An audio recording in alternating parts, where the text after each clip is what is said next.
players, are you ready for this game? Fantastic. We love consent. Audience, are you ready for this game? Your confirmation has to come in the form of complimenting me. So unless I see this flooded with compliments about me, I'm not starting this game. Oh shit, y'all actually went for it. I was just kidding, but I'm down. Like, let's go, baby. All right. So for those of you who have never seen me run a game before, I always like opening up with setting a scene. And to keep things festive, I did a very special write-up to set it up. So for the first humor me for the first like 2 minutes or so. The players aren't going to talk yet, and then we'll jump right into it. So,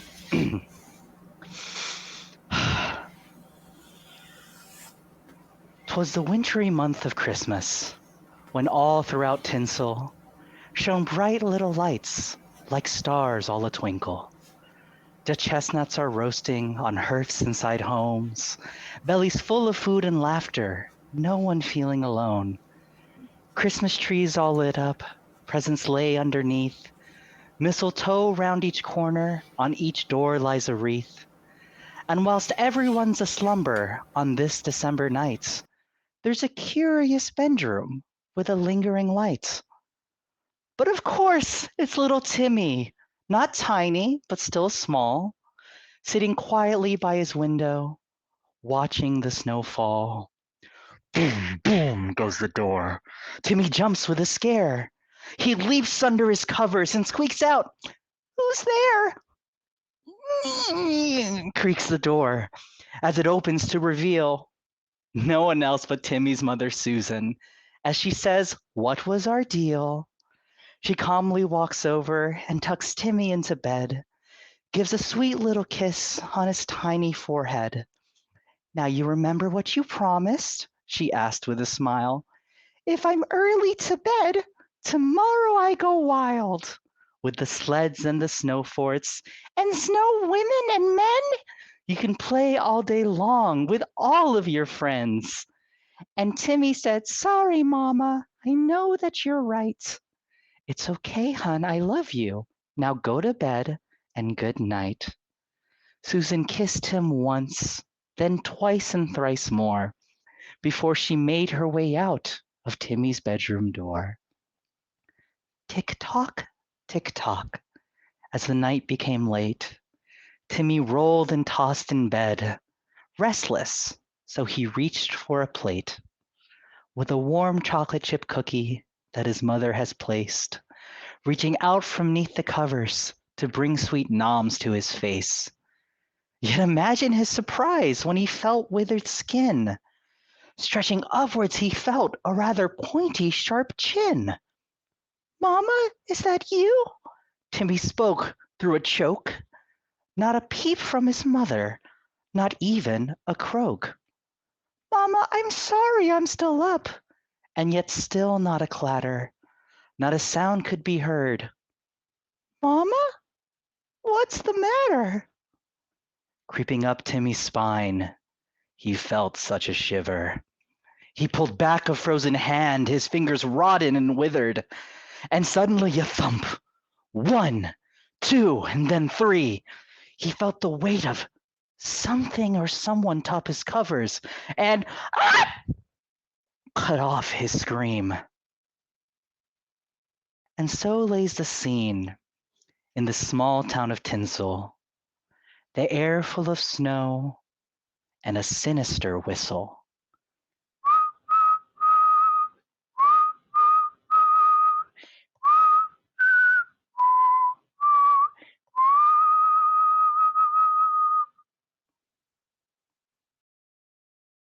And now we cut to alarms blaring, red lights flashing, a lot of people running to and fro and back and forth and freaking out.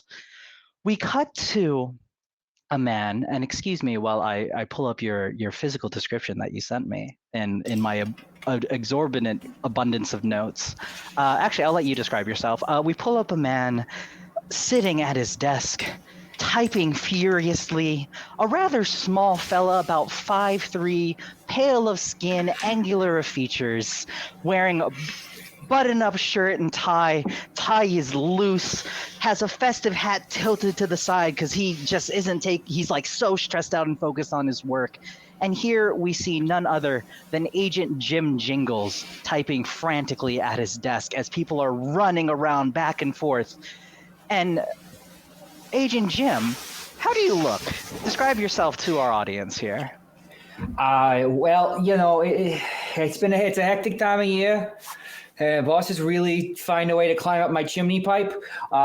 So he's looking, as you described, quite disheveled.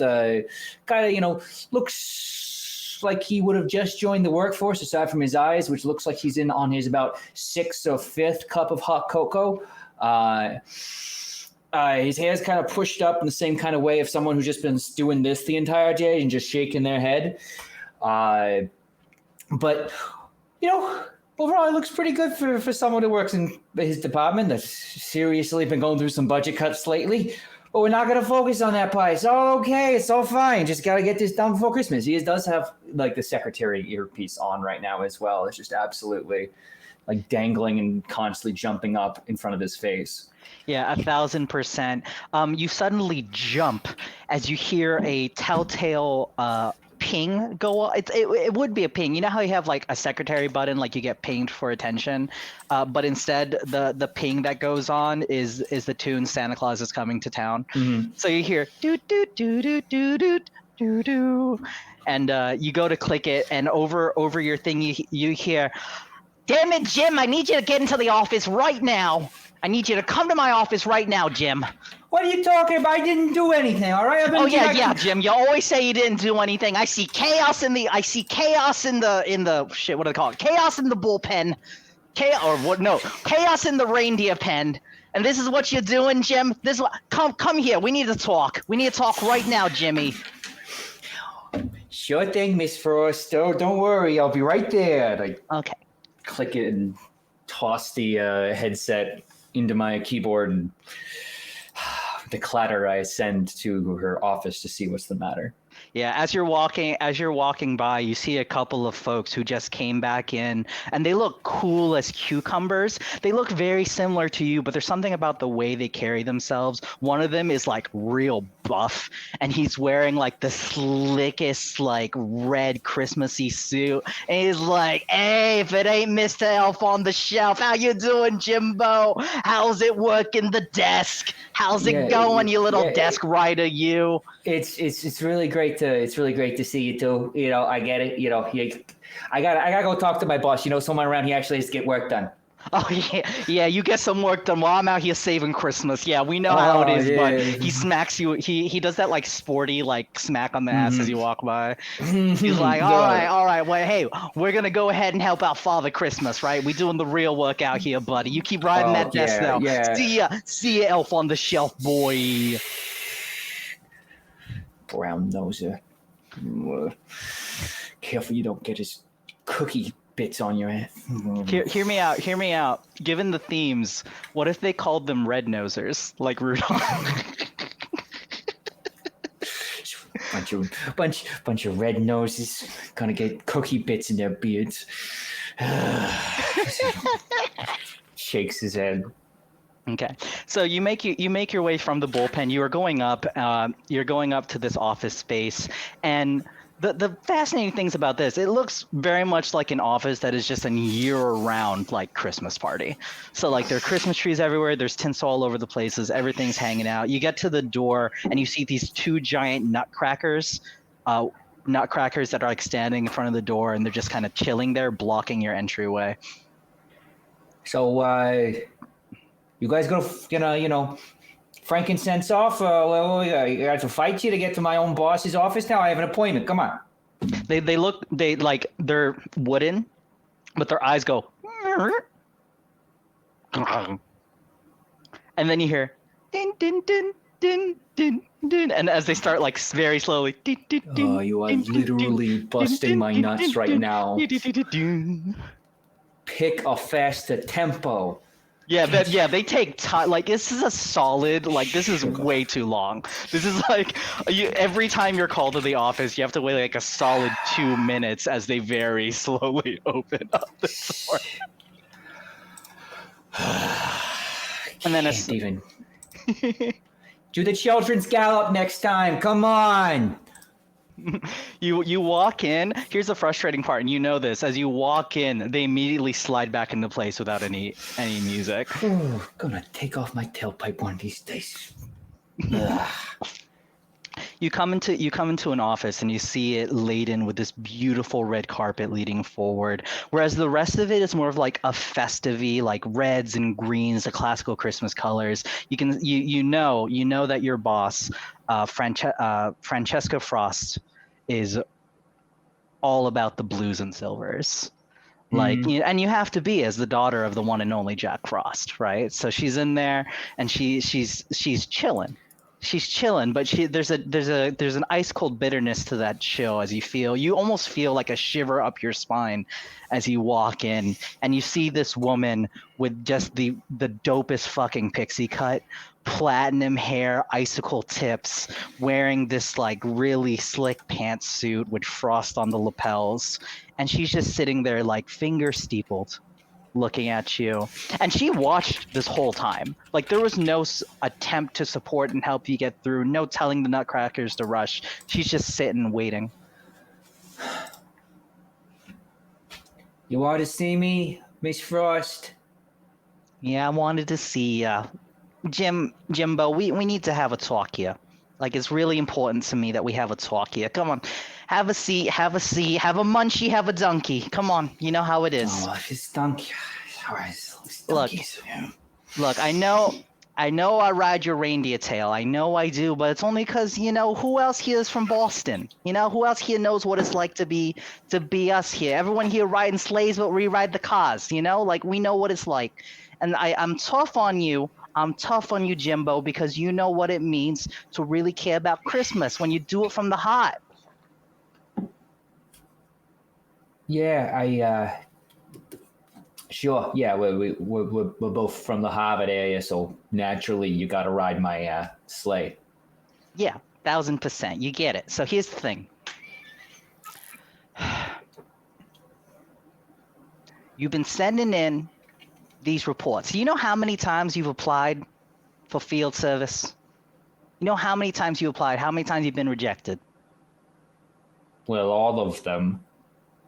Yeah, exactly that. And she reaches down and she pulls out a scroll and she unwinds it, and this paper rushes past you and rolls all the way down up to her door. Oh, you've been keeping track. Oh, great. Good. Of course I'm keeping track. Do you want me to read some of the reasons why you got rejected in the past? Let's take a little walk. Let's take a walk down memory lane. Walk down memory lane here, honey. All right, so here we go. Just gonna go through it. Doesn't play well with others. Abrasive. Aggressive. What's this one here? Once shoved Tootsie down a chimney without oiling him up first. It was taking too long. There's a time. It's not my fault. Okay. I thought Tootsie would roll. Okay. Oh, here's the most egregious one. Honestly, though, I think this one should be taken off because it ended up playing out well. Pranked one of Santa's reindeers in training by making his nose glow red. Okay? Yeah, that one, I'm just saying. Radiating reindeer, not the most Christmassy thing you could do, bud.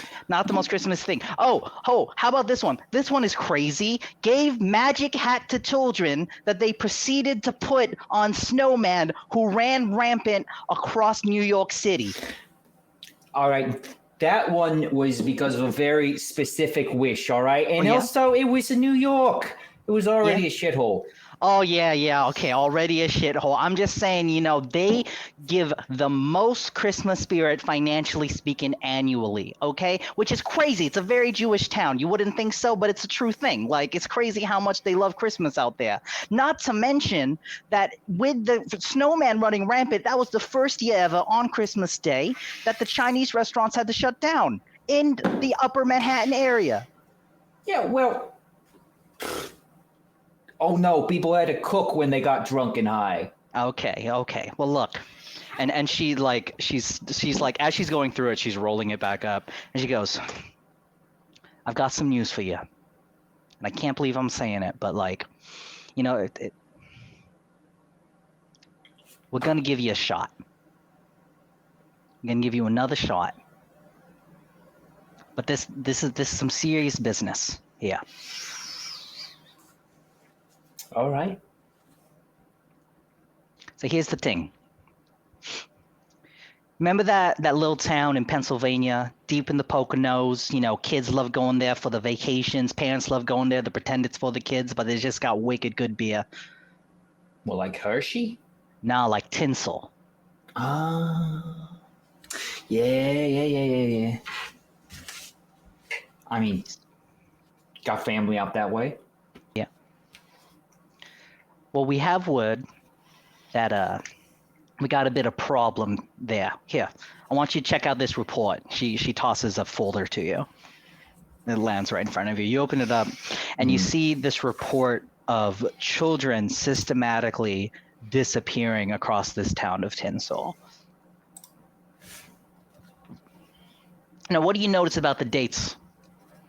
The dates there. Why is this under our jurisdiction? Now, I assume these are like December 12th, 13th, 14th. It's consecutive dates. Yeah. Why, you think this is those icy boys? Oh, it's the icy sons of bitches. Yeah. Them icy bastards. You know, we told ourselves, hey, you and I came up in this work together. We told ourselves, why would we get into this work? Why do we get into this? Why do we join here? We could have gone anywhere. You know, we could have worked for them cookie motherfuckers. You remember them? Them Toll House boys working at the cookies? But we said, no, we're going to do it for Santa.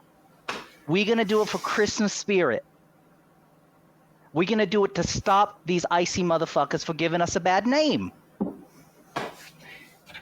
I thought they was, in Iceland. Like, the whole point of the fact that being in shitty little island is that they were stuck there. Oh, come on. You seen that Neil Gaiman, that American Gods and Goddesses? You got enough people believing their asses and they sprout up here in America now. So, like, this is what we have. This is what we dealing with. Great. We got enough people fine. believing in these damn ice boys, and that's what we got to deal with. So here's what you're going to do. And she leans in close, and she goes, you're going to go down. You're going to handle it with, and she sees you getting excited. It's like, hey, you're going to handle it. Minimal disruption. Okay? Minimal disruption. All right. And as you're like getting a haranguing from your boss, Special Agent Francesca Frost, the camera pulls out of you being like, all right, I get it. And then it pulls in to a cute little cafe where there seems to be somebody on stage having their own personal open mic when it is most certainly not an open mic night, screaming about a conspiracy happening in town. Lonnie, would you please take a moment to describe your character? Do I have a microphone in my hand? Yeah, you do. But describe your character before you go into your thing. Oh no, I did not prepare. I already had to do a lot of talking today. I did not prepare an entire speech right off the bat. Ooh, thank God this is an improv game, because that would have been hard if it wasn't. Well, okay. So Noelle is she's about like 5'7", 5'8", a little bit on the taller side. She has this wild orange hair that she just cannot contain. So it just kind of just gets everywhere. It's probably just like a little bit is probably even like looped around her hand as she's speaking, because she probably just, with all the passion in the world, eventually just ended up getting it tangled. And she is probably quite the sight to see, because even though she is not only just giving this unwanted speech to whoever will listen in this adorable little cafe, she also looks like she just came straight from camping. And when I say she looks like she came straight from camping, I mean not only just having the backpack and the hiking gear, but it looks like she cooked and did a bunch of like stuff like that while she was out and never cleaned the pots that she was using. So everything is just dangling and clanging from her backpack. She has pots and pans and wooden spoons just dangling. She probably smells a little bit like sausage. And you're not entirely sure why, but you hope maybe it's just in her backpack. And she is, I don't know who started it. I swear she usually wouldn't get up for an open mic night type of thing. But if somebody got her going, she has probably made it everybody's problem to discuss what has been happening in the town recently. So what's her little rant she's going on? And for context, to really zero in on the fact that this is not an open mic, this is very much like the morning.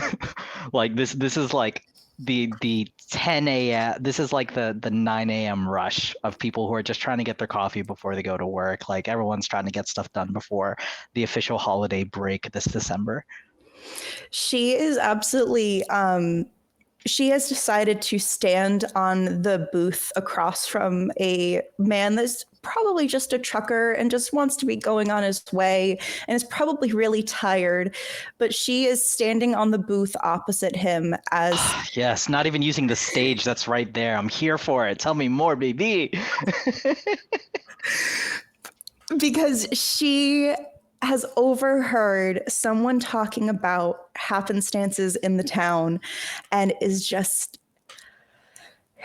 it's those Yule lads, they're back and I knew it and I knew they were coming. What day is it again? Someone remind me what day it is. Is it the 12th? Is it the 13th? Oh, it's gotta be the 13th because I swear it seems like it must be, it must have been Gullygawk that came in last night because I must have heard something about his nonsense. It just seems like him. Of course it is. And you know exactly what I'm talking about. You, sir, over there.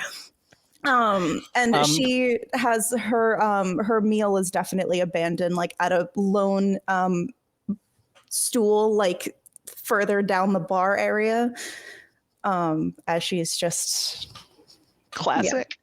Just classic. I love it. Yeah, the person that you were like, you sir, you definitely know what it is definitely just like a dude passing through town. Look at you, you're eating sausages. You know exactly what I'm talking about. You know that he's coming. He's know. Like, yeah, the guy's like, I heard he sees you when you're sleeping and knows when you're awake. That guy. Sad excuse for he's not the same deal as we're talking about. I'm talking about the sausage swiper. Come on. I know he's a few days away, but you know you're getting excited just thinking about him being here. You're saying the sausage swiper as he's like mid-bite through his sausage and he's like, did you want some of my sausage? No. I mean, if you don't finish, I'll take it because I got to make sure I'm stocked up with my traps. But I mean, no, I'm not asking you for your sausage. I'm trying to make sure you know what's coming to town, right? As you're freaking out, this really perky, sweet, like you feel this almost like a warm glow going through this space as someone is like hovering behind you and you feel like a moment of relief, but then I almost feel like it tenses you up again, like someone's trying to get you to relax. And you turn around to see just the most beautiful, like we're talking Shooty Gatwa level black man you've ever seen in your life, with a charming, lovely little smile on his face. And he's like, hey, love, listen, Noelle, I love the games you play and I love the inventive imagination that you come here for. How about I get you, a nice cocoa? Would you like that? I can get you a really lovely one. It'd be really great, really quaint. Like you cannot resist the deliciousness of my cocoa. You know you love my cocoa. And you know this to be Thomas Manuel, who is the owner of Mocha Madness, this bakery cafe that you have come into many a time over the years to have this little cute Yule lad moment of yours. She'll have that moment where she'll want to look defiant, and then the promise of hot chocolate does kind of like, she kind of tilts her head, sits there for a second, and kind of like awkwardly puts her arm out to have Thomas help her down, even though she's gonna just jump down anyway. And she's like, Thomas, I'm just trying to make sure everyone needs to know what's gonna happen soon. It's already started. They need to know. They can't be naive anymore. People Oh, think that Santa Claus is the only thing that happens this time of year. It's not. trust so me, much Santa more. Claus. Santa Claus is absolutely not the only thing that happens this year. I mean, I celebrate Hanukkah, so you can imagine my frustration at that. But that's what I get for moving to a town called Tinsel. Really should have done some research before making my way across the pond here, but it's fine. It's all good. We how they say when life gives you lemons, you make lemonade, right? So I like to say when life gives you shitty paper, you make beautiful gift wrapping. And sometimes you have to do what you can do, right? Even if it's a little bollocks, you got to do your best. So I'll tell you what, want to see some magic? And he claps his hands and makes a big show of it and says, "Ta-da!" And he steps over. The booth behind you that was empty already has a cup of cocoa placed there, and it's like made exactly the way you love it. Two peppermint candy cane sticks in it, a bunch of marshmallows on top of a bed of whipped cream, and it just is decadent. She goes in and she takes a huge sip of it and puts it down and still has like the froth of the hot chocolate on her lip and is still just, I just want to make sure everyone's prepared. I mean you must have, I mean it.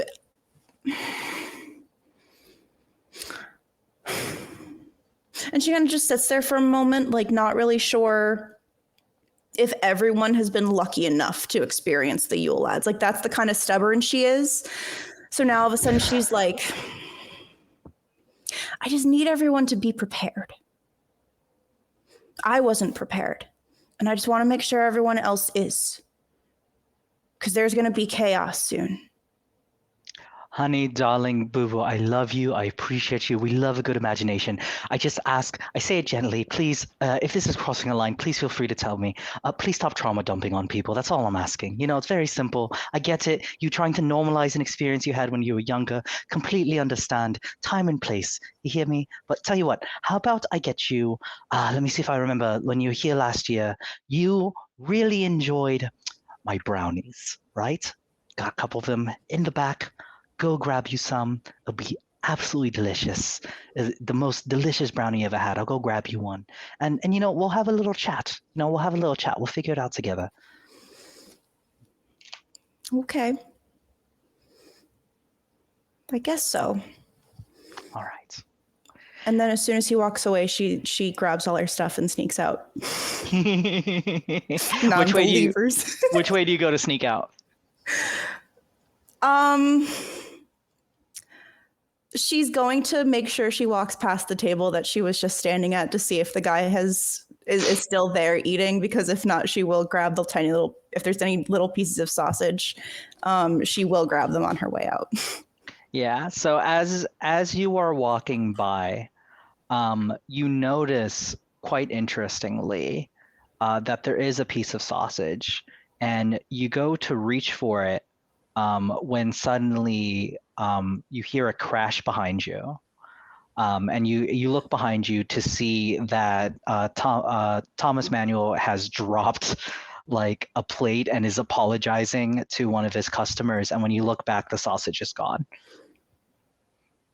It's already happening. And she like hurries out there even faster, like pikes up her backpack and shuffles out. Fantastic. So you go to shuffle and rush your way out, and you run smack dab into, and I would like you to take a moment to describe yourself, my friend Trooper. Tell us about this lovely character known as Dylan Darcy. Well, we'll have to imagine a white man with sort of nondescript brown hair that's not too long to sort of be sort of noticeable, but just, sort of short in the sides and back, a little bit in your face, a big jaw, sort of like blandly rugged, probably 6'1" or 2", dimples. You have to imagine the actor's not good enough to be on like network TV or film, but good enough to be like the romantic lead in a, I don't know, Hallmark movie. But you know, that kind of like, oh, but also not really good looking enough to be in a soap opera. So like he's not gonna be able to make it into like a telenovela or a soap opera, but like that kind of like handsome leading man in a low rent kind of a way.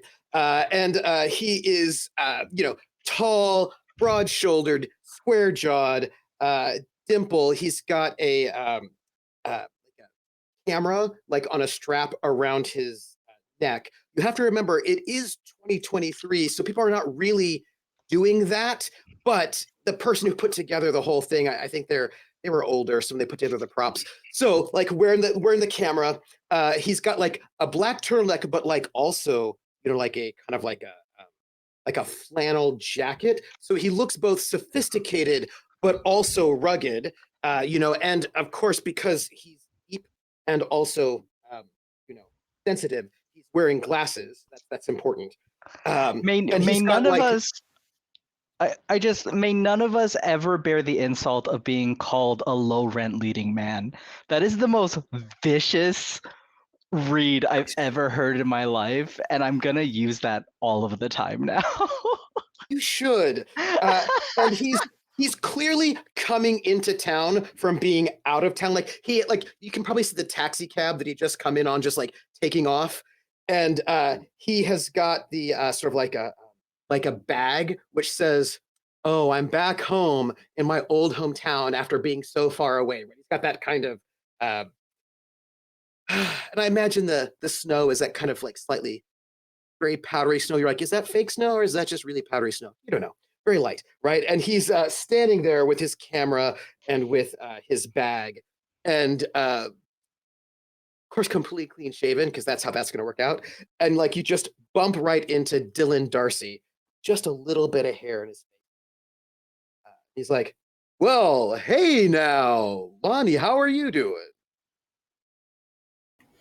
"Noelle." I was like, wait, am I in Holy this? shit, Lonnie's in this? I'm in this? Right. "Noelle, what are you doing here in Tinsel?" She's almost like not even paying attention enough to almost realize that she bumped into somebody until she's like already being rebounded back, and she's like, Dylan, Yes. hey, What are you hunting doing the here in Yule my lads old too? hometown? "Oh, this is where I grew up. I swore I'd never come back here to this small town from the big city, but here I am." Oh my god, the overacting bad acting is so good. I can't with this bitch. You've now created a real life person in my head who actually just talks like that and gets cast in Hallmark movies because that's the natural cadence of their voice. That is correct.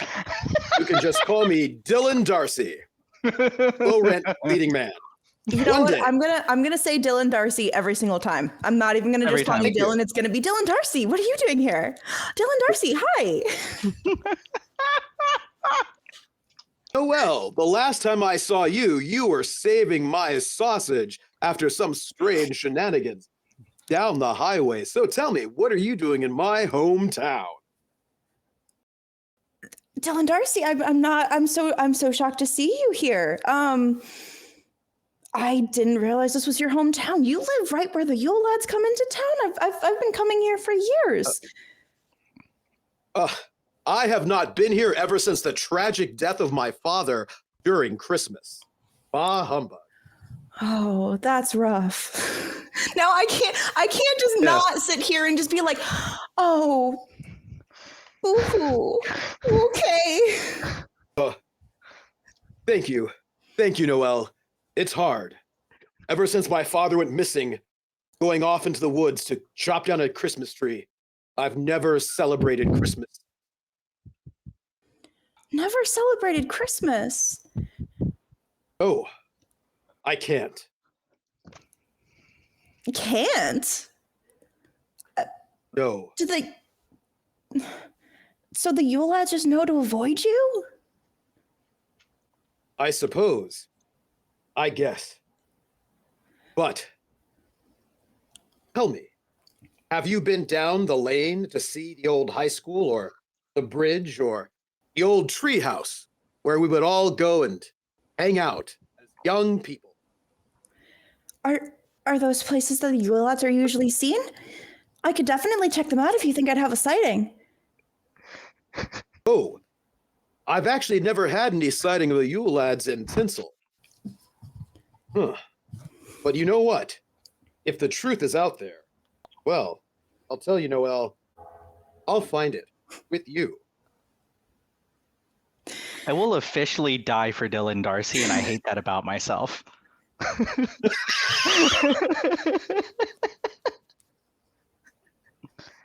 The worst part He's is really that, got like off blue eyes, you know? Oh shit, yeah. the worst part is that all of this is going to waste because Noelle is literally just like, you lads, you lads, you lads, you lads. Like, so you're doing the Also, smolder, and I'm like, I think there's something over there. I gotta go check. So we're gonna have our Whoa. first roll of this game, and I would like to invite you. Let me pull up really quick. Hold on. Ooh.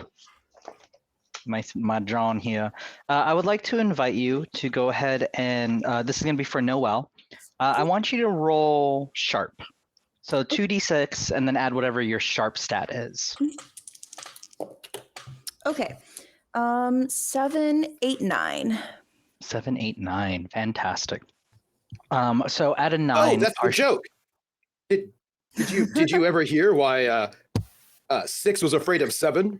Oh fuck! Dylan Darcy can break the fourth wall. That's even better. Oh, please don't make that a thing. But because that's 7, 8, hilarious. I just heard something. Fantastic. So as you are like in your Yule Lads thing, and shockingly, maybe this is the first time Dylan's ever experienced somebody who isn't immediately charmed by him, or he's so full of himself he doesn't notice. It could be either or. I'll let you pick. You notice not so much little footprints, but what appears to be like a trail of like almost like somebody was dragging a link of some sort across the way. And you notice it going in the direction of the Tinseltown Christmas tree, which is at the center of town. And you just mentioned the Christmas tree, right?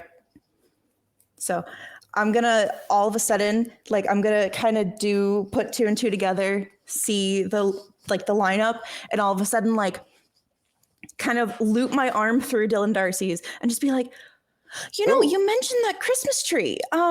Is that like a particular, like, do you have a story? Like, is that like a particular really important place for the town? Is that like a... It is. And we're going to start walking towards the city, the town center. At this time of year, all of the high school students, and those people who have perhaps been out of high school a little bit of a time and are wanting to be nostalgic, they come to the Christmas spirit. I think we get the homecoming, king, queen, liege happening about this sort of time. There's a winter wonderland. There's also ice skating right there as well. It's people have their meet cutes all the time. People come from all over the eastern seaboard to have a meet cute in Tinsel. Why? Because it's just that kind of town. Town She's where like my father died. She's like politely nodding along, and then when you say meet cute like a few times, she kind of like scrunches up her nose like, what is he talking? Like, what are you talking about? But she's not going to comment about it and just keep going and be like, okay, yeah. She's fully been to the Christmas tree, but now she just wants to learn pick your brain about anything else you might know. So just absorbing it all. So as you all are having this lovely, maybe useful conversation and making your way to Christmas Tree Town, you walk past the camera and it pans, and almost like in a single shot, starts making its way through the town really, really quickly until it gets to this big kind of garish sign that says "Rockin' Around the Christmas Gym." And you make your way inside, you being the camera, the audience makes its way inside, and you suddenly hear like hard like metal music playing, and you hear a voice going, "What's a trolley happy stone with a corncob pipe and a button nose and 2 eyes made out of gold?" And it pans over to the free weight section, and you see a bench with 245s on either side. I can do math. It's been a minute. That's about 180, no, 200 something, right? Let's say about 215 on the bench if I do my math right. 45 times 5. I'm vaguely doing it right now. And you see this small 5 foot, like 4 woman rocking out on this fucking bench to this music. Like she's not just like struggling, like she's popping this shit up. And you see this like real buff dude bro over and just like, yeah, get that. Oh yeah, you're doing it. Yeah, pump it. Do it for Frosty. Sniffs himself. Yeah, you got it, babe. Here we go. Yeah, but it's not like a babe in like a we're dating way. It's just how he talks. It's like, yeah, all right, and 20 shit. You and he comes around to the comes around, plops himself at the end of the bench, like next to you, Ashley, and is looking at you, and he's like, for real though, like you are fucking dope, like real like for real, like it's almost like you're a dude but like not a dude, you know what I mean? But like you are a dude, but like not like a guy dude, like no homo, but like if you were a dude I'd be gay for you, which is crazy because I am into dudes, but like because you're not a dude it's no homo, you know what I mean? I guess I'm saying no hetero. I don't know, shit's crazy, man, but like fucking love you, Ashley. You're dope. Do me a favor. Please drop this down to 25s because you're way too goddamn ripped. And this is all aesthetic. Like, I'm not that strong, fam. So, like, I love working with you. Anyway, great job. What's going on? Please take a moment to describe Ashley. Holy, just give me a second to process all that. Oh my God. Whoa. Yes, but Ashley is very typically pretty. She's got long brown curly hair.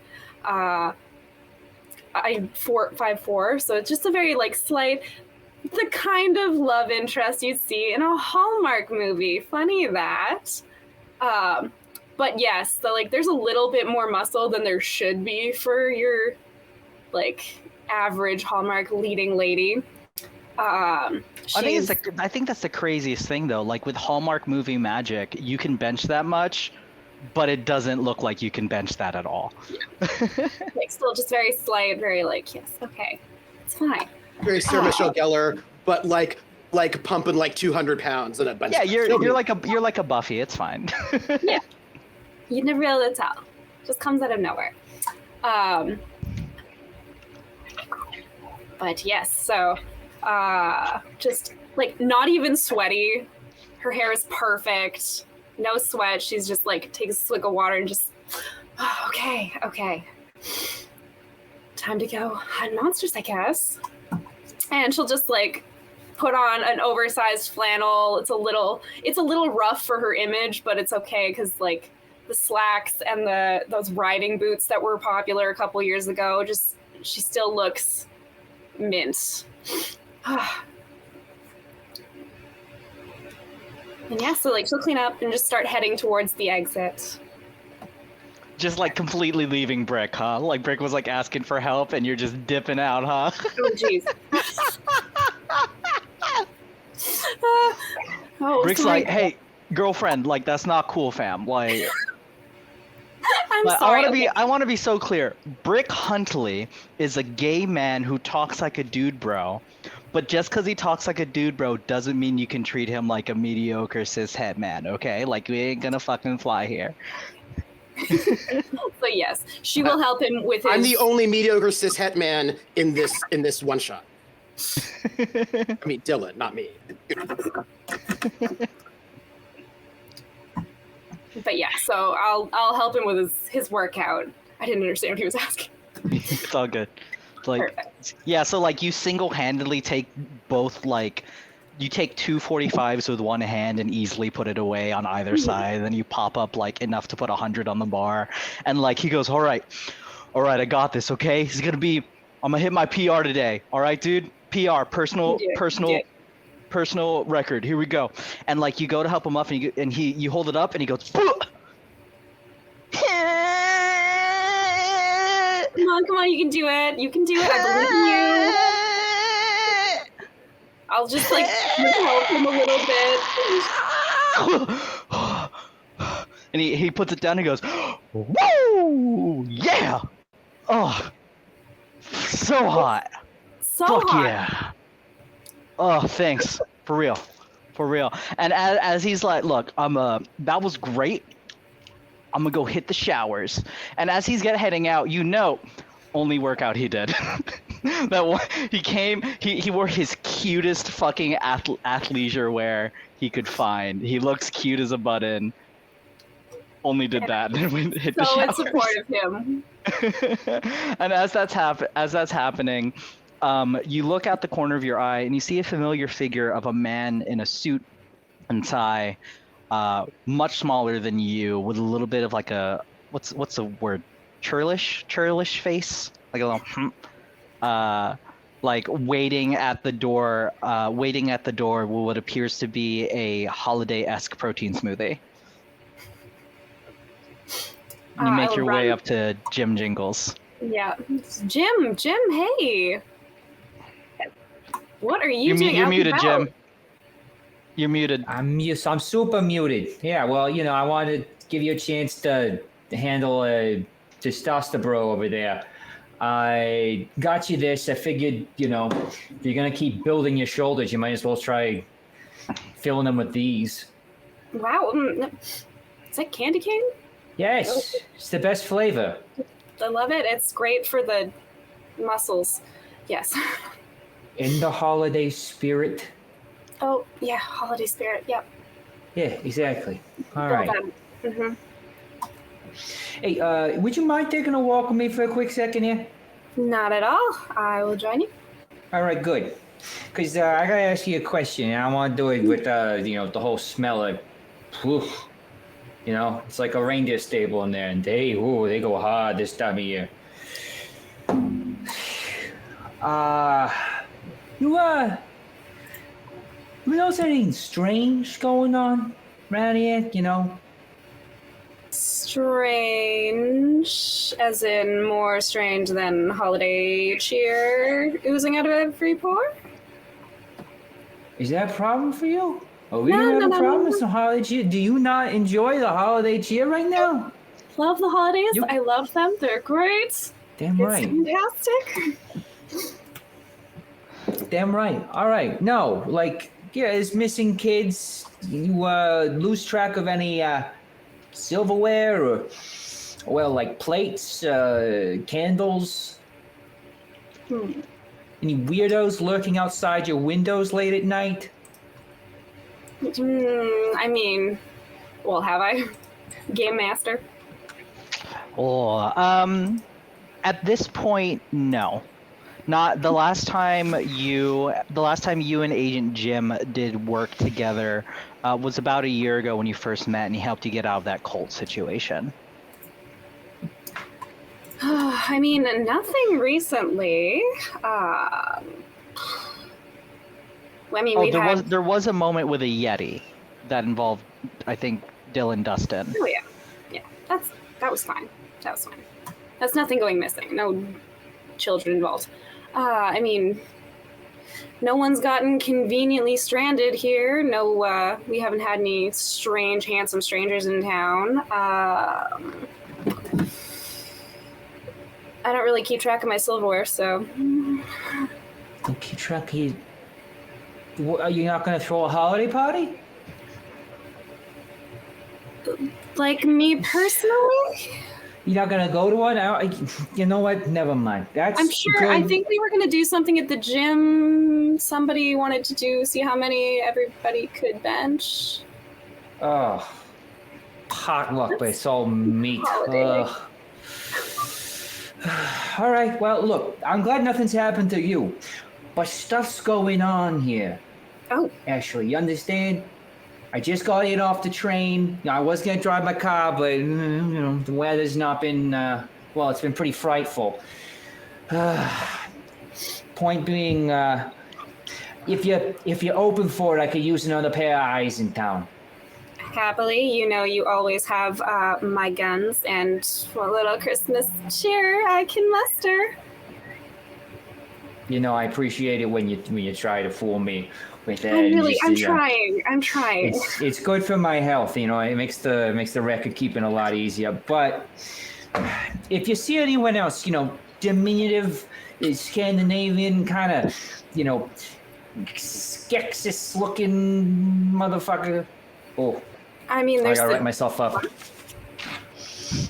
You say you gotta write yourself up, and you pull out like it should be a tiny journal, but you pull out this thick dictionary, like Oxford dictionary sized book, and you flip all the way to like the last third of it. Just writes He's looking in. over his shoulder, just like It's all just swears that he's said. Just like, oh, what brought that one on? I have a very demanding job, Ashley. All right, Ash. I'm a very busy guy this time of year, all right? And they only let me print one of these a season, so if you'll excuse me. Point being, there's some folks causing trouble. What shouldn't be causing trouble. And it's got my boss really, sweeping my fireplace. So if you could help an old friend out, that would be... Happily, I owe you. You don't owe me for nothing. The Christmas spirit is the right thing to do, and frankly, I don't think I could have broken that man the way you did. Oh, Batman had it rough. Anyway, I appreciate it. Can I get you anything else? No, you know what? The candy cane protein smoothie was a holiday gift. I appreciate it so much. Where are we starting to look first? You're settled in town. I know hotels get all crazy. Yeah, I'll be fine. Agency books me a room, but it's some bed and breakfast that's basically on the verge of bankruptcy. Terrible place. Real nosy owners trying to always tell me like, oh, maybe you'll find love here, but I've done that song and dance before. So as you all are having this discussion and this talk, you suddenly hear a high-pitched scream coming from the locker room. Oh. I'd take off running. Yeah, I was gonna say, and y'all are like, "Oh, that's interesting," and then you keep having your conversation. He as he's running, sticking a candy cane into his mouth, and just kind of like see him working.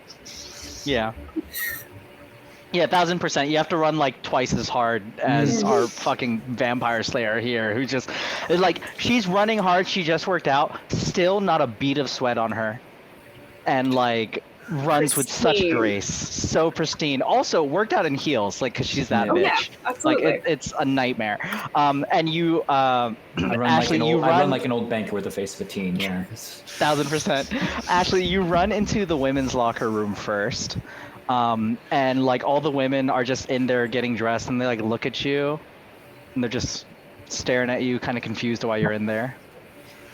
I heard a scream. Is everybody okay? And they're all whispering at each other like, "Oh my God, is that Ashley? Oh my God, it's Ashley." And one of the and she's like, "Talk to her." No, you talk to her. It's like, okay, I'll talk to her. Hi, Ashley. Hey. Hi. Yeah, we heard a scream. It wasn't any of us though. We think it came from next door. And she's like pointing to the boys' locker room. Good to know. I will exit the bathroom and tap Jim on the shoulder, just like, your turn. Oh, yeah. He pulls out the candy cane that's now been sharpened to a point, kind of flips it akimbo, and kicks open the door. Where are you woman? Yeah, and so you kick open the door and you hear that high-pitched scream again, and you come in to see wearing a towel around his waist, and he's just like covering himself, and he's like Like, that was just not cool, man. Like, who just peeks in a locker room window, bro? Like, this is my sanctuary. This is my Hey. safe Hey, space. you! Walks up. Oh shit, it's you! Why were you Pull looking it at me in the together. window, bro? Pull it. Hey, Bro, it ain't me. Dude, why were you peeking in the window, dude? No, I saw a I saw a short white motherfucker, dude, and that looks like you, man. Like, that was so not. Stop looking at my nips, bro. Okay, I'm working I'm on not them. I'm interested sensitive in about your my pet. nips. Calm down. I'm not him. Well, if you can tell me what he looked like, I can go make sure he don't bother you no more.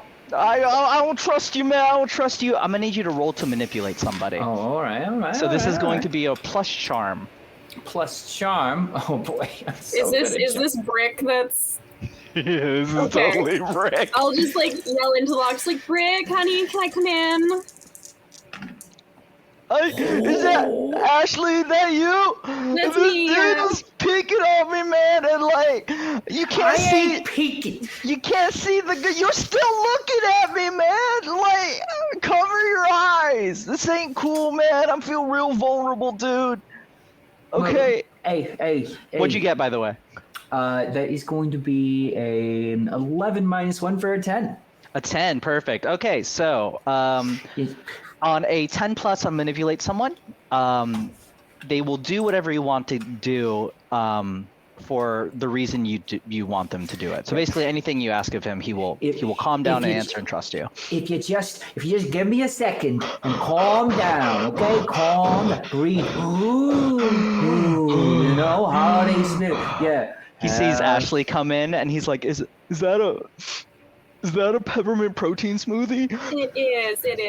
Here, you can have a little bit of it. I know. It's the best. It's protein the best. helps calm you down. It's the best recovery beverage, man. It's true. Bro. Yeah.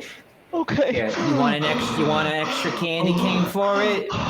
Yeah, I that'd be. take I one now like. and then He I has like this offer big it up, snot yeah. bubble. He rubs it, and he starts There you singing go. his song to There calm you himself go. down. He's like, "Oh, holy night, The the stars are brightly Good job, Brick.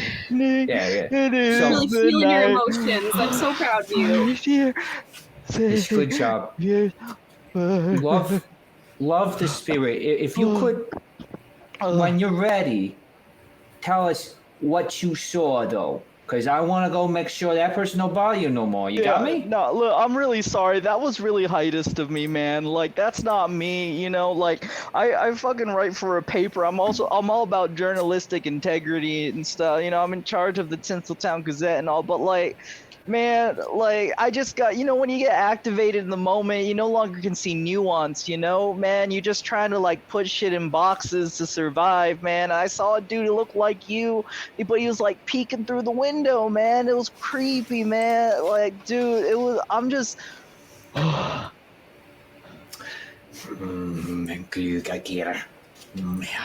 Fucking yeah. All right. So Yo, man, you speaking in tongues? What was you that? so you saw someone peeking in the window. You're sure he was looking at you and not perhaps? And I kind of scanned. Do I like nothing like those open lockers? That stuff in there? You're sure he was looking at you? Man, you gonna steal stuff at a gym? All you gotta do is walk in. Like, you just gotta walk in when people working out. Well, why would he be? Why else are you gonna be a creep about it when I'm in here? Like, I don't mean to like be egotistical, man, but I'm gorgeous, you know? Like, I check me out, but with consent first. That's all I'm saying, man. Hey, we are dealing with some real sick cookies. All right, some real messed up fellas.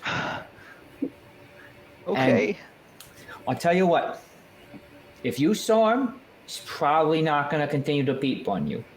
So all you need to worry about there. However, I just make sure maybe you consider putting some locks on the doors here and cover the windows, perhaps, to your open changing areas.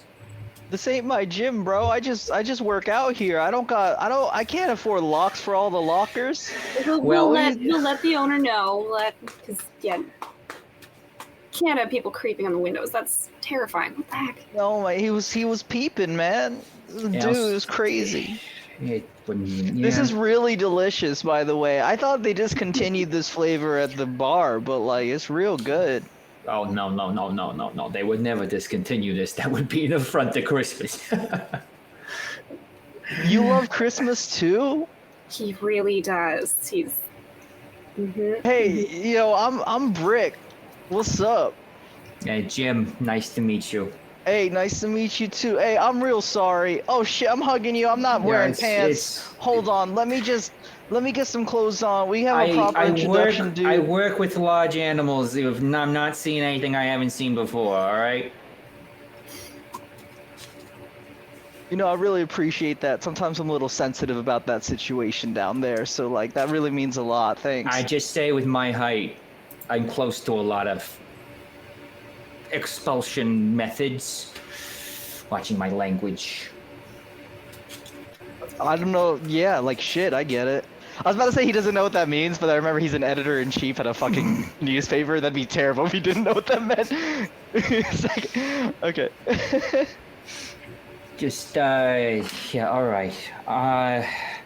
We're gonna add a thing, audience. If y'all donate $10, I will increase the amount of flirting for every NPC I play. You Actually, just have before to we specify keep, which NPC. Oh yeah. I am going to make sure that I really quickly remind everybody. So we have gotten a +2 for whoever needs it in the moment. We have gotten a +1 all around, so all of us have a +1 at our disposal. And Rich has so kindly donated to have Heat Miser, maybe Cold Miser, or Jimmy Stewart from It's a Wonderful Life have a little cameo. So thank you to everyone who donated so far. I was trying to figure out when to add that in, and good thing you already talked about some kind of donation thing. Fantastic. It's gonna be one of the misers for sure, because I love me some stop motion Christmas John. Okay. So yeah, so you have a little bit of information. Let's go ahead and cut our way back to our lovely Noel and the most beautiful, mediocre, low rent leading man in the world, Dylan Darcy. Thank you. As you all are at the Christmas tree in the middle of town, and you see they have a little pageant performance going on. And in the middle, you see a guy who's like spinning in circles, like pirouetting over and over and over and over again, and he's going like, and then the music is like blaring. It's like, and the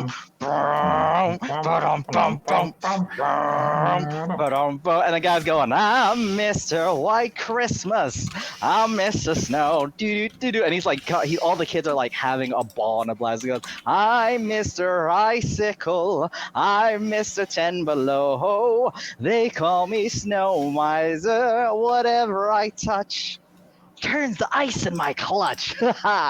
I'm too much. Na na dun dun.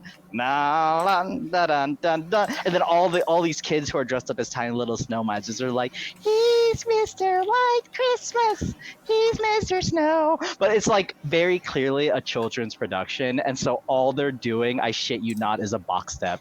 They're just going, he's Mr. Icicle. He's Mr. 10. And then you see in the side a woman is like trying to make sure they're sticking to everything that they're supposed to be doing, and she's classic theater teacher, really long shawl, big scarf. We are talking the theater teacher from High School Musical energy here, and she's like making faces, and she's like, they call him Snow, sir, whatever I touch turns ice in his clutch, he's too much. And she's like, oh, like she's like so proud of them as she's trying to like make sure they get all their stuff going that they need to go. Noelle, that right there is our drama teacher. I don't know if you've ever met her before. That's Karma Chameleon. I haven't had the pleasure. Looks like She was the lead in all of the High School Musicals. We went to high school together. all of them. Yes, That must have been a we in wide Stencil, array of characters. It was a deeply uncomfortable rendition of The Color Purple, let me tell you. I mean, we did all of this sort of. I mean, this is stencil. We've done Our Town. We've done The Sound of Music. We've done, oh gosh, Seven Brides for Seven Brothers, Oklahoma. We've done all of the wild and very sort of exciting shows, you know, edgy. All of them from about, The Music Man, of course, as well. All from around 1955. Very edgy. Very edgy. Shut the fuck up, Trooper. I can't. How did she get into something about the Heat Miser and the Snow Miser? They seem like a very big departure from her other plays. I know. So I'm gonna fulfill this in there. I haven't been here since then. Yeah. Actually, yeah, you haven't been here in a while, so you don't need to know. That's fine. Okay. Yeah, I don't know. I when I left, 2 years after high school, when my father tragically died mysteriously, his body never found. I haven't been back since. Every time you say that, she's just gonna give like that one like sympathetic like look down and head shake. And like weirdly enough too, like a lot of the background actors do the same thing, and then they go back among their business. It's like weirdly uncomfortable, but it's just a normal thing. I should note that I do have a walking stick because I'm rugged. Oh, good. Just it's like symbolic of ruggedness. Lovely. Is it a walking stick or a cane? Hiking stick, like a hiking stick. I love that you just go walking through the woods. God, you're such a douche. I love it. Thank you for that gift. I know. Is it an actual stick you found on the side of the road, or is it one of those ones you purchased from a gift store somewhere? Yes, absolutely. It's one that you purchase from a gift store. Does it still have the tag on it? No, but it is lacquered. And it's got the little shields of like the little places you've walked, the little like, and how many have you accumulated? Okay, you're reading me to filth because I would absolutely get a walking stick and get those little leather cords to show everywhere I've walked because I'm a collector. Only 3, which is sort of sad. And one is like the Adirondacks, the Appalachian Trail, just the beginning, not the end. And then one of it is just Central Park. Central? No, there's one. Central Park. You made that one there's yourself. One right yes, I did. It's blank. It has just Central Park written in. But I walked the entire Central Park, or most of it, some of it. I'm rugged. Did you see the zoo? I go out into the woods. Well, that's somebody in my my profession, a professional reporter who writes on business now. That's what I do. I write on big business, Wall Street. I used to write when I was younger on the woods, but of course. As he's having his like monologue about himself, one of the many that he has every like other hour of the day, you suddenly hear, "Oh, is that my beloved Dylan Darcy? Oh, I haven't seen you in so long. Come here, baby." And she runs over to you, and in classic fashion, she like hugs you to her bosom, and she's like, "Yes, I love that you're here." And like you come out of it smelling like that very specific smell women that do that smell like you can't name it, but you know the smell I'm talking about. Somewhere in between potpourri and perfume, and nobody knows. Yeah, nobody really knows which one it is. Perfume. Yeah, yeah. Dylan, I can't believe you came back to save the Christmas pageant. Oh, I'm so excited. You were such a darling leading man in Oklahoma and in The Music Man. And I don't care what anyone says, you played the most beautiful lead in The Color Purple that year. And I'm so glad you're here, Dylan. I'm all about diversity, and I think there's nothing more diverse than having people of a Northern European descent playing in The Color Purple. And I was very excited to do Hamilton. Sadly, we couldn't do it. You should have seen me rapping. I have memorized like 3 or 4 lines from that show. I feel very edgy. Oh, I love Hamilton. I love Hamilton. I love singing about the bastard orphan son of a whore. It's so scandalous, darling. Real talk, I didn't know my voice could do this until this moment, and I hate myself right now. I'm just so delighted love you in for it. everything. The good thing about Hamilton is that the part where it talks about pulling yourself up from the bootstraps and the way that it really valorizes our founding fathers. That's what America's all about. Oh, yes, but I'm so glad you're here, darling. I'm so glad. And who is this beautiful little button? Is she perhaps gonna play our little shit? What's the name of the little girl from The Grinch? I'm blanking out on her name right now. Thank you. Is she gonna be our little? Is she gonna be our little Cindy Lou Who? You know, she was such a darling girl, that actress, that Taylor Tomlinson, and then she got into the rock music and the Gossip Girls, and she didn't understand. It's weird that I knew Taylor Tomlinson, but I didn't know Cindy Lou Who. But then she just completely. I don't know if you know this, but I've heard that our Noelle is a star of the open mic over at Mocha Madness. Everybody has talked about it. I've only been here for 15 minutes and I've heard about it. Mocha Madness, darling, come here, darling. And she comes like very conspiratorially close to you, Noelle. I just want to say that as she's turned to see me, because all of a sudden Dylan was distracted, I am taking inventory of my backpack to see if anything else was stolen. Ooh, so I'm like hunched over it, like looking into it and like clawing through, making sure everything's still there. And she's like talking about how I'm a leading lady, and I'm like, I would like for you to roll your sharp again. Okay. Also in the chat, this entire stream of dialogue broke something in my soul. I'm proud of that. Let's see. My sharp was a plus. I'm sorry, I have too many tabs open right now. Okay, that is only a 6. That's my life. But I will say, Kian so kindly did just donate a +2 to me, and I kind of am really, really curious to see if the Yule lad stole anything, so I might use it right now already. Okay, yeah, so the thing is, with a 7 to 9, you get a partial success. So here's, which is fine if you want that, but it's up to you.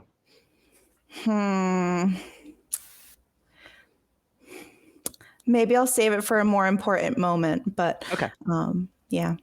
Okay, so with a 6, everything like you get a sense that something is off, but everything seems to be right. And before you get a chance to investigate any further, suddenly you feel hands on your face, and they lift you up and they go, "Darling, I must know. Did you see the most beautiful man that Thomas, who runs Mocha Madness, Thomas Manuel, you know?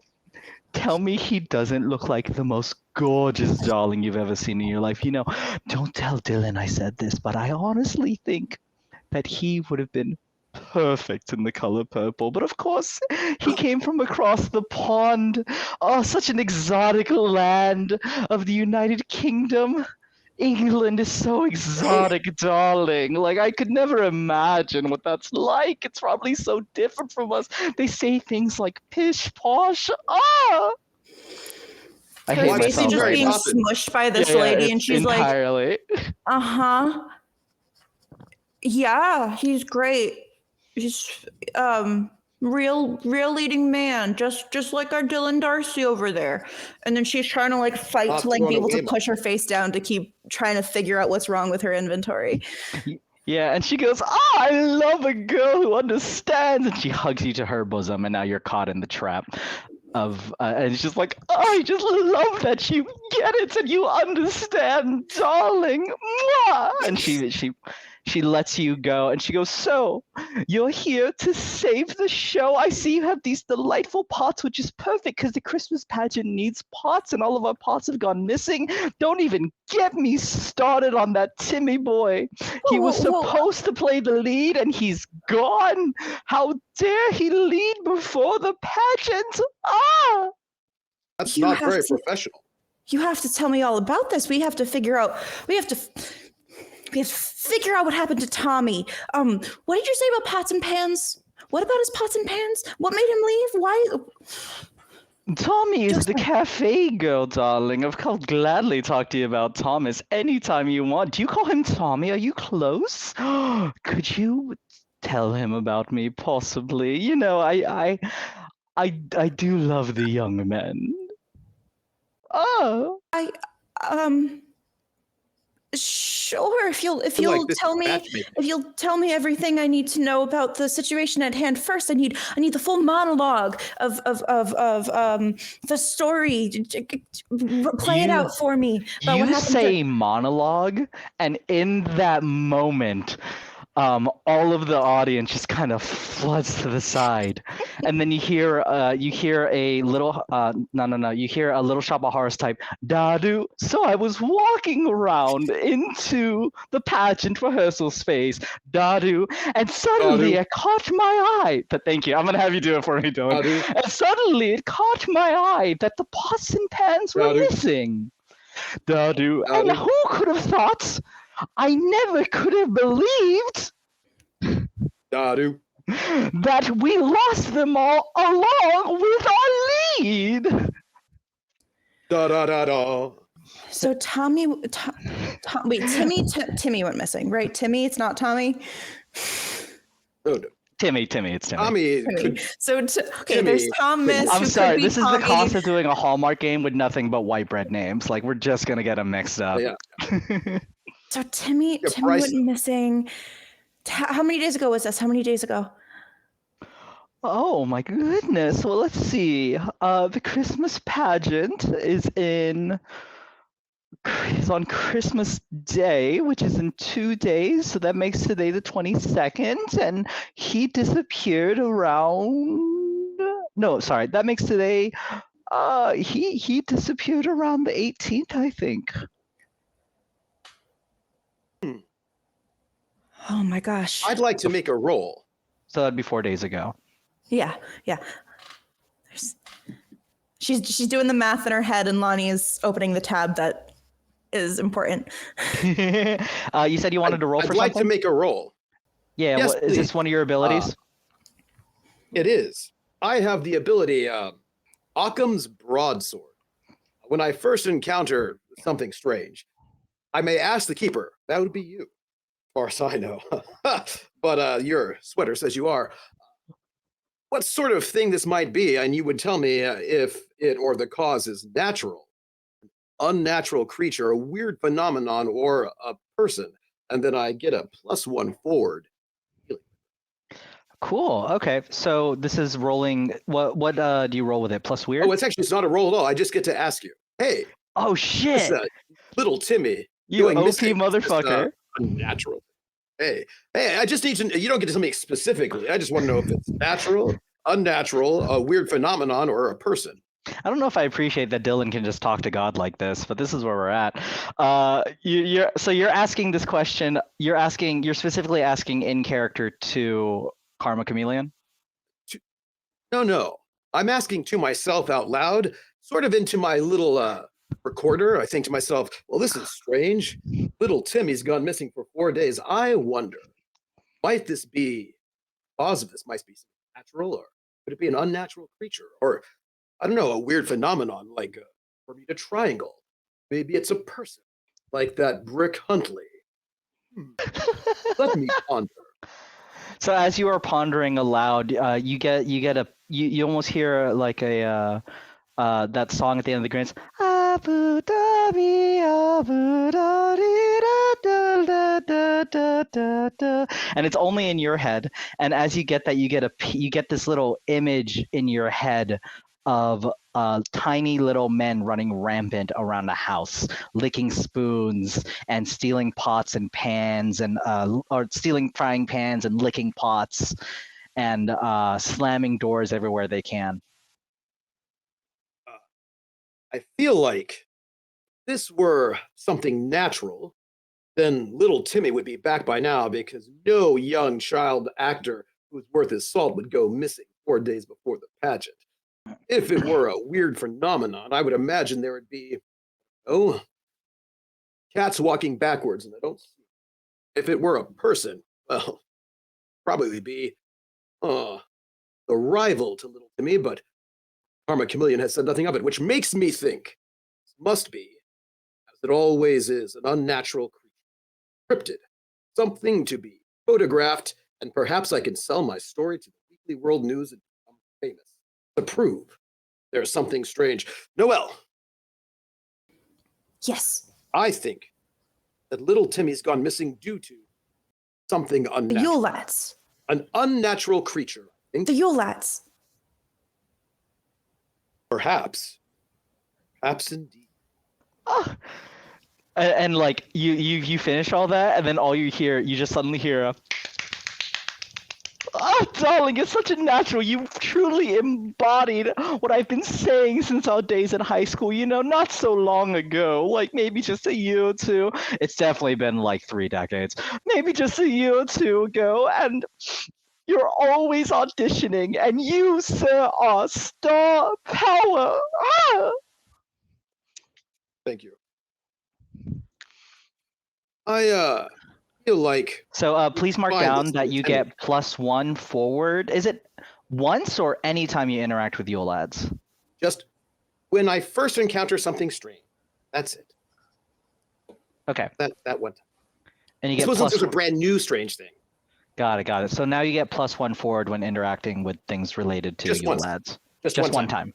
One time. Cool. So just keep that in mind when the moment comes.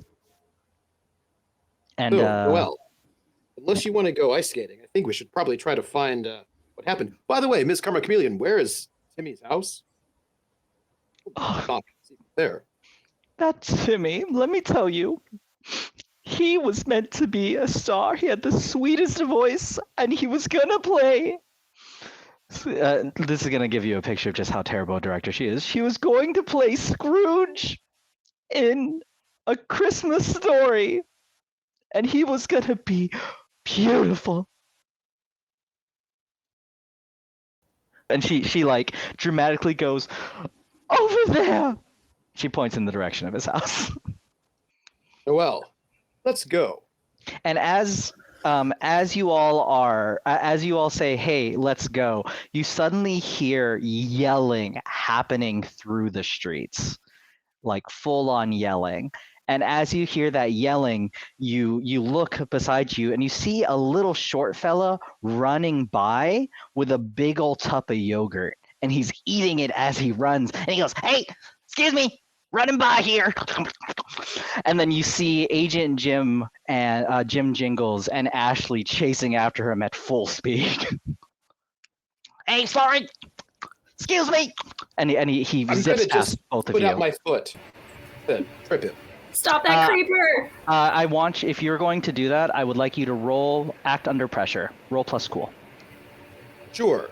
I'm going to do that. I want you to know that I'm very, very cool. I will just have to ask, is this a monster phenomenon or mystical effect? When I hear monster phenomena, I hear an act. Like, do you mean, is it a monster or is it a monster Is it a action? monster, a phenomenon, or a mystical effect? It's a monster, technically. Great. So then I don't have to roll cool, I can roll weird. Go for it. So that will be a 10. You got a 10. Okay, cool. So you head up a foot, and he goes, "What?" And he trips face first into his yogurt, and he's just like in it on the floor, on the ground. And as you trip him, Jim Jingles and Ashley catch up. Ashley, what are you doing here? Also, I want to express, y'all chase him across half the town Amazing. on foot. I'm doing fine. I have not even broken a sweat. I was looking at like Dylan, like there's that romantic tension of two leads interacting. Like, oh, you're here. What are you doing? But like, the fellow's just right there on the ground. I didn't expect you in Tinsel. I didn't expect you here. Oh. Just Here, Yeah, Karma. what? Yeah, excuse me. Walks in between the two of you. Excuse me. Oh, you know, no, you you're get back. here You get too. back. Oh, She's Noelle about big to like hug. she's about to like tackle the guy that's on the ground, and she's like, "Oh hey, No, come on. Well, watch out. We gotta get his hands here. There you go. Yeah, put these cuffs on him. Yeah, she looks like shocked to be given like handcuffs to get rid of something Christmas related from you of They're all people. But Playmobil. she's like, Playmobil. They're unbreakable. unbreakable. It better be. Oh, she gets unnecessarily excited and she's trying to like. He's honestly, I'm assuming that he's probably like, even if his face is just face first in the yogurt, he's probably like licking that bowl and just distracted. Oh, 1,000%. He's face first in the yogurt, and like you all, like you hear this heavy breathing. You hear these two having their meet cute moment. You're really excited. You hear Karma Chameleon like, "Okay, back to practice, rehearsal, everyone, rehearsal. We don't call it practice, rehearsal, my darlings, rehearsal. Don't pay no mind to this. They're just rehearsing their own show, darlings. They're gonna join the pageant." And then like you listen closely, and all you hear is.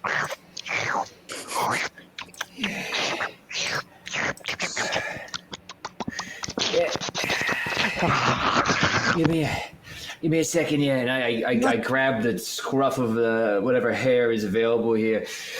Skiergama, what are you doing, buddy? Do you pick him up fully, or do you just lift his head up? I lift his head up. Okay, you lift his head up, and as you go to lift his head up, you just see like him lifting the yogurt with him, and like his face comes up. And I want to grab the yogurt from him and kind of like dangle it in front of him. Hey!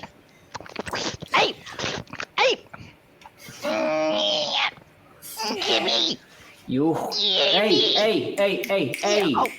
Attention to me, Scare Gobbler. What are you doing?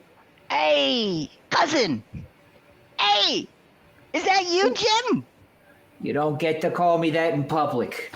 We got standards, and you and your family's causing a ruckus, making my day hell. I'm just seeing Yogi. You know what I do? I love me the skier. I love some good Yogi.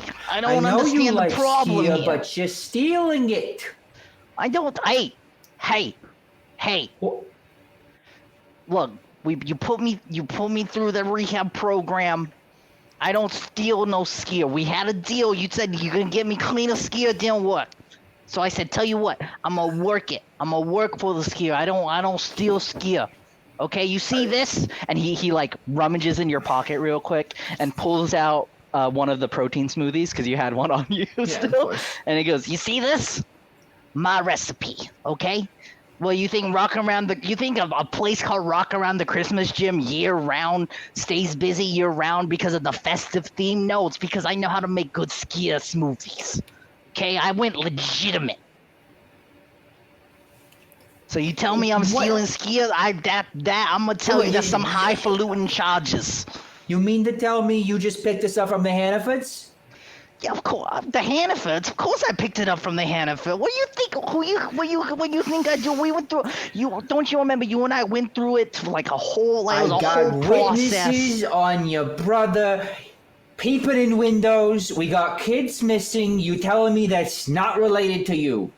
Okay, look, Galuga Gaga, he gonna do what he's gonna do, okay? What the Americans call him? They call him the window peepers, right? Window peepers gonna window peep. I can't control that. I even tried to offer him. I was like, hey, I told him, I was like, hey, you like Home Depot? They got windows there. We could just go there, look in those windows. He said he needed his fix. I don't know what you want me to tell you, but look, I run a legitimate establishment.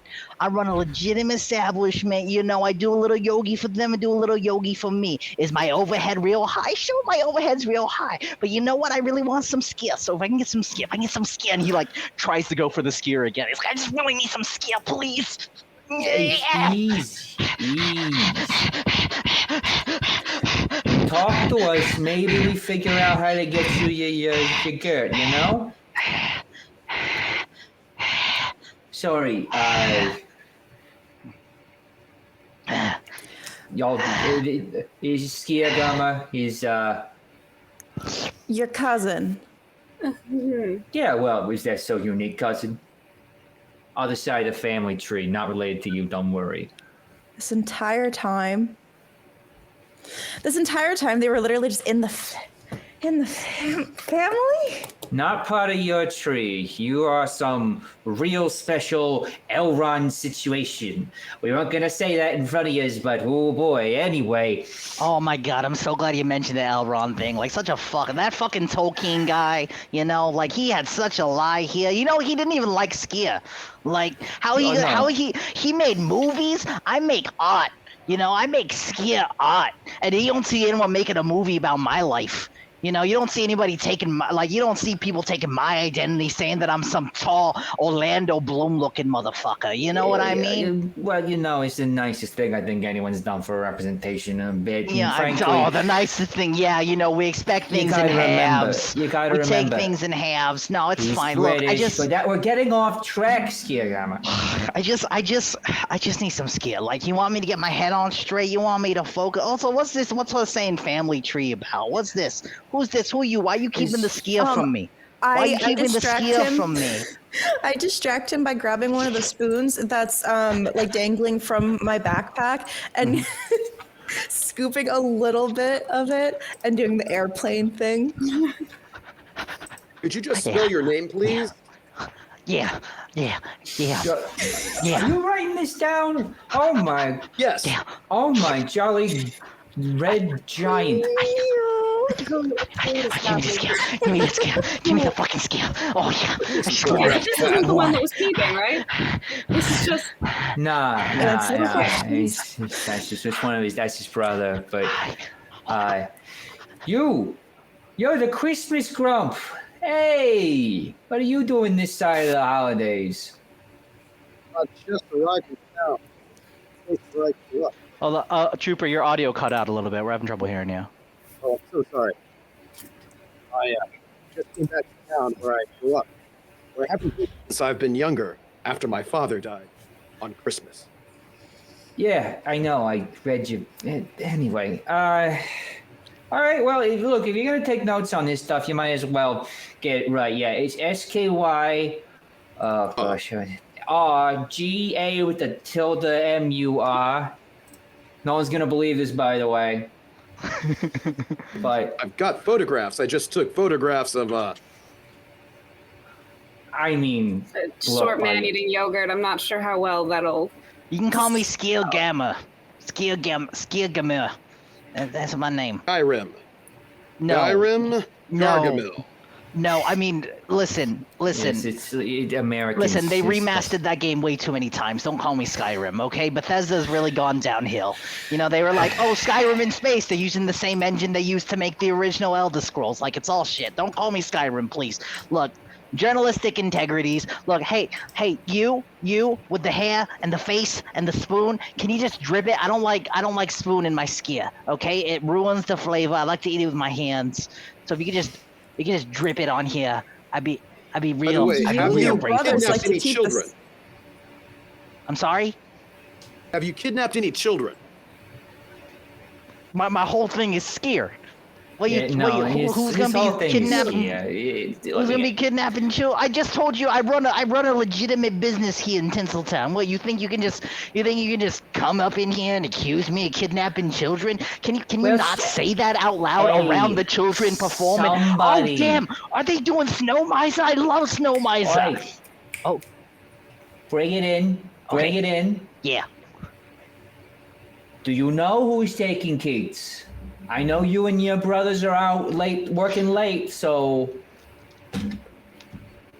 you tell me none of you seen anything? Hey, you got any skier?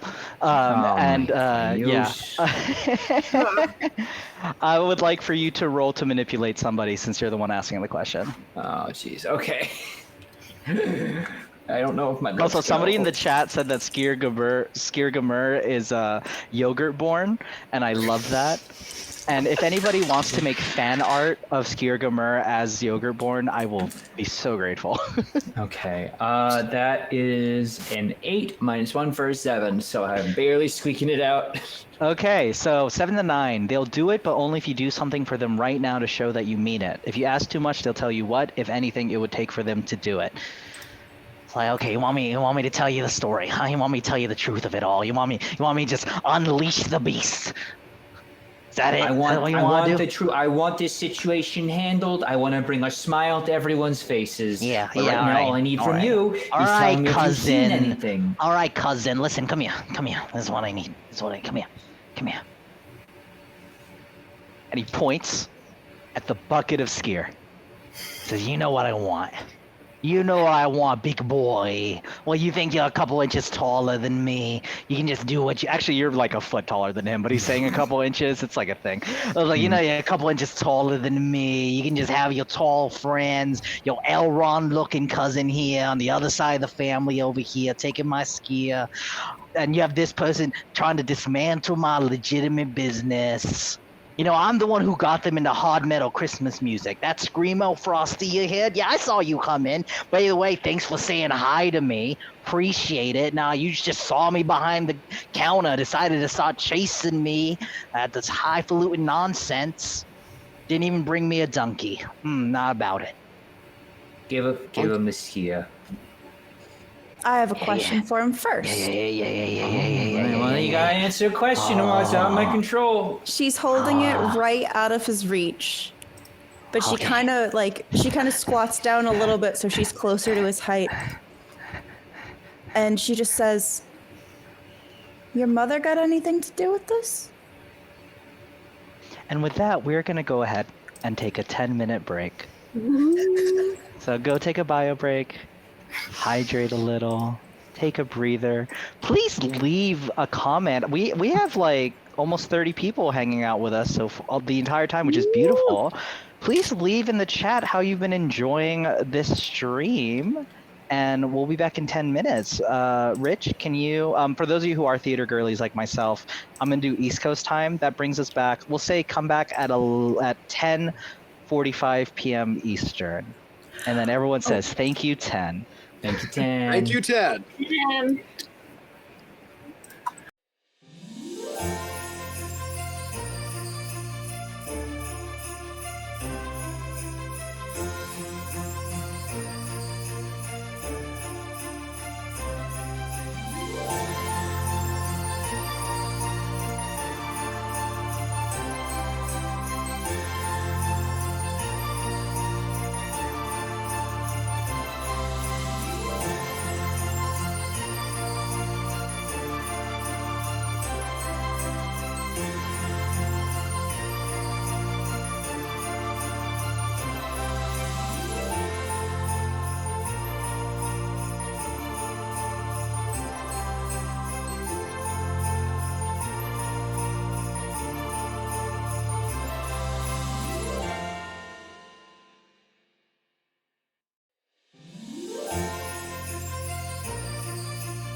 All right, welcome back, everyone.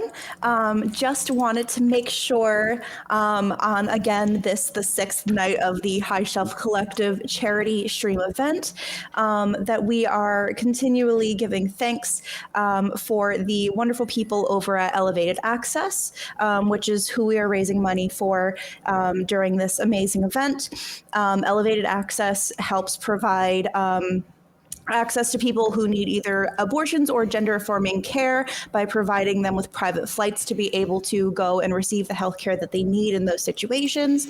And while we are getting ready to get back and give you guys a great second part of the show, we just want to make sure we give one last call for any donations to be entered into the the giveaway that we would have rolled over break. We just wanted to make sure we got some last minute entries flooding in if we want to. Again, if you want this, if you donate at least $10, you will be getting a PDF of the Witcher core rulebook from Art Helisaurian and the it's cyberpunk, but it's SBR plus PNK. So I feel like I shouldn't say cyberpunk specifically just to make sure that is distinguished. The physical rulebook from MythWorks. There are plenty of boons and banes that you can gift, which would not only give something fun for us to have to try to either maneuver or a way for us to progress the story, but it would also donate to a great cause. So if you donate at least $10, you get at least each $10 you donate would get you an entry into that break giveaway. And if you donate $10, you'll give +2 to a player. If you donate $20, you will give +1 to all players. If you donate $50, you can give bonus luck. And at this point right now, we actually do have a bonus luck for Isabel. So Isabel sadly cannot get a bonus luck at this exact moment unless they use it. So we'll see. But if anyone else wants to donate one to anyone else, we also have the $100 random Christmas cameo, which all of us have already kind of seen a little bit of that with Heat Miser and Snow Miser. And then for $200, J-Mark will either implement a Christmas song into the game or is also willing to run a therapeutic one-shot for you and your friends. Make sure you specify in your comment when you donate what you're hoping to donate for. But we just want to make sure we give everybody one last second to get on that board if we want to before we roll for the prize. Is there anything else we need to talk about while we just kind of give people a few last seconds to do anything? Oh, just for like when you donate, the $10 with the +2, you can also just be like, make this character that J-Mark's playing more flirty, and I'll find a way to make it happen. Because there was a request for a flirt fund. I'm like, yeah, that's just my life personality wise, but I'm also like Demi and a dumpling, so I don't know I'm being flirty. It just happens. And then what do they call that? Natural Riz? I don't know. But like I can make a character Riz-tastic, it's fine. So everyone loves a good flirt fund. I know we've already seen it in the past, so that's always up for an option too. But I will say, it looks like we do have a winner, and I want to reiterate again that this person will be winning a PDF of the Witcher core rulebook from Art Helisaurian and the Cyberpunk physical rulebook from MythWorks. So if everyone wants to do a tiny little... the winner is Saul. So we will you better make call sure... him. Gotta call. Better call Saul. But so the lovely working elves over at High Shelf Collective will be reaching out to you to be able to make sure that they get your information to be able to have that sent your way. And thank you so much for your donation, and to everyone else who has donated. Your raffle prizes, where your raffle tickets will get pushed continuously on to other things as well. So you'll be able to potentially win more things in the future as well. So I believe that's all I have. Is there anything else? No. Also just something that's really helpful too. I'm assuming hopefully everyone's already been doing this, but if you are donating, make sure there is an easy way that people know how to contact you, because if you win a prize, we want to make sure we can find you, so we can email you, Discord you, whatever is the easiest. But just a friendly reminder to do that. And I'm going to stop talking now. Back to you, J Mark. And thank you. So the weather today. No, okay. So we last left off with Noelle holding the spoon away from Skier's face and going, say the line again. Me? Yeah, you. What am I saying? I'm sorry. What was the line you said to Skier when you're holding the? Does your mother have anything to do with this? Yeah. So as you say that, Skier is reaching, and then you suddenly hear this really authoritative voice go, "What on earth is happening right now?"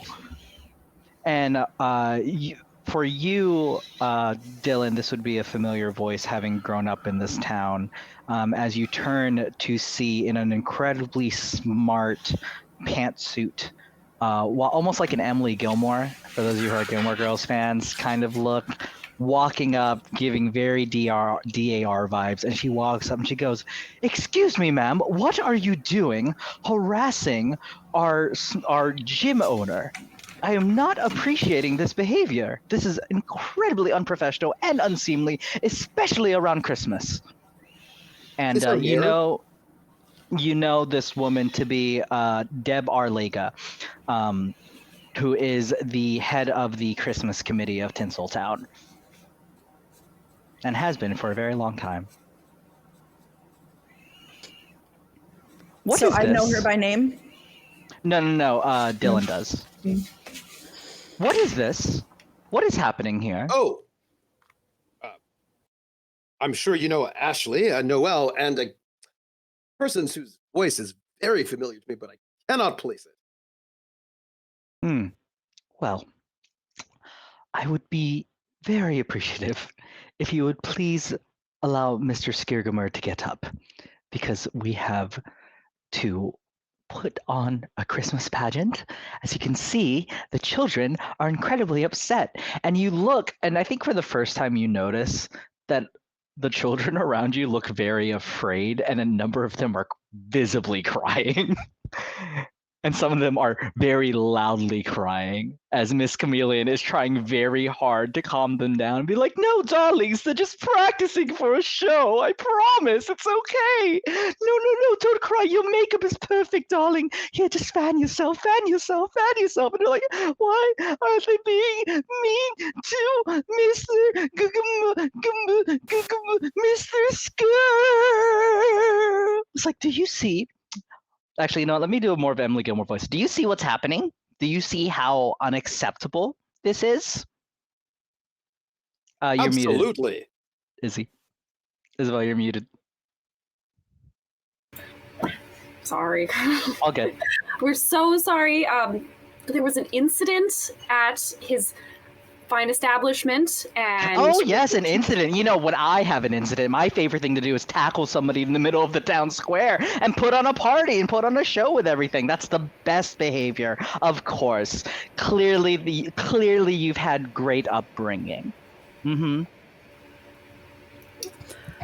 I would like to see if I can roll for my crazy eyes. Okay, what does Crazy Eyes do? It's just crazy eyes. But is there a description of the what it does mechanically? I get +1 weird. I want to see if I can +1 weird for a max of +3, and see if there's some way that I can just kind of weird her away from the situation and talk it down. Okay, so For the record, I'm not gonna notice anything weird about Ashley at all. Why? Because I miss all those. That's just how that is. I'm gonna be very oblivious to all weird eyes. Noelle, you mean? Oh, okay, I see here.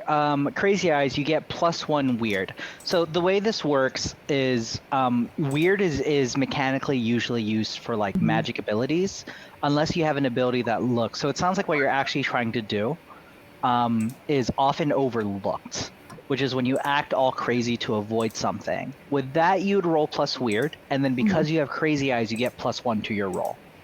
Cool. Okay. Yeah. This is So what I you're get gonna for being new to yes. Monster of the Week. Okay. No, this is the point. We're all learning together. So you get roll plus weird, and then tell me what you get. All right. Oh, okay. That's 9, 10, and then it'll be another +1, so 11.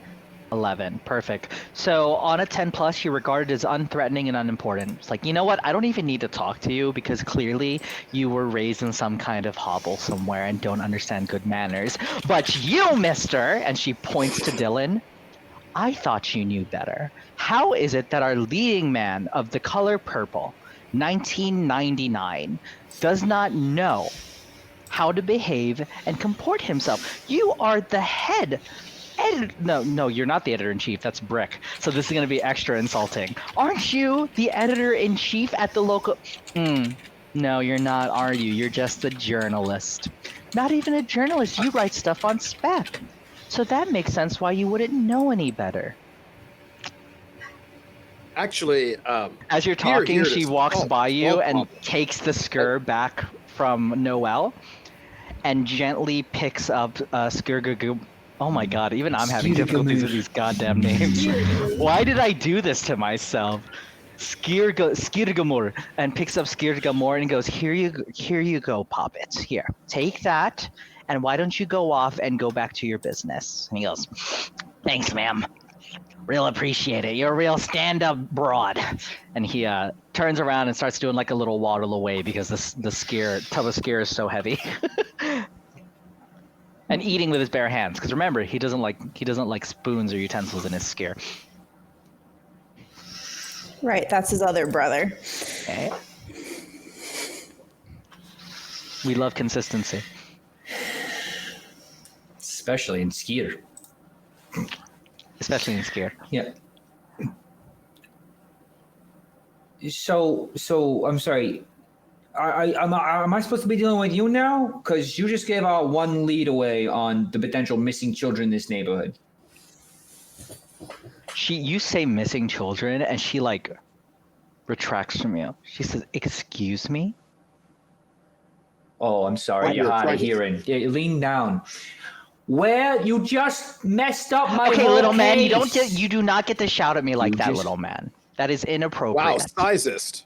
Wow. Oh, okay. Oh, I'm Ma'am? sizes. He Wow. told me to lean down a little bit, actually trying to bring Wow. me down to his level. Wow. Now then, I don't appreciate you coming into the middle of town talking about missing children around these children.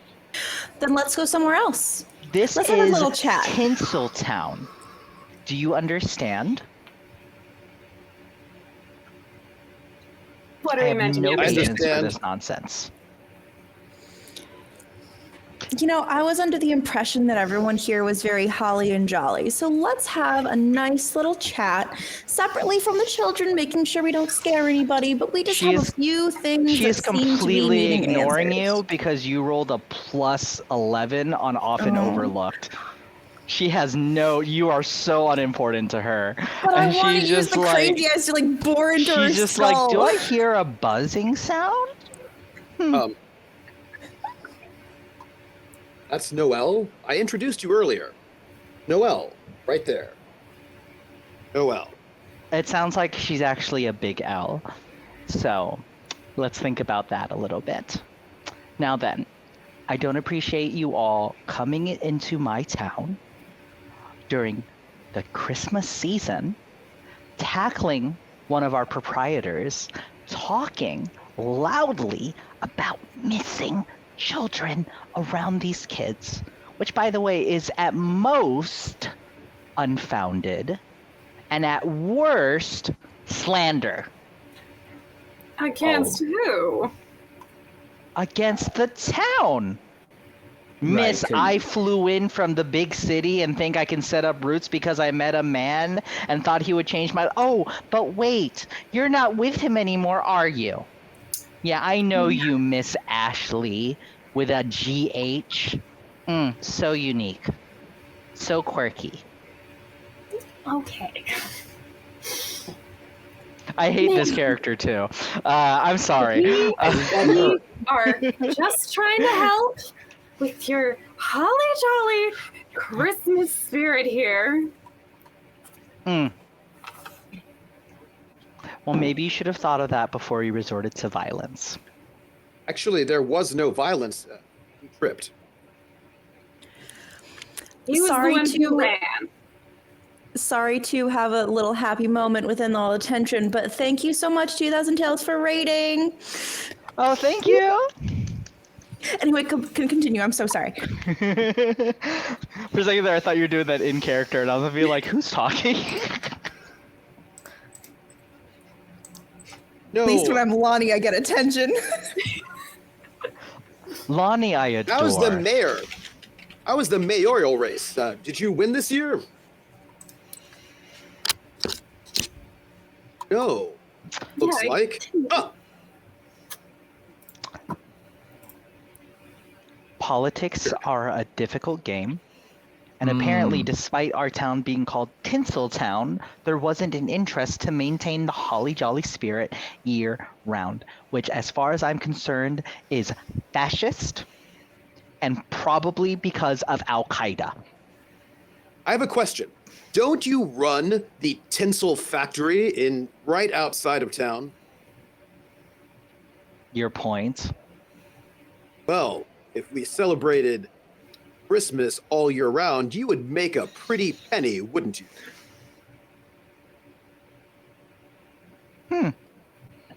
You mean a pretty penny that I would contribute to this thriving economy of ours? The pretty penny that allowed you to come here and not walk in muck and mud and horse manure? Are you sure? I can still smell it. That's your upper lip, dear. No.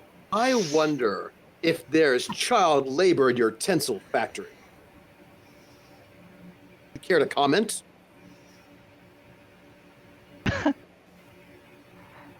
It seems I'm done with all of you, because that is the most absurd thing I've ever heard in my life. Look, if you really want to know about what's going on in this town, why don't you just go up to the Big Gap? Because I guarantee you, if kids are supposedly missing, they just went up there to play and didn't come back like they do every Christmas season. Excuse me, when did we get a gap here? We don't have outlet malls in Tinsel. It's an old gap. They filled it in. Oh, Yeah, this year it's an ice skating rink this time of year because of snow and winter. I'm sorry, weren't you an investigative journalist? I'm sorry, yes, weren't but I you just didn't think leaving? we'd have. Oh. Say that again? Hold on, I heard two people. This is J-Mark speaking. I heard two people talking and I didn't keep track of it. What happened? I shouted, I weren't you leaving, but I felt my comment was not as substantial as what Trooper had cooking. What'd you say, This is Troop? much better. I was just talking about how instead of a gap, I thought the gap turned into an Old Navy. But again, we don't have outlet malls in Tinsel. As you're like going on your monologue, she says, "You're absolutely right," and she turns with her. Also, I'm only using these words because literally I'm re-binging Gilmore Girls with my partner for like the 20th time. With her Birkin bag, she smacks Agent Jim in the face as she walks away. Oh, you better hope your factory runs on coal! I will shut down your gingerbread house of an operation! I will wrap you up in so much bow work, you're gonna think you're in a Japanese sex shop! Oh, the kids go, "What's a sex shop?" It's where adults get their special toys. And then all the kids are yelling, "Special toys! Special toys! Special toys!" Oh, boy. Before she like walks too far away, since she's not paying attention to me, I still have this. Like she took away the yogurt, but she didn't take away the spoon that I had that already had some on it. Could I? Roll to act under pressure. Okay. What is that? Oh gosh. Yeah. So act under pressure is plus cool. Ooh. How cool are you? Oh, not freakily? very. You're not very cool? You're not a cool I guy? have a +1. I have a +1. Yeah. Okay. So that is 7, but I'm going to use one of my +1s to make it 8 just because I just want a little extra oomph to whack her with it. Okay, so on act under pressure, on a 7 to 9, the keeper is going to give you a worse outcome, a hard choice, or a price to pay. Here's what I'm going to do. But she didn't even see me. You go to flick the yogurt and like launch it at her, and as you go to do that, she turns at the last second because she heard what Jim Jingles was saying, and she goes, "You have no authority!" It hits her right in the face, and like she stands there, and she goes,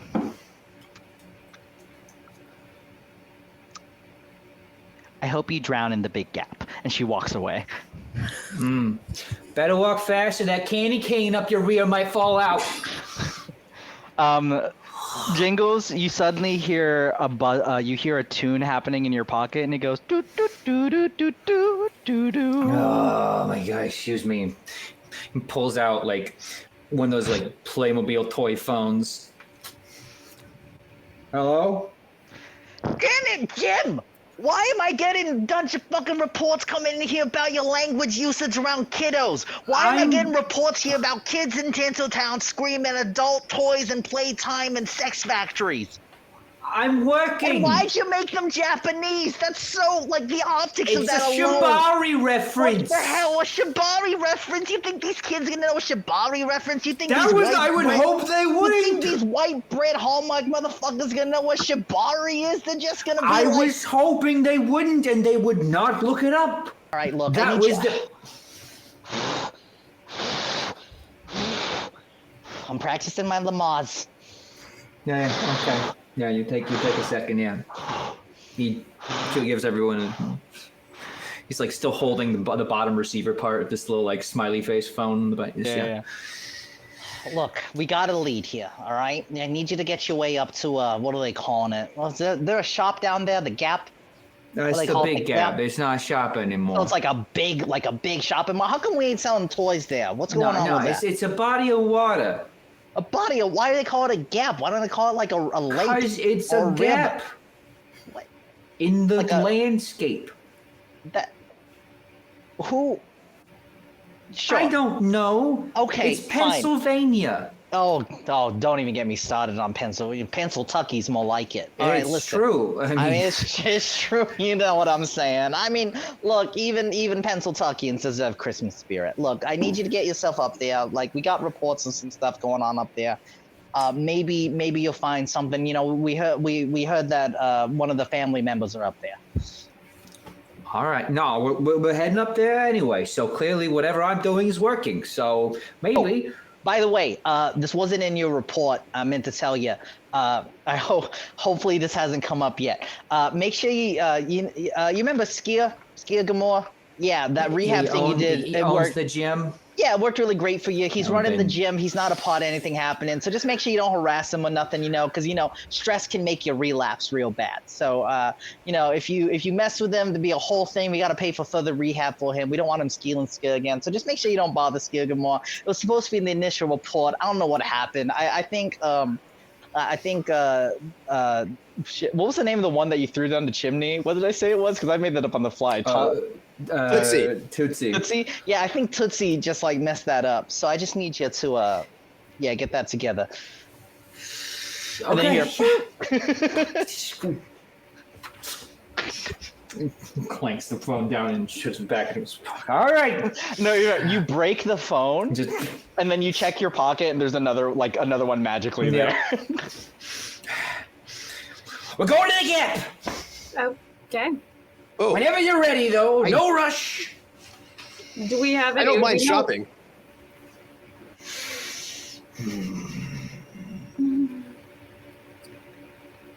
Do we know what we're going into? More Well- weird stuff. It sounds like we're gonna go visit your aunt. Normally outlet malls they've got a lot of kind of neutral fall colors, a lot of sweaters, probably some khakis. I'm going to imagine probably have. So hats. before you head to the Thank Gap, you. you do have options, right? So just to describe this, there are other places you go in town. You can still check out Timmy's residence, where you know where that is. You also know that you, Dylan, happen to know that a lot of people tend to hang out at the diner, and you can get a lot of information there. You could just go straight to the Gap if you want to. That is, of course, always an option. Basically, I presented you options, even though Francesca Frost told Jim where to go. It doesn't necessarily mean you're obligated to go there immediately.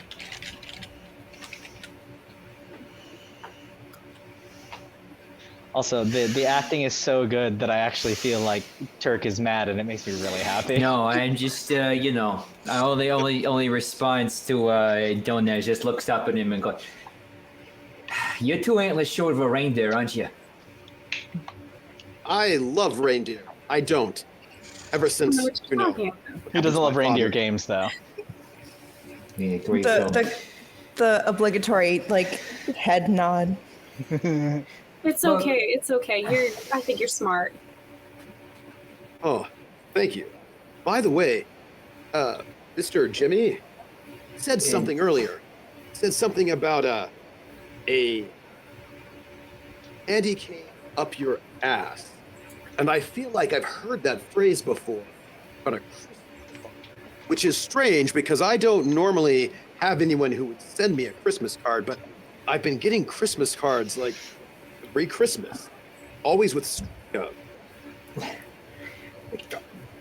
fruit cake or something like this, hot chocolate, a mint through the messages saying, "Hey, you chucklehead, have some donkeys and or else get some Christmas spirit, or I'll put a Christmas cane up your ass." And it's funny because that's exactly how you talk. That's weird, right? That's real weird. I mean, I wouldn't know anything about it, especially, you know, unless that would make you happy for once.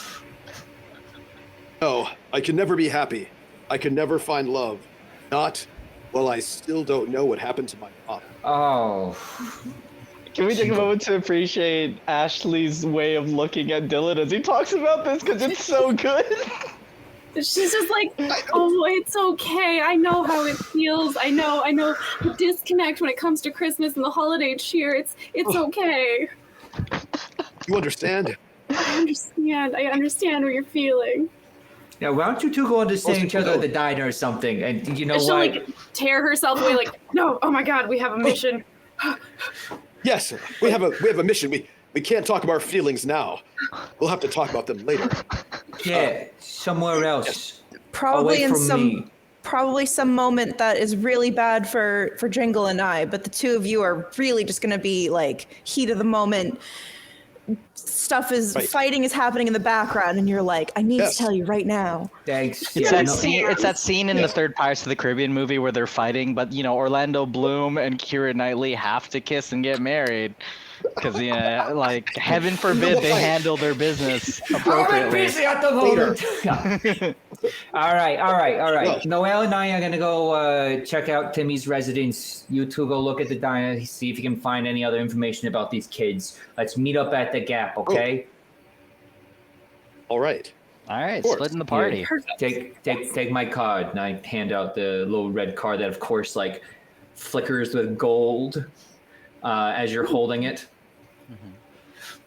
Can I have one of those? Handwriting looks familiar. You're coming with me. You don't need my card.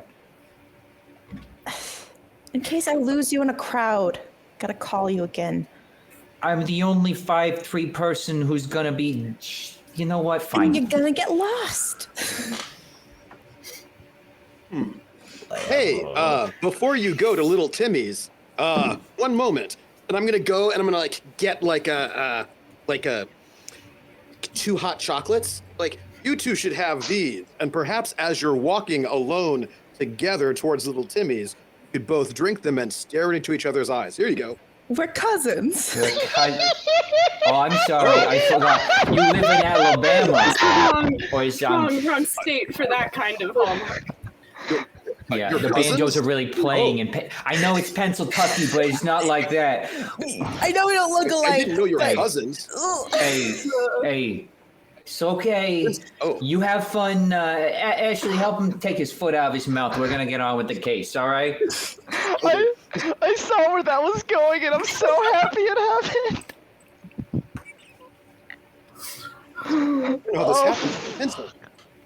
Tinseltown, these things always happen.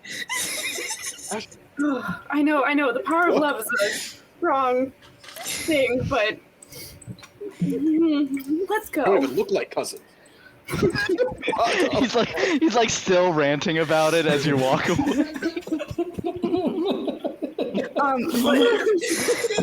We'll have that moment, but then Noelle will turn back and grab it too, and just be like, "It's really cold outside."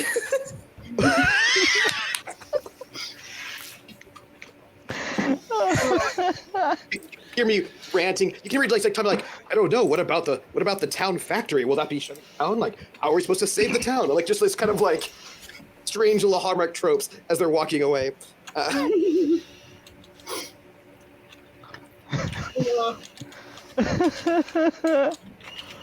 Okay, who wants to go first? Because I'm a little broken and can't make decisions for you right now. I know I'm the storyteller, but who wants to go first? I guess. I want to see what happens with little Timmy and the well. Okay, is the vote for Timmy? Timmy's house with kissing cousins. That was a movie with Elvis. You get to the door and there's mistletoe. Oh no! I'm just gonna be fighting these romance tropes the whole time. No, see, this is gonna be great because then I can just complain to him the entire time about like, come on, your company didn't know better than to put this stuff here now. Kind of. Well, we're actually gonna play this out. So as you both are making your way to the house, I'm gonna have you have a little scene together. So what comes up for y'all? How's it go? And then, we'll pick it up when I decide you're at the house. Doing okay? Best as I can. Be best as you can. What's I going just on with found you? out the thing I've been trying to find this entire time is literally just your cousins. Your other Yeah. side, the other family. Other side of the family. So you're fine. They could have shown up at family reunions and eaten all of the They sausages wouldn't and have the skier. They wouldn't have shown up at family reunions, okay? We purposely keep our families separate, all right? You're not invited to every shindig, believe me. American holidays are quite limited as to all of the other ones I like to celebrate, which kills me on cards, which is another reason I would like to get this job done. Because you know how many end-of-year holidays I have to make contact with for my various members of the family? God, the lore. Keep going. My life is a mess. You don't sound very holly and jolly yourself nowadays. I am very busy, okay? There's been a lot of cuts around here, all right? You know the price of coal these days? Oh, boy. No one's acting any nicer. Well, So- I mean, if you want, I can give some of it back. I mean, I usually get it every year. I can. Recycled coal isn't any good. Everyone knows this. Once it's been delivered, everyone else can recognize it's not going to apply the same shame. It's about the shame. Not that What's anyone worse has than- any anymore. What's worse than re-gifted coal? That sounds doubly shameful. Oh my. Oh my, Dancer, Prancer. Oh, I gotta write that down. Okay. Yeah. All right. So you help me out a little bit. Maybe you save my tushy. But the only reason finally putting me in the field. So I guess you know what? I am happy. I am happy this year. Really enjoying it, as you can tell. Do I not look happy? Convinced. You seem convinced. Yeah. I'm having a great time. I've never sweat so much. It's it's like below freezing out. You can probably just take off one of your many You layers. tell that to my sweat glands. Okay. So anyway, yeah, you lads are a thing. They are here. Don't know why they picked this. Anyway, one of them's fine. Don't know about the rest of them. There's some problem people in there. We already got the peeping Tom. And the sausage stealer. Swiper. There's someone stealing sauce. Oh, I tried to do it myself just to make sure I had some You extra can ammo. make your. And Did you check the rafters? what rafters? I was inside a cafe. He'll hide anywhere. Those places have, heat ducts and stuff like that. You gotta be careful. As you Just both be on the are lookout. As you both are walking, you noticed as you're making your way through town, distinctly that there is a house that seems a lot less holly and a lot less jolly. You come to a house where the Christmas lights have been are at half mast, so to speak. They're not really put up as well.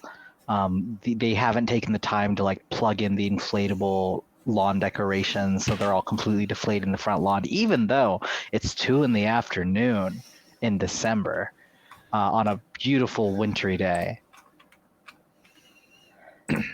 Oh, okay. I know you're not feeling all holly and jolly right now, but can we muster a little bit of it up for these guys? This family? Give me a sec. And he just Also, while chugs Turk the is entire rest of the prepping, hot chocolate. thank you for the raid live from the apocalypse. Thank you. Thank you so much. Welcome to our Monster of the Week Hallmark game. Where we chug hot chocolate for confidence and all right. Whew, all right, I'm feeling real jolly. Let's do it. all right. I'm gonna march up to the door. That was a good knock. Jeez. That was a really good knock. Yeah. Thank you. Yeah. There's no answer initially. Oh, come on. And then you see the curtains in the window shift a little bit, almost as if someone's trying to peek through.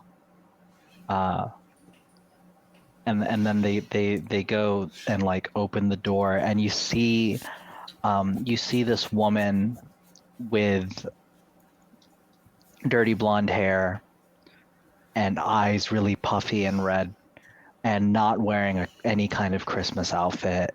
She is full on just at her wits end. She's in full on cozy slop mode, and it's clear that she has been sobbing her eyes out. And she goes, yes. Hi. I'm sorry. We're not. I see. We're not doing the Christmas pageant anymore this year. I'm sorry. It's very sweet of you to come and ask. I'm so grateful that one of Timmy's friends came to ask how he's doing. I'm gonna stop you right there. Okay, I'm gonna stop you right there. Yes. Yeah, we're now about the pageant. My name is Agent Jim from the DCA. I quickly throw up and flash a badge-looking thing. Did that badge have a tinsel on it? Jim? It's shiny. Jim, Agent Jim. We're here to talk about your son. We want to find him. We don't have news about him. We want to find him. We want to know what you know. Sure. Come in, please. Please come in. And she walks you into the house, and as you're looking around, you can see it's been a rough 4 days for her. As you know, it happened around 4 days ago. And you can see that clothes are all over the place. The tree has been knocked down. Everything is just missing. You get a peek into the kitchen, and it's a mess in there for sure. I would be more descriptive, but there's a game you're playing and there are rules to it. So yeah, it's a hot mess. And she leads you into the living room and takes a seat.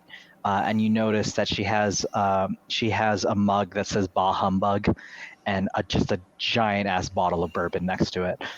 And she looks at the mug, and then just drinks straight from the bottle of bourbon. I was gonna offer her the hot cocoa that I was gonna say I didn't drink on the walk over, but don't think she needs it. So the town sheriff already came by and said that after 48 hours, the odds of finding Timmy was not likely. And I'm glad you said you're with an agency, right? So I've been trying to get in touch with the FBI. They've been throwing me around, and I guess now you're here. Yeah. Yeah. So maybe they heard my my request. I'm not from the FBI, like I said, DCA, but still very concerned about local affairs here, and we'll try to get your family back together for the holidays. And do we think we might be more open-minded than the FBI? All things Okay. considered. Self-righteous pricks. Okay. Big man wears a red jacket, don't call What him do a you need communist. to know? The last time you saw your son? Start from there. Yeah, so let me double check the things you can do in this game. Hello. Would this be a... Yeah. So because you're the one who asked Agent Jim, Oh, wow. I'd like you to roll plus sharp to investigate a mystery. Oh, hell yeah. I'm actually good at sharp. Okay. Bye. Oh.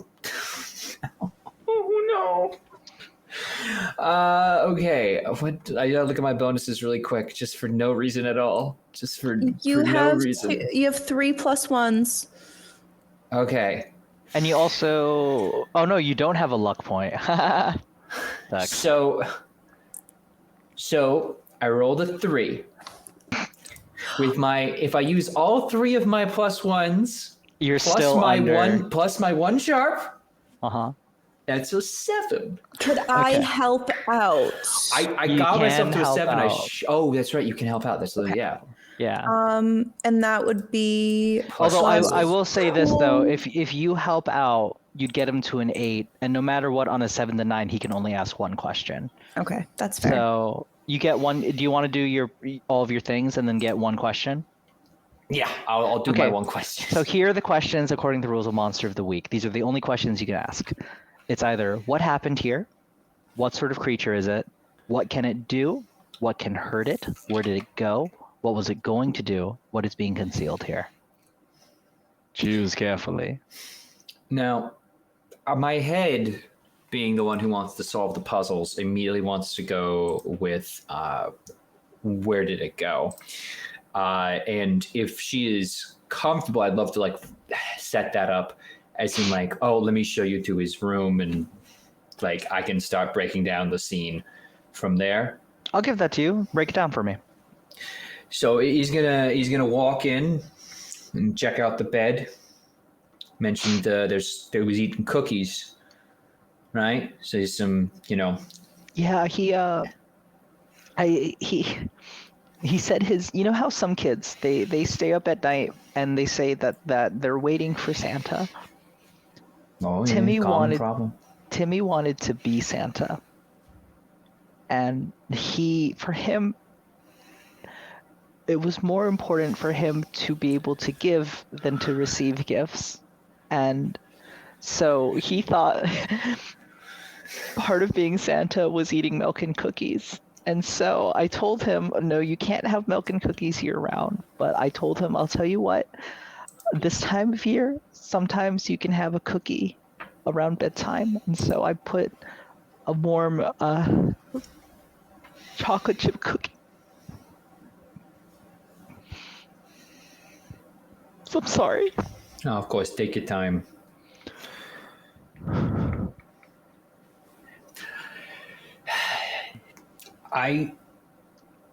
See, it's a good thing about the way you cook this, though. Baked it, I guess, better word. Cookies, we don't call them bakies. Why is that? I'll never know. But oh fuck! Hold on, I need to take a minute. Not kidding. Go ahead. And they crumble quite a bit here, and I want to start trying to follow this cookie crumb trail. Awesome. Hansel and Gretel style. Yeah, so you're looking at the cookie crumb trail, and you start following it, and you can see there are crumbs like on top of the bed, and you notice they kind of break away. So the crumbs aren't just like it's not just like a singular trail. It's almost like there are multiple little crumbly bits that are all over the place. But you kind of pick up the trail, and then suddenly you see they lead to the window, and then there's no more crumbs. But when you pop open the window and you look outside, you can see what appear to be, it's been 4 days. It hasn't snowed since that night. And you can see what appear to be the faint outline of paw prints outside in the back.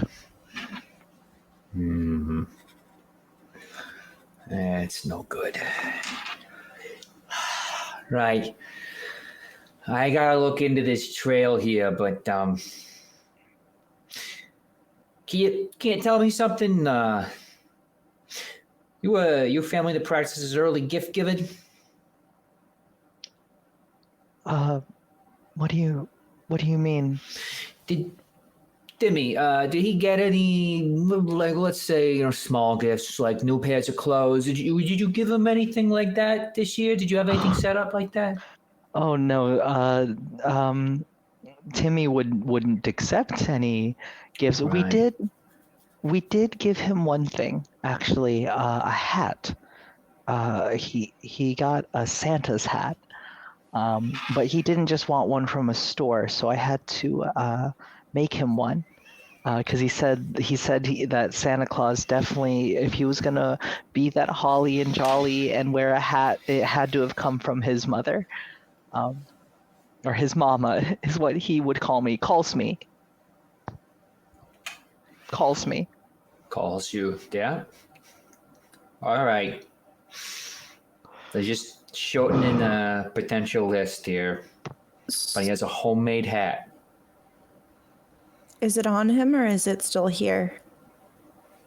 I don't actually know. I haven't. And she's trying really hard to recall if Timmy was wearing the hat when he went to bed or anything. It's like, is that important for your investigation? Is it matter if he has a hat or if he's wearing the hat? It's identification. Oh. It's an easy hat to spot. Once we find him, we'll know. We haven't. I mean, we'd also love a picture. I can give you a picture. Yeah. And she reaches into her like pocket, like shirt pocket, sweater pocket, and pulls out this tiny little, what are they called, like 3x5s? 3x5 Yeah. picture of this little boy who looks to be about like half Indian, half white, with like a big old smile on his face, and you can see a homemade Christmas hat on his head. And he's like, he insisted we were gonna get it turned into a badge, kind of like yours. So you say, "Hey, I'm Santa Claus," and then flash it. So I got this for him. His Christmas Day gift was gonna be the badge. Do you need a copy or? It wouldn't hurt, but well, we do need to be moving. We got some tracks to follow out here. Oh, this is the most recent picture I have of him. And we'll bring it back alongside with the real version. Roll plus charm, Noelle. Oh no. Yeah, we sent a real charming group to console the mother here, didn't we? It was between you and the dude who doesn't know that people are related. So it's really and white guy in the color purple. So it's hard to call. Okay. I just rolled a 6. But there are options because I do have a +2. Okay. And I feel like this is a very good moment to use that to make sure that I am not freaking out this woman. I want to make sure that in this one moment I can be comforting. Like your interior monologue is just you yelling at yourself, be normal. For the love of I'm God. funneling all of my thoughts into this one moment. Mm-hmm. It has to work. I need to just be normal and consoling. Uh-huh. And play maybe this. it'll also help me get the Yule lads because I'm gonna go find the Yule lads who stole the kid, and you know it still works. Play the scene out for me. She's has the photo in hand and she's trying to decide what to do. She sits there for a second, and it kind of looks like something is being contemplated in her brain. But it's. I'm so annoyed because the only thing I can think of right now is the SpongeBob reference where SpongeBob is that one episode where he's just normal and he just all of a sudden like has no pores. He's just I'm smooth and normal. he's just like, hi, I'm normal. No, please do it please do it just like that. Yeah, absolutely. And she just 1000%. she like something like I said, she just like has that moment where everything kind of just clicks and she's like, we'll bring him back. We'll No, bring... I need more of a SpongeBob normal voice if you're gonna do this. I need you to commit, baby. Okay. We'll bring him back. The She picture? looks at you and like visibly takes a step back from you. No, but I did good. I did good. I did what I was supposed to do. Hold on. On a 7 to 9 for manipulate someone, they'll do it, but only if you do something for them right now to show that you mean it. If you ask too much, they'll tell you what, if anything, it would take for them to do it. So she takes a visible step back from you and she goes, and she looks at Agent Jim and she goes, can you please promise me that you never let her touch this or anything in my house and she leaves right now? We're gone as soon as you hand it over. She hands it to you. Please leave. Please leave. We're gone. Please. No, you're fine. Please leave. She's like looking at you, Noelle. Please leave. You heard the nice lady, Noelle. Let's up the chimney, you know? She'll like kind of do the weird turn to look for the chimney and then realize you're joking and and walk out. And still walking out acting SpongeBob normal. Okay, goodbye. What is wrong with you? Like, door closes. Listen, What's wrong with you? I almost chose the -1 charm, and you're lucky that I got the 0 charm make of my character instead, okay? No, this is good, but Jim's asking you what's wrong with you, and I think Noelle needs to respond. Huh? You're pulling full American Psycho on me in there? You kidding me? I tried. Yeah, okay, Bateman, you tried. This, Surprised you didn't compare business cards.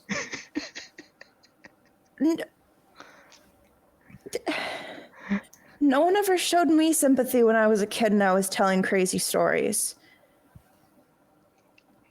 And that's real So sometimes I don't know how to show compassion for other kids that... Oh, all right. He goes over and gives her a little hug. But he's like much shorter, so it's like at the hip. It's like patting her like lower, like our upper, like mid back. He's only like 3 inches shorter than me. He's just he's just like, there you go. We should have made him shorter. He's basically Danny DeVito already in my head. Yeah, in my head. Can we canonically make him shorter right now? Can we retcon that and make him? He's Danny DeVito height compared to you're all Always Sunny height. How tall is Danny DeVito? I'm very curious. 4'5"? 4'5". Okay. Full foot and 3 inches shorter than me. He's 4'10". I took 5 inches off him. Jim's just getting shorter the longer he stays in this town. He's actually, quite tall amongst others in his workplaces. Yeah. I know he's, big fish, small pond, but yeah, the pond is just the world. But yeah, so as you are patting, the camera star wipes because we love a good star wipe. Actually, what do they call them? The Christmas Snowflake. baubles. Snowflake wipes. That's even better. Snowflake wipes. And then we cut in to the lovely couple to be potentially. Before we do sitting. that really fast, I'm sorry, I keep interrupting, but there's just so many amazing people giving so many donations.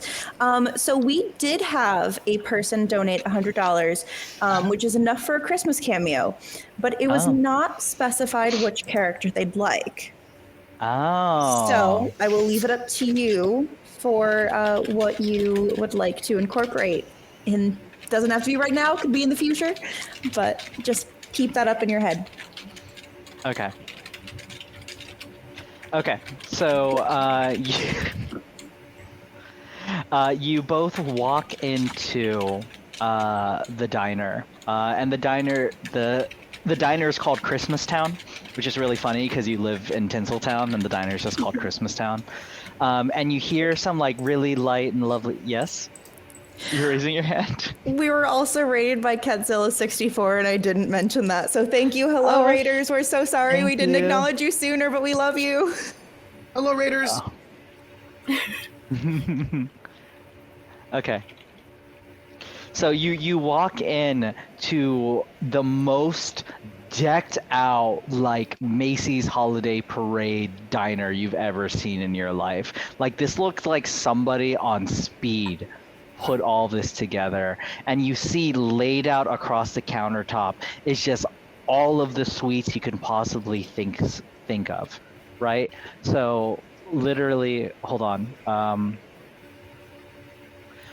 You see candy, and you see candy canes, you see candy corns, and you see syrup, and you see a plate of spaghetti with syrup all over it. And behind it, you see a guy going, "I love you, I love you, I love you." Hi, Hi, Buddy the Elf here. Welcome to Christmas Town. How can I help you today? Oh, Ashley, are you all right? I know this could be difficult for you considering what happened in your past. Did something happen in your past? Are you sad? It doesn't help to be sad. Did you know the best way to spread Christmas cheer is singing loud for all to hear? Do you want to sing with me? What's her name? Maybe Ashley? not yet. Yes, Ashley, let's sing together. Oh, you better watch out. You better not cry. You better not pout. I'm telling you why. Santa Claus is coming. Santa Claus is coming. Santa Claus is coming. Ah! And he like runs into the back. Does anybody else work here? Did that seem like a threat to you when he said Santa Claus is coming? It seemed a little bit ominous to me. Yeah. Yeah. I feel a little looking around for any other workers here. You see, you are looking around. If we know they're workers, we and can snoop. You are looking around, and you see this gorgeous androgynous being with like piercings all across one ear, this short little pixie cut. Definitely has color because you can't be clear and not have color in your hair. I know I'm failing, but I'm giving my hair a break. Definitely color in the hair, and they're just chilling and like very patiently, like, oh bitch, that's not it. Hi. You hear welcome to Christmas Town, which by the way is not the name of the diner. That bitch does that every year. It's like, oh, we're gonna do a whole thing, and I'm gonna be Buddy the Elf, and it's so fucking exhausting. Like, seriously. Is he like that year round? Oh, entirely. Hi, my name is Herman. Welcome to Duke's Diner. Mr. Buddy the Elf there is Duke. At least he normally is Duke, and then suddenly the Christmas spirit possesses him and turns him into a psychopath. We love to see it. You know, I know so much trivia about the movie Elf now because of him. For example, do you know the montage when Will Ferrell is walking around New York City is actually just him fucking with normal people for the sake of a movie? Like, that wasn't scripted. Those weren't background actors. They just ran around New York City with a camera and then asked people to sign off to be okay with being in the movie. Sounds like Menace. Wow. Christmas Menace. Oh, Christmas Man. Maybe we should call it Christmas Menace, bitch. Anyway, welcome to Duke's Diner. Oh, Christmas Town. I'm Herman. Nice to meet you. No, Nice to meet you. Lovely my to name meet you. actually isn't Herman, but I told Duke if I'm gonna work here, I might as well choose a boring ass white boy name too. So here's where we are. You can consider this my waiter drag. Nice. I actually thought that was a reference to Herman's Hermits, because you've got that nice, charming hermit vibe. Thank you. You're welcome. So, what do you want? Don't be fooled by all of this. We do serve normal food because the last time we tried to do this sincerely, the health department came down and we had to shut down for a month. So we got regular diner fare also. We cannot legally say we're a diner and not sell diner food. Fair, fair. We're looking for information that won't get us kicked out of town. Ooh, you're looking for tea? Yes? And like you Yes. say that, you say you're looking for information, and like Herman goes from being like totally uninterested to suddenly like leaning forward, like, tea, tell me more. More like hot chocolate. Hold But, Yes. Also a nice. Oh my mint god, I'm is sorry, also you just said very hot good. chocolate. You're not one of those Christmas bitches, are you? Because I'm like so fucking done. trying not to be. No. Like, I loved Christmas once, and then I came to this fucking town. And like, if it wasn't for the fact that they pay very well this time of year, I would not be here. It is truly kind of a terrifying place to be. But yeah, this Yeah. missing kids. That's what we're here for. Missing kids, And honey, also missing no. You there sausages. is shut up, bitch. There's no way you had kids yet. What the fuck? You look hot. No, not me. Not me. You can't tell me Oh. you're missing kids. Shut the fuck up. Oh, he's charming. Honestly, like look at this economy we're living in. You're missing kids? No, honey, you're thriving because you don't have kids. Get it? No fresh children perspective. dual income. NCDI, that's the way to go. I never thought about it that way. Wow. But no. Nice. Children are missing. At least Oh, you've like- been told that. Oh, you mean like missing, like gone. I mean, honestly, it was probably just a bunch of queer babies trying to get away from their fucking cishet parents. Like, let's be real. Have you seen this town? How can this town be so Well- gay and yet be so anti-gay? Yeah, You're telling me it this was. town Good loves point. tinsel Points. and Christmas lights and baubles and dressing up, and yet they're Yeah. so fucking homophobic. Yes. Also sausages. You Missing like sausages, sausage. Daddy? Oh, sorry, what? Missing sausages. Are you missing any sausages? Al Noel says missing sausages are a sign of the Yule lad. We also had a peeper in the gym bathrooms. Did you really?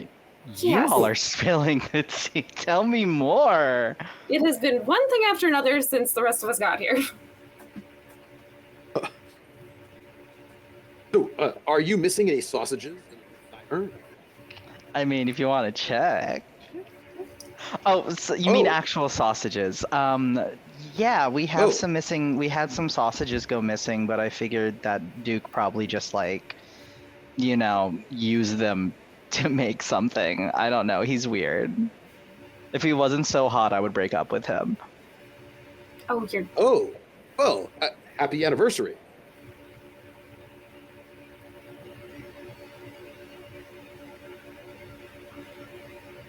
You actually just broke when did we J go Mark. missing? I just want to be so clear. Like you broke me, the person. in something's wrong with the that audio.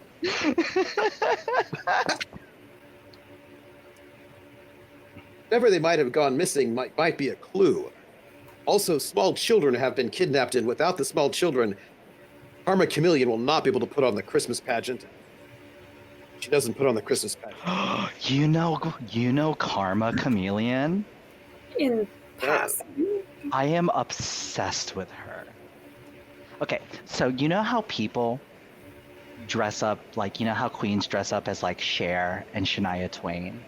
I think Karma is a missed opportunity. She needs to become a drag icon. I think about people She could, dress in drag. perhaps- They dress as Shania Twain. They dress as Tina Turner. Where's our Karma chameleon drag queens? You know, I feel like this is a moment to say, I sometimes get these premonitions about things. One thing I do as a searcher, and I just have this feeling, hold on. I feel like we might have passed $2,000 in our charity event, raise money for an important Oh, cause. sure. You're Yes, we did. absolutely right. Let's let Lonnie Or make the elevated official actor. announcement. So as of right now, we have surpassed 2K, $2,000 for elevated access, and honestly, like, I'm sorry to break this for a second, but just thank you to every single person that donated. I am like shocked that like this happened right now. So incredible think they understand Christmas cheer, the joy of- happy joy of Christmas. everything, and continue. Well, Ashley here is one of the best. She's broken more arms on other people than I actually know about. Which means if there's any kind of missing children or sausages, or perhaps missing drag queens, also missing drag kings or drag things, then Ashley can find them. Absolutely. Well, you want to know the real tea, honey. Do you know that? Have you met that bitch, Deb? Yes. Yeah, Miss Lega, head of the Christmas committee. Yes. I heard Probably she acts running like some sort of illegal tinsel ring. I heard she acts like she has a stick up her butt because her husband isn't giving her any. Any what?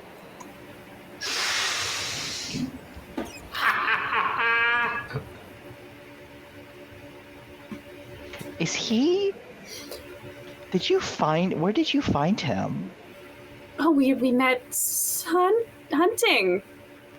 Oh, I think he's great, isn't he? he's so innocent. He's lovely. Herman looks at you in the eyes, Dylan, and goes, "I want to break you." Oh, I mean, I do have a little bit of like tight muscles, you know. Oh yeah, I can suppose loosen you breaking up. vessels. Oh, are you I a will masseuse? gladly. This is also going over Ashley's head. I feel like Herman is talking to the whitest, straightest, Yes. most oblivious people. We're just In like, the wow, world. this Well, person's but- just so sweet. I like how you. Yes. I just want to take a moment to appreciate. We sent the most uncharismatic people to talk to a grieving mother, and we sent the most bland white bread folks to talk to like the one outwardly queer person in town. Yes. And I'm like, or Like, besides Brick. Yeah. So you. they get hit on, and then it's just the PS3 startup music. No, even better. No, the PS1 Ashley, startup have you music. heard about Oh, they this, yeah. Have you heard about this drag race thing? It's all the rage. It's quite the thing. They have drag queens who sashay and shantae. I don't quite know what that means, but it is all of the go girl. You know what I most want to do? I like just want to put a gag in his mouth and just like whatever happens happens. Cause like all of this is great, and then there's this, and I want this to become this, right? So you're doing a lot of this, and I need it to become this. Here, have like a Christmas cookie. This seems like a. Oh yeah, have some of that. Listen, look, this is all great and all, and then suddenly you hear a crashing in the back, and you hear a voice going like, "No, get away! Stop it! Ah, ah!" Oh my God, follow buddy, you're so Is that dramatic. normal? Does that happen? Nope. I don't know. He's always We're gonna doing check. stuff back there. Like I Okay. said, he acts You're just- crazy this time of year. We'll check on him. Open up Just that- stay. Watch the front counter. We'll help. Okay, bye Sashay away. bye. Shantae. Don't steal any sausages. Save them for me. As you go in the Open back. Sausage Fest as I follow Ashley. So you go into the back room and you see the most chaotic scene possible. There is a dude like who has his face fully in a pot and is just like licking it up. There's another dude who is like grabbing as many bowls as he can into his arms, and they're all about the same size as Gobbler. There's another one who is like taking food from frying from like there's a lot of hot frying pans where Buddy the Elf was cooking, and he's just like, gimme, gimme, gimme. And it's all happening, and you see Duke, aka you see Buddy the Elf, aka Duke, being like, "Please stop! It's not okay. Stop it, please." This feels like crime. Oh, yes. Oh, I should hello? take photographs. Jesus. I'll grab one of the hands out of the one guy and like grab him by the like shirt collar. I need you to roll to kick some ass. Hell yeah. I take photographs. So that is plus tough. And +2, hell yeah. And then for you, Dylan, I need you to roll to read a bad situation, which is roll plus sharp. All right. I will do that. 6. As I'm looking through the viewfinder. Because, you see everything in a viewfinder. Of course.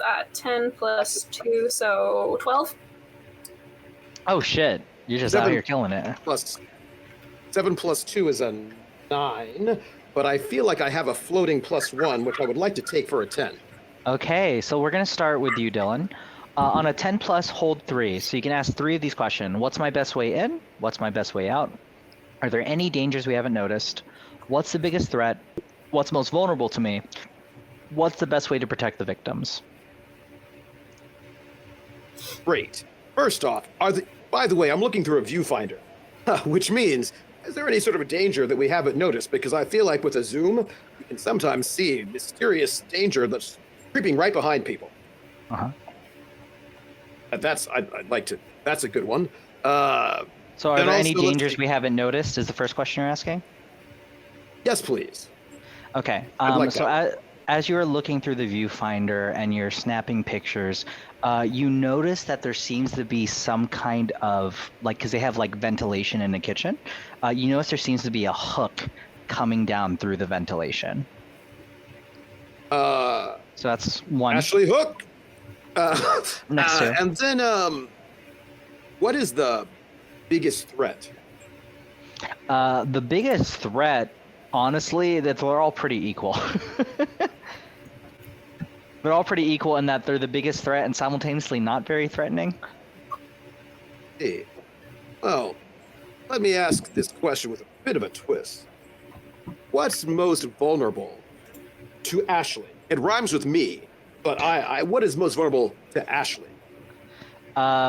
Currently, it is the one that Ashley is holding and ready to fight. That one's pretty vulnerable. Yeah. You got this one, Tiger. All right. So Ashley, you said you got a 12, right? Yes. So on a 10, so you're about to attack. On a 10 plus, you choose one extra effect on top of attack.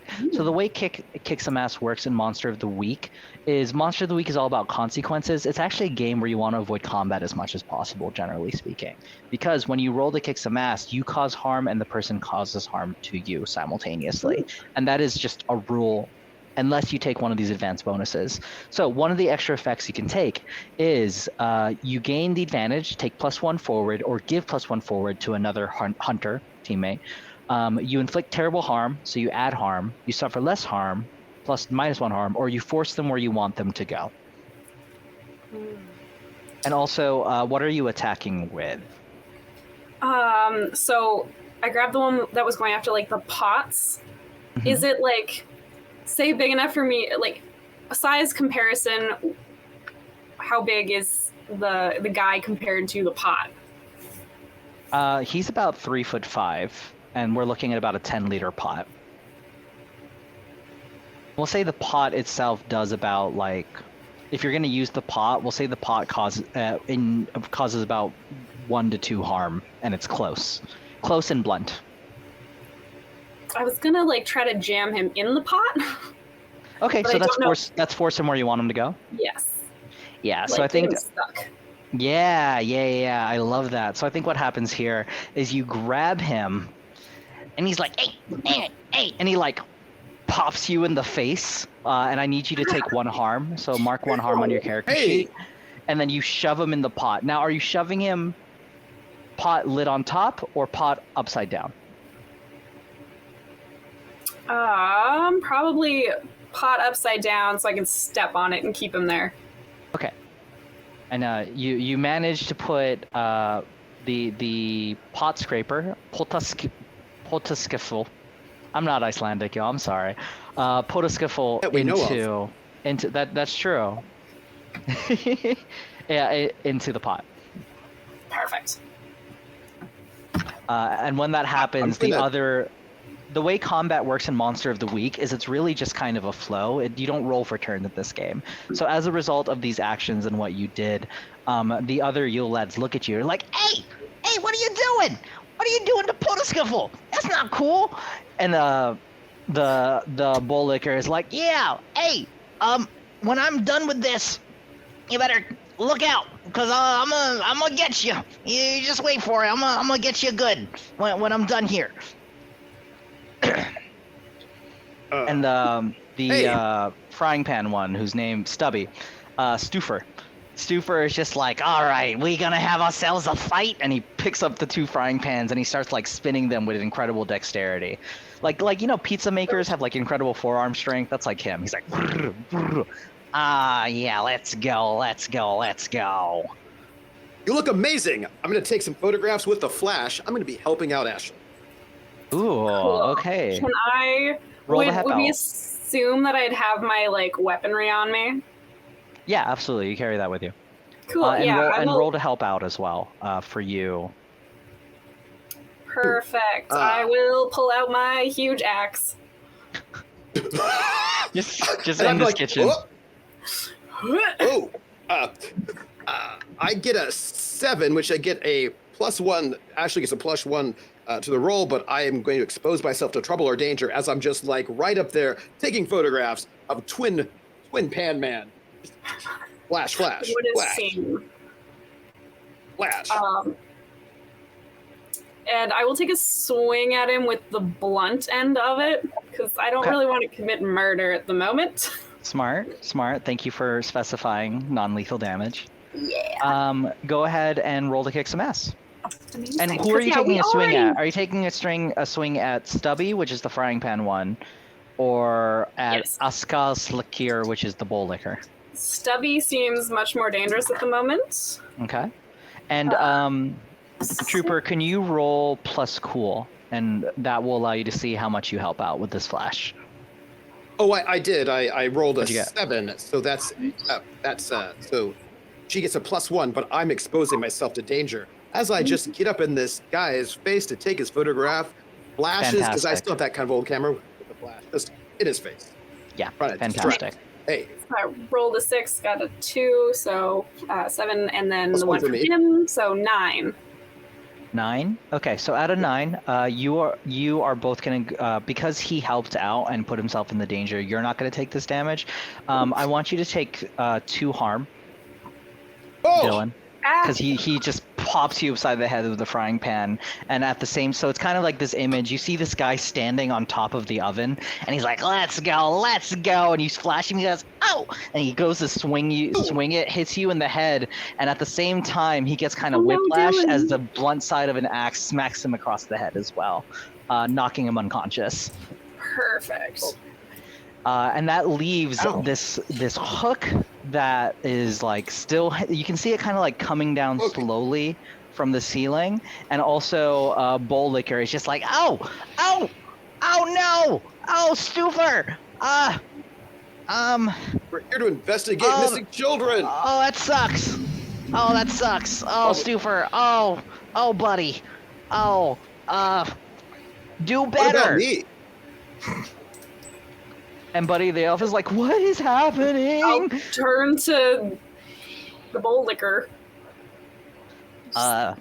You're next. If tell us what you know. Hi. I'm a Skosliker. I'm a Yule lad. Historically, they say I show up on December 17th, but really that's just weird lore that humans make about us. I'm a Capricorn. I Do think you steal American children? Idol played itself out much sooner than people think it did, and I think that I think that Dwayne "The Rock" Johnson was an interesting choice for a presidential candidate, but given the choices that you've had in this country, really, what are you gonna do at this point? So that's what I know. Can I lick the bowls now? I just really want to lick the bowls, please. Answer her question first. or I'll That take was your coat away. she said, tell what I know. That's what I know. So Missing Also- children. he's like Do you know anything about he's children slowly going missing? stepping away. I don't ask my dad. I guess he might know. Who's your dad? He's a big guy. If you bring him some eggnog, he's usually pretty amenable. You can find him up at that giant lake that's like an ice skating rink this time of year. You can go find Who's him. your daddy? I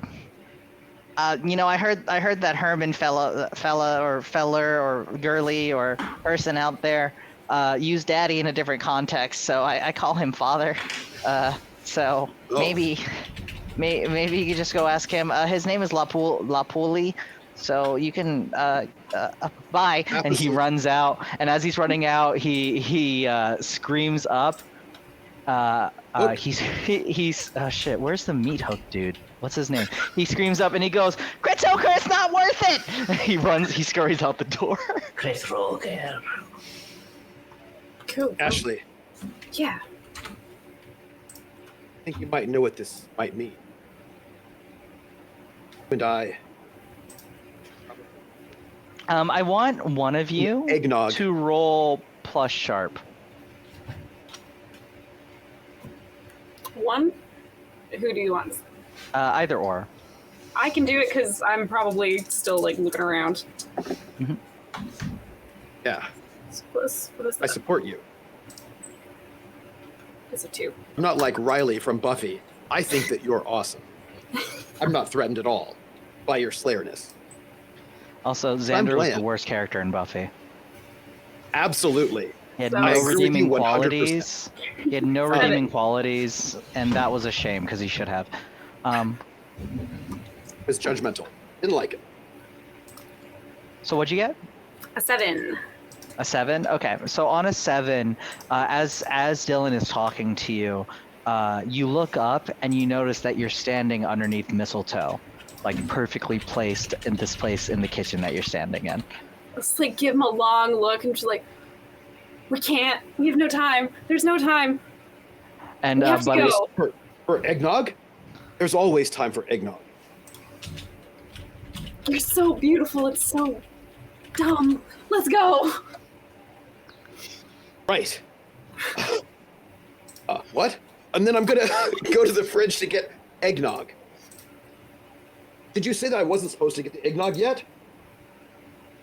Grab the eggnog. Okay. I'm gonna grab eggnog. And then I'm I'm gonna keep totally the like pot I'm gonna with like the lid on it. I'm gonna run into the mistletoe, totally missing it, but it was there. It was eggnog. so you both cut out of this scene of missed love potential, and we ooh, sound got weird.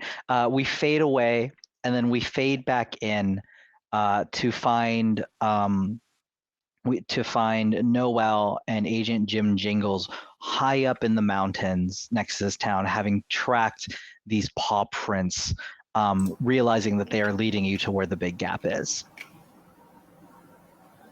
That's convenient. Well, at this point, we told them to meet us here, right? So they already know to come. Yeah, well, between you and me, I'd be concerned about them buttering toast on the wrong side.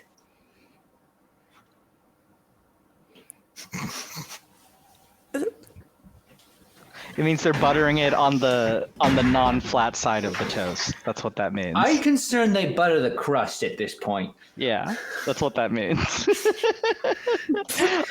I love the idea that Lonnie actually was trying to figure out what he meant.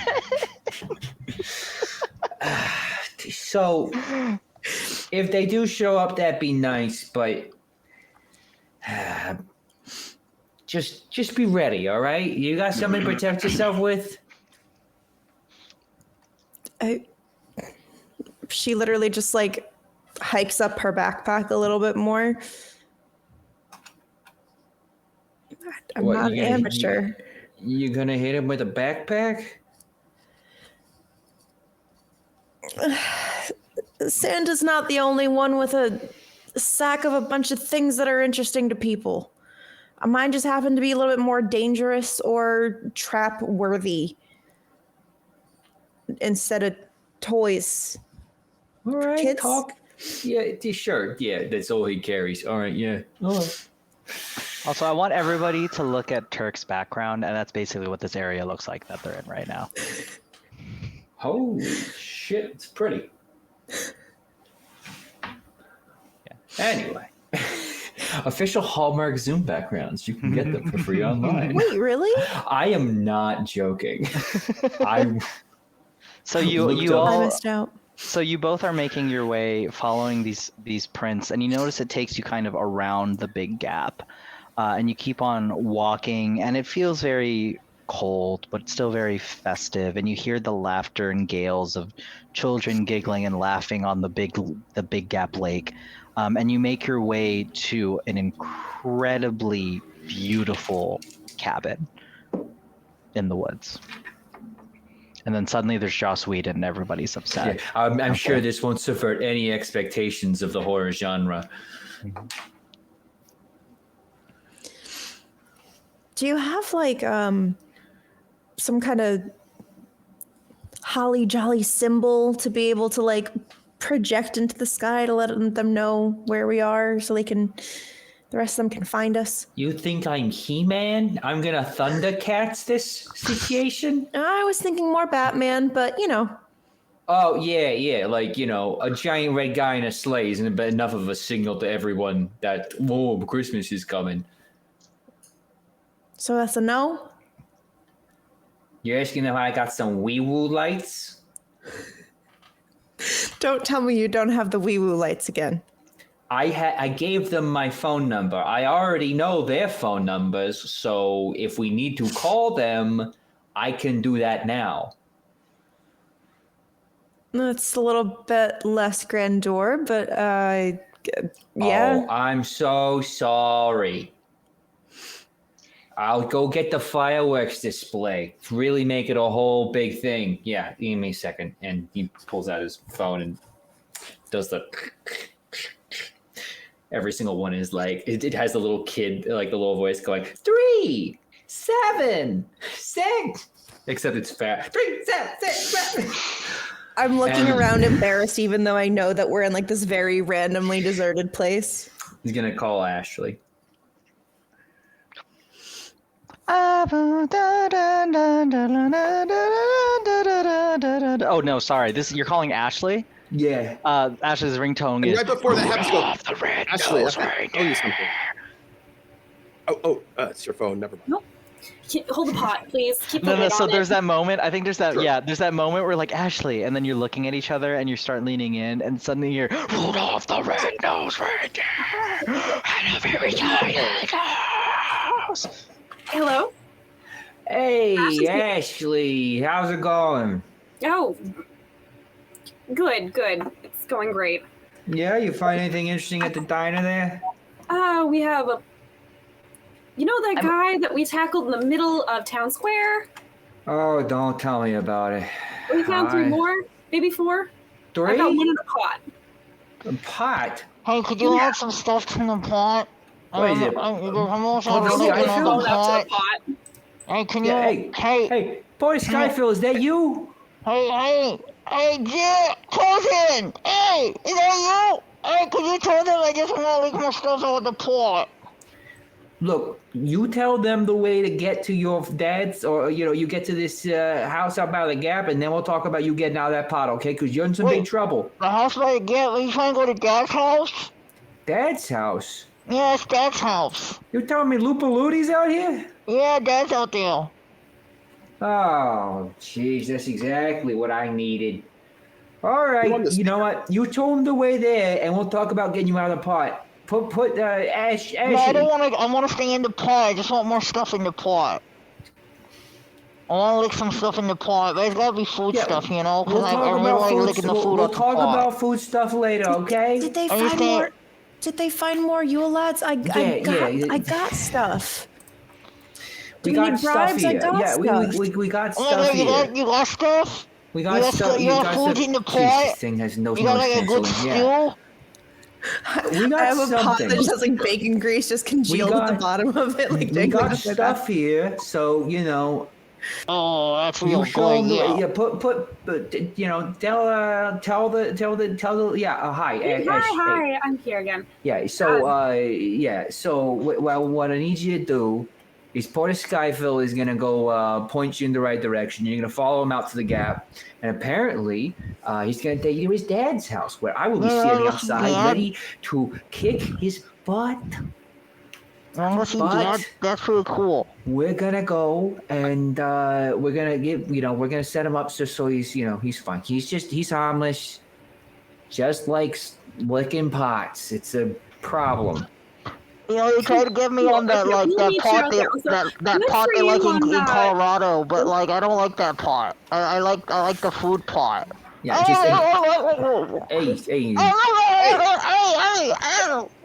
easy with the witness, all right? So you tell him to take you to his dad's house.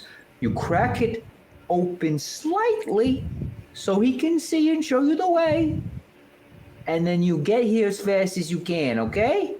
Perfect. Sounds lovely. Yeah, all right. Movie How High? I heard they had a lot of pot in it, and it wasn't the pot I like. I'm gonna hang up now. You get there safe, okay? And you see that movie Half Baked? They said they have a lot of pot in that movie, but it's not the pot I like. Okay, so I said to they told me they legalized pot, and I was like, when was pot illegal? Gonna crack open the pot just a little bit. Yeah, I was just wondering, like, when was pot illegal? Because I heard they legalized pot, but I thought pot was just something that people liked using in their cooking and stuff. And they said pot is legal now, and all the Americans were like real excited about it, and I don't really understand what's going on. So yeah, so like, what's up? Take us to your dad's house, please. They said they'll have pot stuff for you. Oh, they got pot stuff? Oh, I love pot stuff. Okay. And you see kind of like he like pushes a little bit more so that like his big hooked nose like pops over, and then you see big old bushy eyes, and like a little bit of his beard is over the ledge too, and he goes, "Oh yeah, you're going the right way. You just want to keep going. You know where the big gap is? You just go towards the big gap, but instead of like going to the big gap, there's like that big hill that the kids like to go skiing down. You want to go around that, and you'll get there. It'll be real great." Also, which one of us is driving? Oh, I'm gonna be real. I thought y'all were walking, but driving works too. Well, we could get a horse-drawn sleigh. They have a lot of those here in Tinseltown. Christ, please get a horse-drawn sleigh. Please say you're already on a horse-drawn sleigh. That seems like the safer option, considering neither of us are paying attention. Yeah. Through Christmas magic. Yeah. The horses magically were already taking you exactly where you wanted to go, because of the holly jolly spirit and the need for expediency of time. Mm-hmm. You're taken precisely where you need to go. We're both just like holding the edge of the pot, just like kind of looking at each other, like looking away. Oh no. Or like you're looking at each other, looking away, and then Pot Scraper ever. What was his Icelandic name? Hold on. Polt Skyfill. Polt Skyfill ever the tactful person goes, "Hey, y'all gonna fuck? Like, what's going on? Like, this is a weird vibe. Yeah, y'all gonna. Oh, you know what? Sorry, hold on. Let me rephrase that because he's a pot dude. Y'all gonna bang? Like bang pots? Is that what's happening here? Oh, You gonna bang pots? oh, hey, I don't actually think pots and pans have ever been illegal. You should try like a cast iron skillet. Those are great. Do they have cast iron pots? It's I love great, cast iron pots. weapon we've discovered. It left such a bump on your head. Oh. Yeah, got a little cut.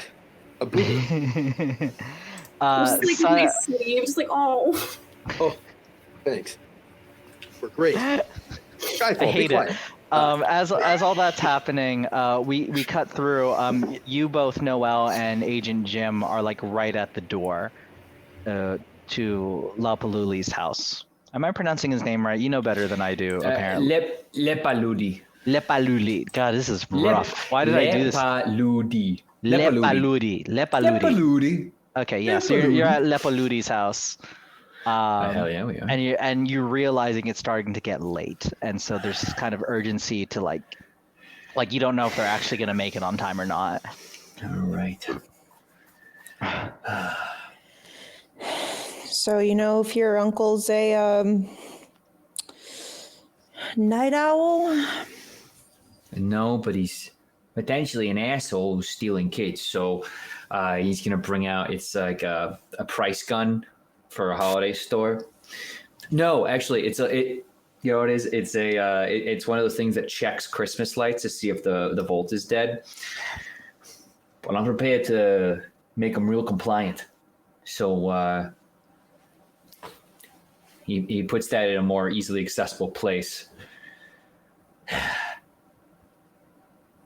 You know what? Let's have a little family reunion, huh? We're all blood. Well, we won't talk about you. Hey! Lepalodi! Nothing. Ah, jeez. I tried the door just to see if it'll open for me. It opens. You hear a... Oh, that's always very encouraging. Yeah, real nice. I go in now, assuming the worst, and have my volt checker out. Push it open. Starts tactically scanning for any unpowered Christmas lights.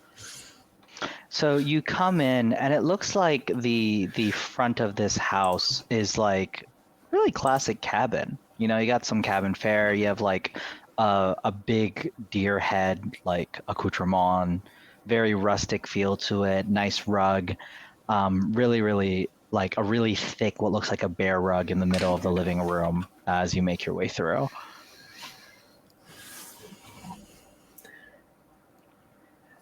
Anyone home?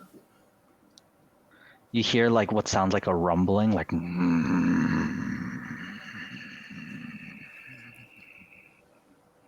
Very intimidating. And it makes the house kind of shake a little bit. Oh, you're so scary. Yeah, check your corners and fireplaces. I have a watchman's flashlight. I don't know if we were supposed to pick regular gear too, but I have a flashlight. Absolutely. If it was part of your character creation, absolutely. Cool. I pull a flashlight out, and I'm assuming that's one of those like big heavy metal ones. So I'm using that to kind of look around corners and kind of like trying to feel more badass than I am, like ducking behind walls and like. Love it. And what are you doing, Jim? I'm proceeding like I'm about to discover something horrible, checking out doors and looking for stairs up or stairs down. Any indication that this growling could be from a different floor. I want to scope this place out as best I can from the inside. So as you are scoping this place out, Noel, can you yelp like you fell? I just want to hear a sound effect. So, Agent Jim, you hear a yelp coming from Noelle, and you look behind you to see that she's tripped on the big bear rug in the middle of the living room. And when that happens, you suddenly hear, and the bear rug begins to move. And it starts shifting its body and rolling over, and suddenly you realize just how small this cabin is, as this huge, giant, troll-like man sits up, and he says, "Hello? Uncle, is that you? Huh? Jim? Jim!" Boom, and then he falls back down on his back, Oh, he's very nearly missing Noelle.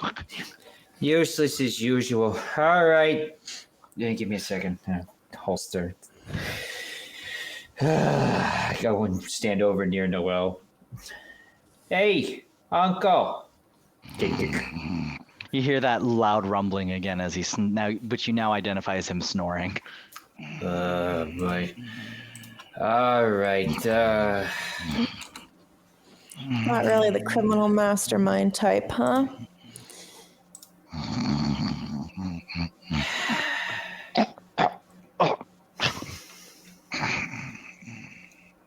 There's not really much anything here.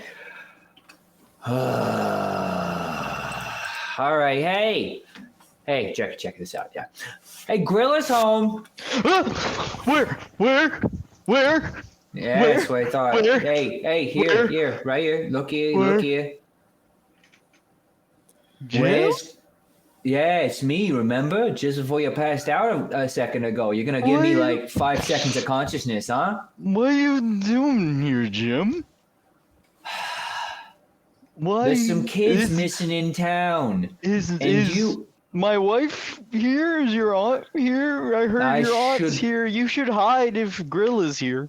Yeah, I should hope Grill is not here. But what I'm wondering about is why I got tracks leading out of a kid's house in town nearby, and you are sleeping out here in the mountain near the gap. Oh, Jim. And then you see like these big tears welling up in his eyes, and they start dropping down, and they're hitting the floor with such force that you actually have to dodge them. Like, you could feel the weight would hurt you. Like,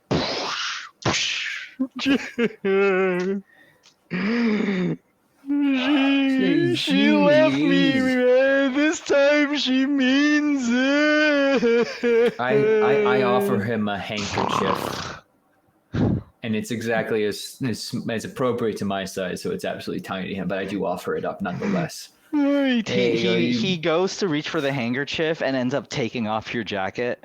Hey, whoa! Thank you.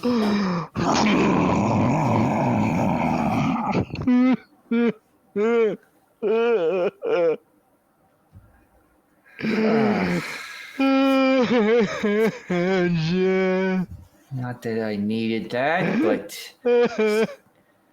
Grilla left you.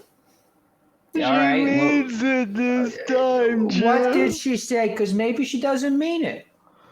She said I'm nothing but a narc-obsessed drunk, and she has dreams and aspirations.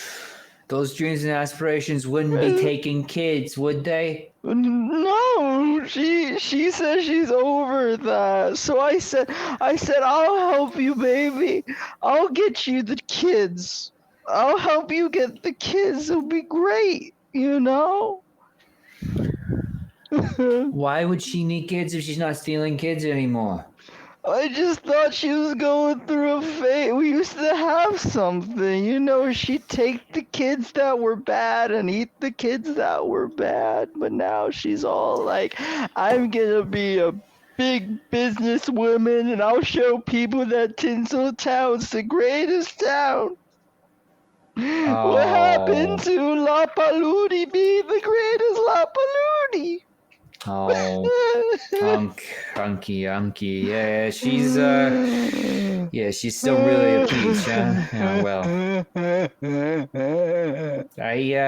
Yeah, well, I'm sorry about that. Hey, you wouldn't happen to see anything while you're out here, right? I mean, we followed some tracks out this way from a missing kid's house. It was Yule Cat. But Yule Cat? But Yule you got a Cat. new hat for... Yule Cat stepping out. Where's Yule Cat then? He's helping me get the kids so Gryla love me again. Oh, you're La Couturin, that big feline frankincense dealer. All right, that's the word. That's the one we're going with. All right.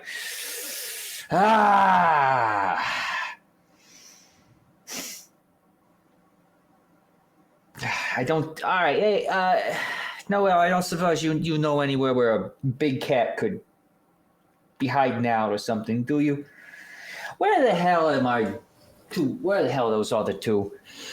Better not be necking under a mistletoe. Well, we could text them to go and just... Text? Oh, your phone doesn't do that. Letters and calls. There's the only way we should be sending messages. How about Who's you? this? This is my cousin on the other side of my family. You know, the one we tell you not to worry about because they got the... Apparently I was something to worry side? about. You know who you look like? Oh no, here it goes.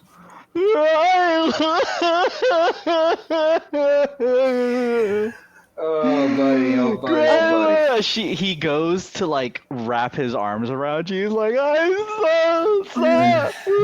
I'm sure this is a compliment in his eyes. I'm so sorry. I need you to take one harm. Oh my Yeah, god. hey. He's a big troll, dude. Like, he's not being gentle with his grief. Ease up. Oh, yeah. You got a knock? Hey, everybody! Knock on the door. Is that Gryla? No, that's not Baby? Gryla.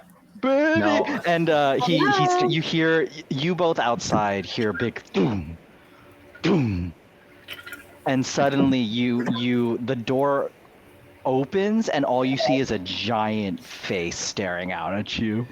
Baby, Gryla, is that you?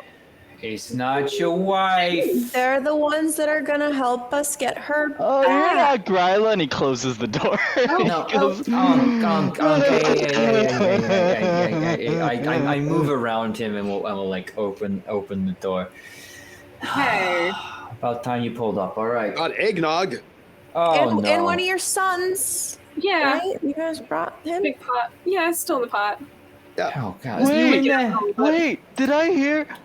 He opens the door, and like he's looking at the pot, and he goes, "You got eggnog?" Oh Got no. eggnog. Let Potter Skyfall out of the pot at this point. Okay. I'll He put pops my- out and he goes, "Daddy, how's it going? What happened?" You're not eggnog. No, Daddy, in it's the me. cotton. It's your sweet baby boy. How you doing? What's going on? How old are you? Sound like you're divorced. Potascuffle looks at you, Dylan, and goes, "I'm sorry. Are you too old to be your parents' sweet baby boy? I'm not limited and pressured by things like ego and insecurity. I'm my daddy's baby boy, no matter how old I am." No, I'm not, because my father's dead. He died right on Christmas Eve trying to catch him. Chopped down a tree. He never came back. As you're going on this monologue, you feel a hand pick you up, and as you're like still monologuing the whole time, the hand takes the eggnog from you and then puts you back down, but you're still monologuing. And he And says, that is "Thank when you." I knew he was never coming back. And there would be no joy under the Christmas tree that evening. Oh, eggnog. jeez Louise. Yeah, well, I Did motioned you back find towards what is anything? just a big old drunk who is missing his wife, who happens to be running a tinsel factory in town. Oh, I knew it. Yeah, well, We're talking shocking. about the same person, right?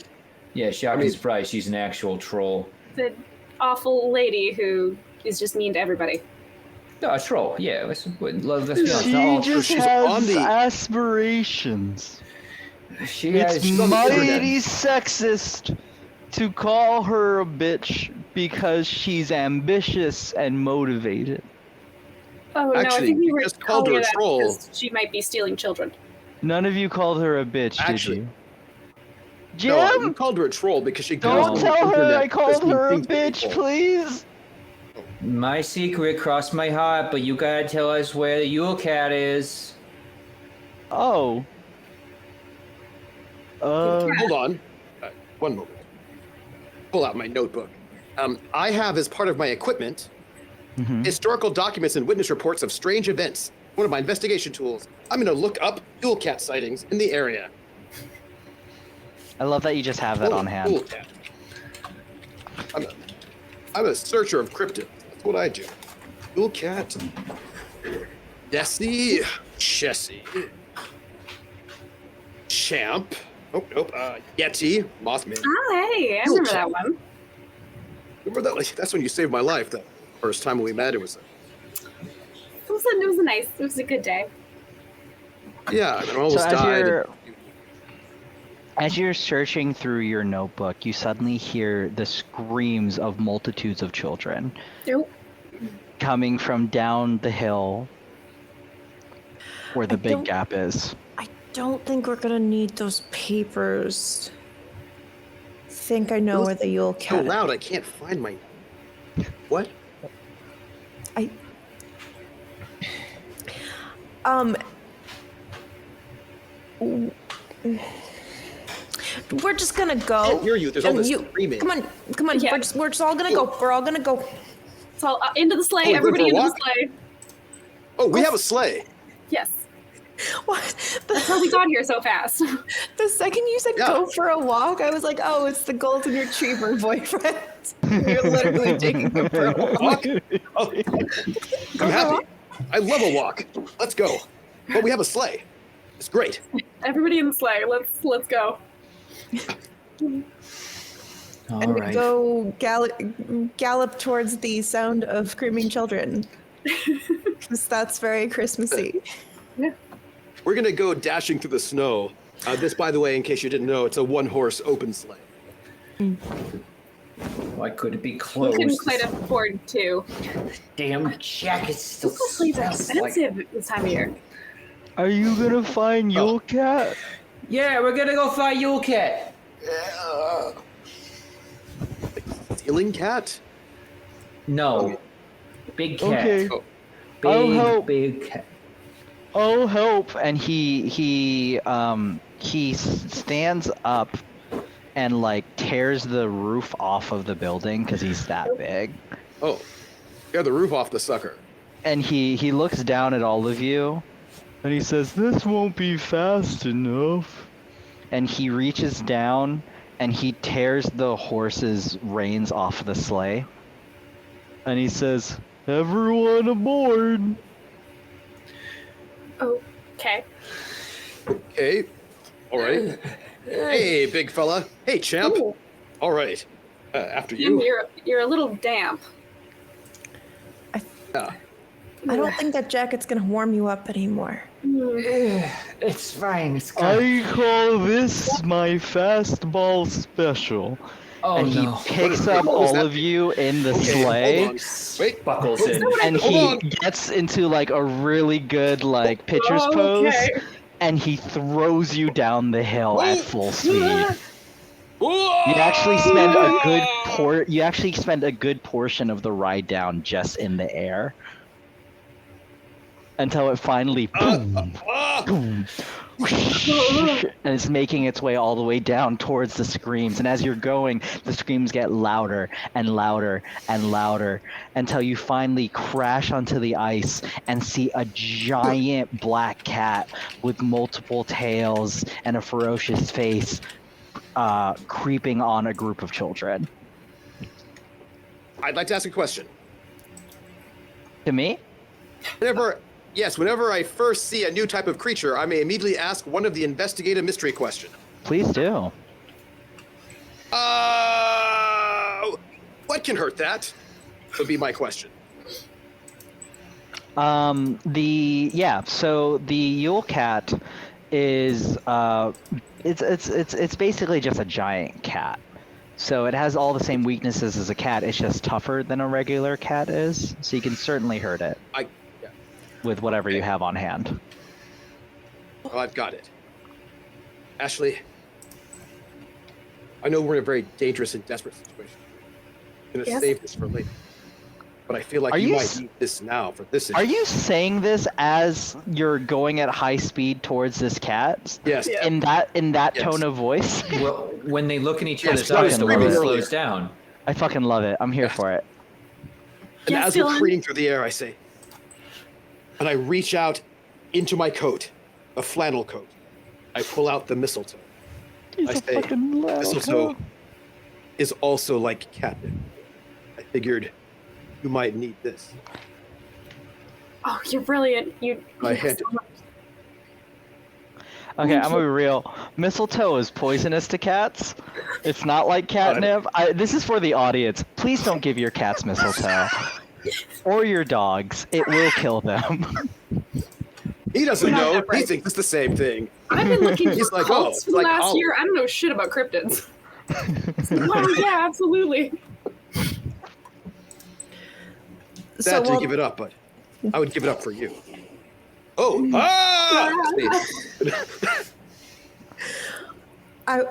While we're barreling towards a really big cat, the first instinct in my head is, you know what cats don't like? Really loud screaming children. And you know what Grilla has? 13 loud children. Uh-huh. And I just happen to have a bunch of things that they like all in my backpack. So my first attack, I want to literally just like take each of the individual traps off of my bag, like the pot, the bowl, the spoon, and just throw it at the feet of the cat to hopefully just lure the attention of all of the Yule lads. I need you to roll to act under pressure because you're doing this while barreling at this cat in high speed in this sleigh. Okay, You don't have the romance that we have to slow time down. We have the time slow. And also, so there's that, but also I do have that bonus luck that I can use to make something an automatic success. You can. Yeah, absolutely. You want to do that? Absolutely, I do. All right, so here's what we're going to do. Does anybody else want to do something to set up this scene? Jim, you haven't established anything that you want to do. Oh yes, as we are sliding in, he's gonna unbuckle himself and get up.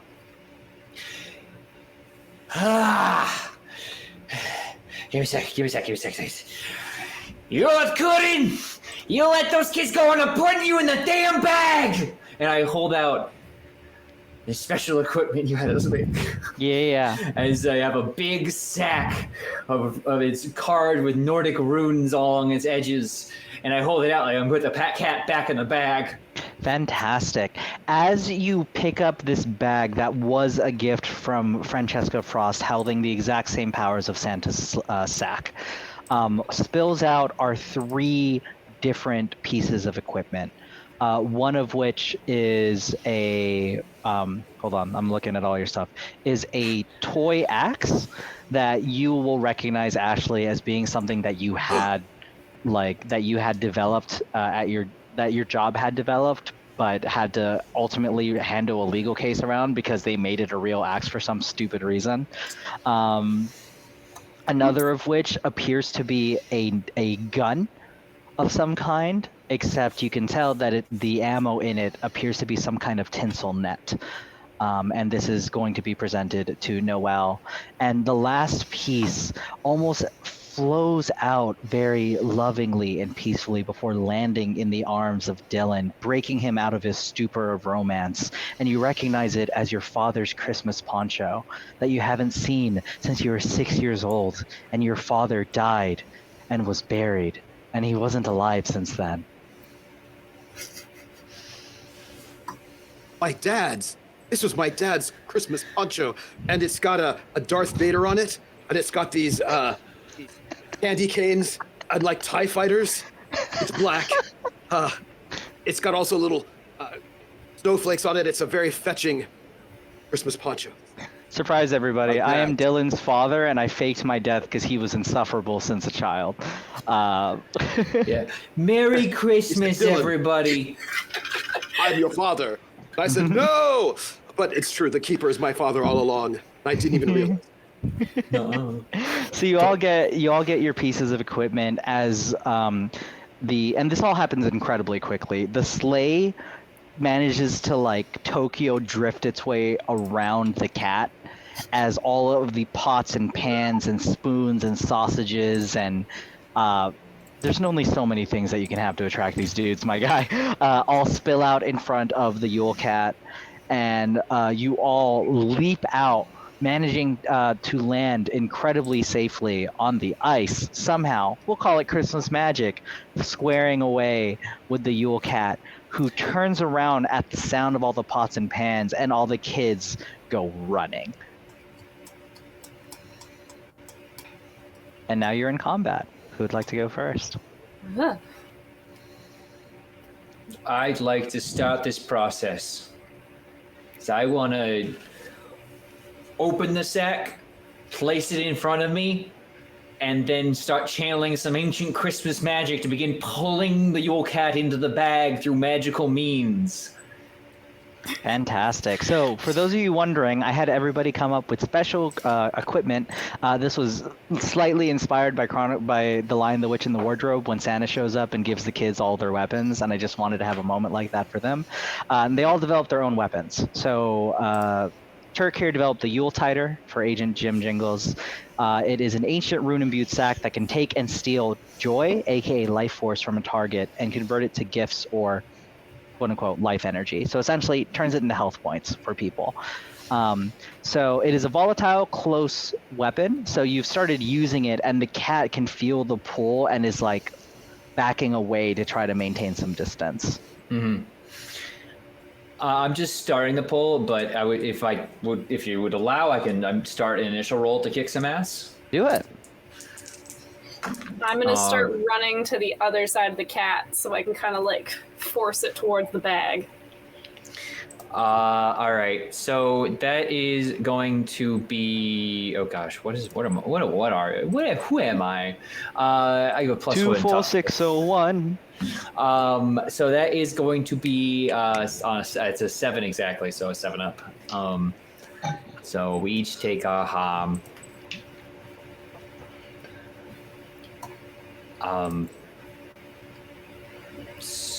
I don't know if I applied a harm rating to the Yule Titer. You did not. But we'll say that when you use it, it takes 1 harm. Because it grants health. So you take 1 harm, and you get 1 health back. But at the same time, the Yule Cat leaps leaps at you, jumping over the bag, losing that 1 hit point, and hits you for 2 with his claws, and you get 1 health back. And the cat is like full. You know how cats, when they get freaked out, their whole haunches come up and their like tail is all puffy. Yeah.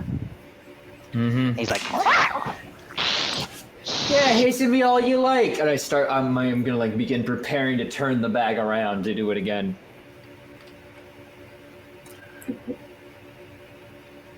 That's me. Cool. Mm-hmm. I guess, yeah, I'll still like run behind it so I'm opposite of the bag wherever it ends up being, and kind of distract the cat and kick some ass with my fancy new special axe, which I also didn't figure out how much. Give it the same harm rating as your big axe. Okay, so that was 3, I think. Mm-hmm. Yes.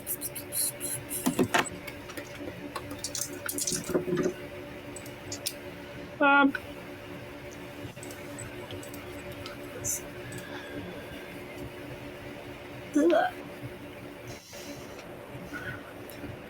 And this was tough, right? Mm-hmm. Amazing. So it is 7. Okay, you got a 7 to kick some ass? Yep.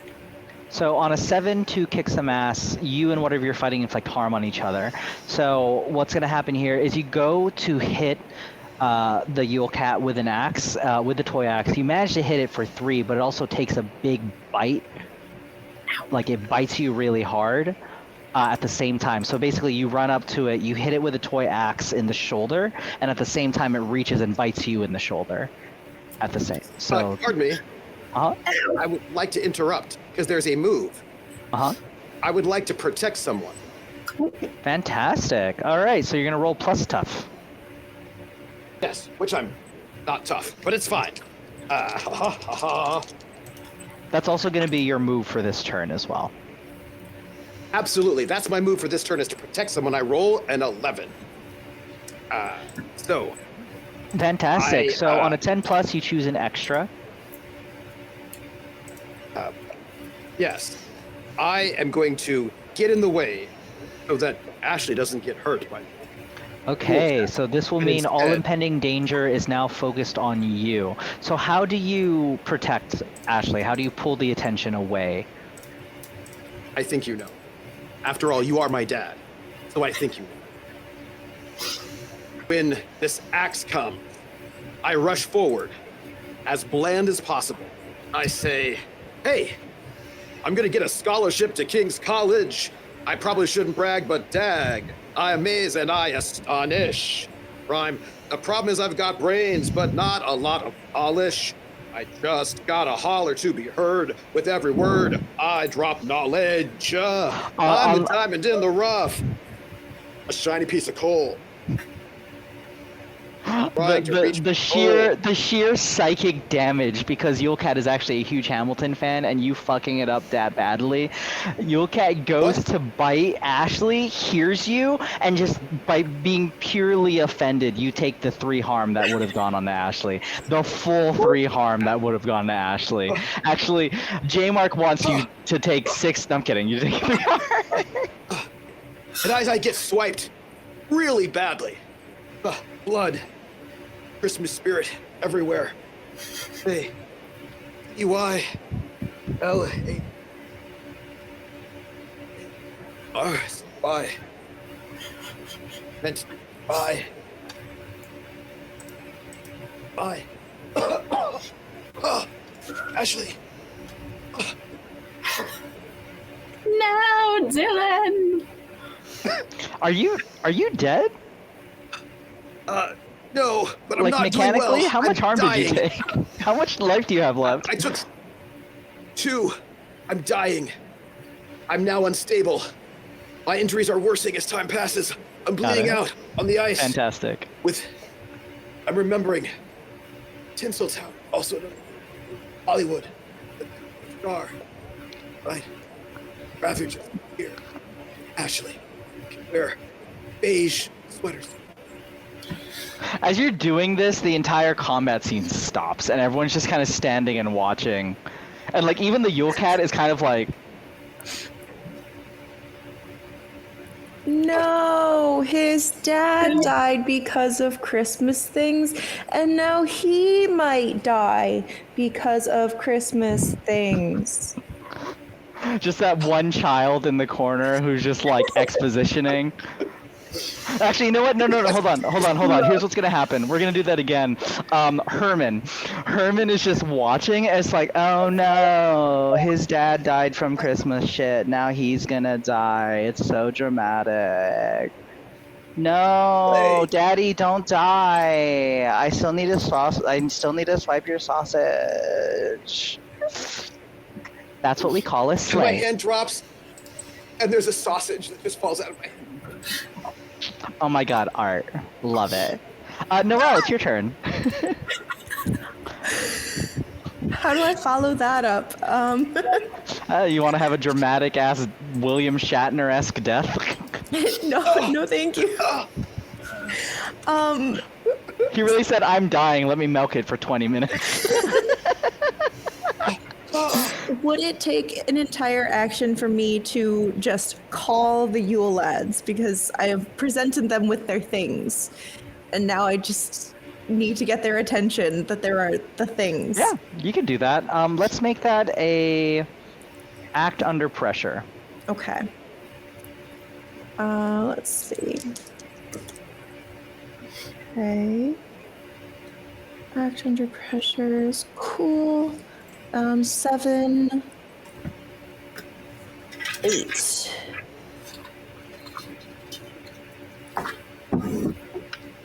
And I guess since this is kind of the end, I think we still have some stuff to use. So I think I'm gonna make it a 10 with one of the stray +2s.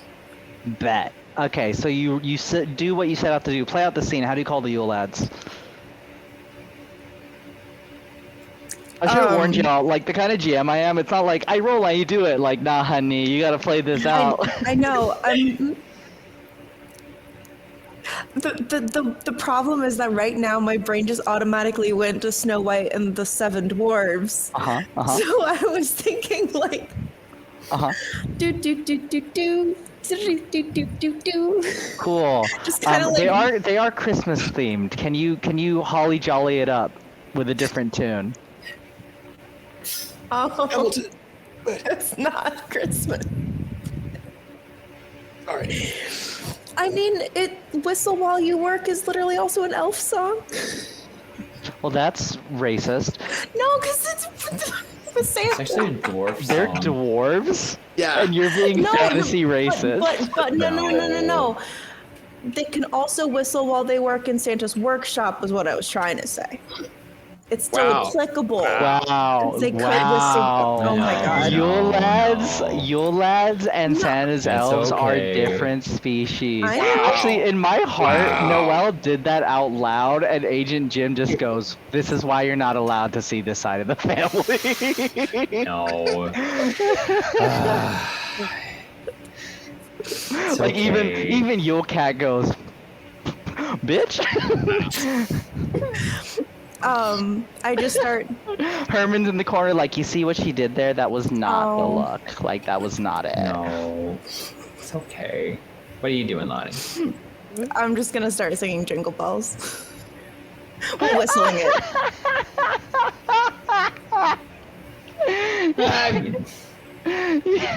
Didn't give her much of a choice. I'm just giving you shit. I'm sorry. The Yule lads all hearing the call of Whistle While You Work with a jingly flair to it, come like almost as if they come out of nowhere, just start diving in. You see one person riding one Yule lad riding a cow with like buckets of milk on his hands. Another one is coming in on a herd of sheep. One sliding in on a pot, and another one just has like a bunch of candles. And they all show up and they're like, "Hey!" And then they slowly turn to all of you. "What are you doing to our cat? That's not cool!" And you now have 12 Yule lads to fight. Because you're beating up their pet cat. Everyone stand down.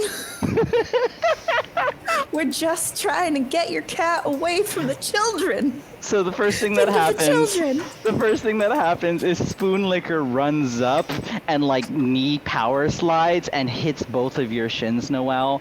I'm gonna need you to take 1 harm. Bowl Licker, having licked up all of these bowls, hits 2 on the side of Jim Jingles' head. I need you to take 2 harm, Jim Jingles. Oh no. Sausage Swiper runs up to Dylan Darcy, who's dying, and goes to do something, sees the sausage, stops, and just starts eating it. Doesn't do any harm. Pot Scraper is like shows up also. He's like in a pot and he goes, "I'm good. I found the bacon grease. Well, everything's chill here. I mean, stop hurting our cat. That'd be really great if you could just stop hurting our cat. But we're totally fine there." And Door Slammer is just standing at the side, and he's just like, my motif isn't here, so It's a lot of. It's a heavy. Doors are heavy. I can't. I wanna contribute. Hey, but hey. Or You know what you could do is when you bring your cat back home, you can slam your door really loud at your dad's place. Oh. Can I To sniff really, the door? to really Can let I- us have it, you know? Can I sniff the door after? That'd be great. Isn't Oh no, that there's two different. ones? There's a door slammer and a door Yeah, sniffer. there's I door was sniffer. doing door now sniffer. who's- I was doing door sniffer. Sorry, that was on me. Oh, okay. and hair fetch sampler. Yeah, I didn't realize there was also a door slammer. Iceland, get it together, fam. There's a door slammer and a door sniffer. There's but there's only also so a many pot things in licker Iceland. and a bowl licker and a spoon licker And a pot scraper and a and spoon a pot licker. scraper. There's These a lot. these unhinged babies. where's a pot sticker? Pot sticker's delicious. Pot stickers are at the restaurant for later. All right, sorry. If we survive. If you survive. One of them has like candles with fire and like literally takes the candles and puts them out on your forearms, Ashley. I need you to take 2 damage. And then Meat Hook is like, yeah, and he like you see a giant, like not giant, but you see like a fishing hook come out and it like grabs onto your bag, Noelle, and pulls you to the ground for a moment. And then suddenly there's this big roast ham that's just like coming and leaving you. And there's that. And then Skur Gobbler actually does show up. And he's just like, you see, this is why I had to leave the family business. They're animals is really what they are. Like, this is hot nonsense. But yeah, could you stop attacking our cat? That'd be really great.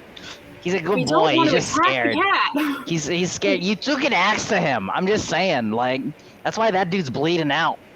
Like crazy stuff happening here. Can you bring him home? Get him away from these kids. I don't even know why he's doing that, honestly. Like, he's acting crazy, and you can see Yule Cat being like,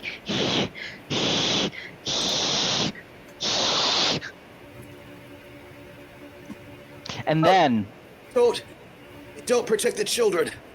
Karma Chameleon will never be able to put on production of Annie.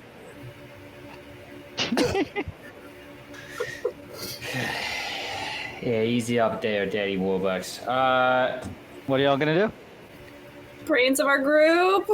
Yeah, look, if we just call this here, you take your cat home because your dad is feeling a little alone right now. He thought he could steal kids to like repair his marriage, which never works. Never introduce children into a failing marriage. We'll just that's take real. the kids and we'll just take the kids and go. It'll be fine. Sound good? See y'all at the barbecue later. So as you all are like having this standoff with the Yule lads and their cat, suddenly all of the kids come running at you and shove you all to the ground. Ah. And I need everyone to take 1 more harm because it's a lot of kids. Except for you, Dylan, because you're already on the I ground. fall dramatically next to Dylan. Yeah, you did. Yeah, also Ashley! unstable here. And the kids go, "What are you doing to Yule Cat, you crazy people?"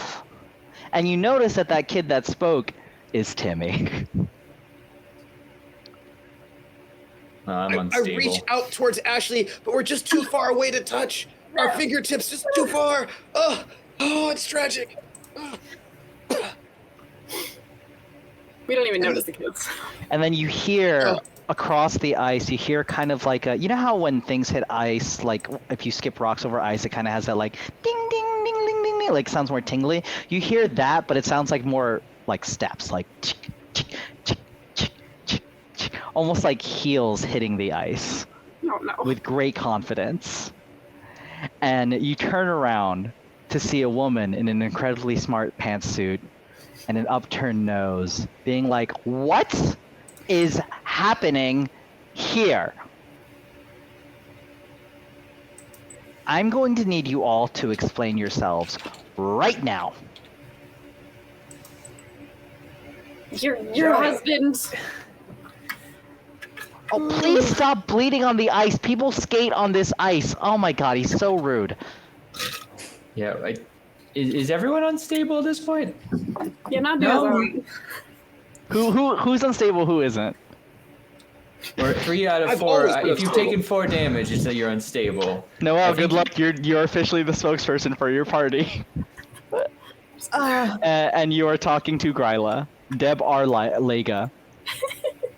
Well, Which, by the way, Arlega is an anagram for Gryla. I thought one of y'all would get it, and I'm so glad you didn't. But yeah. well. And I just hand you my father's Christmas punch. Please stop. This is Prada. Don't. No. What is happening? Why is he bleeding? Why are all the missing children here? And Oh, good. You noticed that the missing children have been returned. and oh my Which god, is my a good thing. babies! Babies, what are you doing? And she's like referencing the Yule lads. They are bringing your pet cat home to your sad husband because he was using a misguided attempt to try to win you back.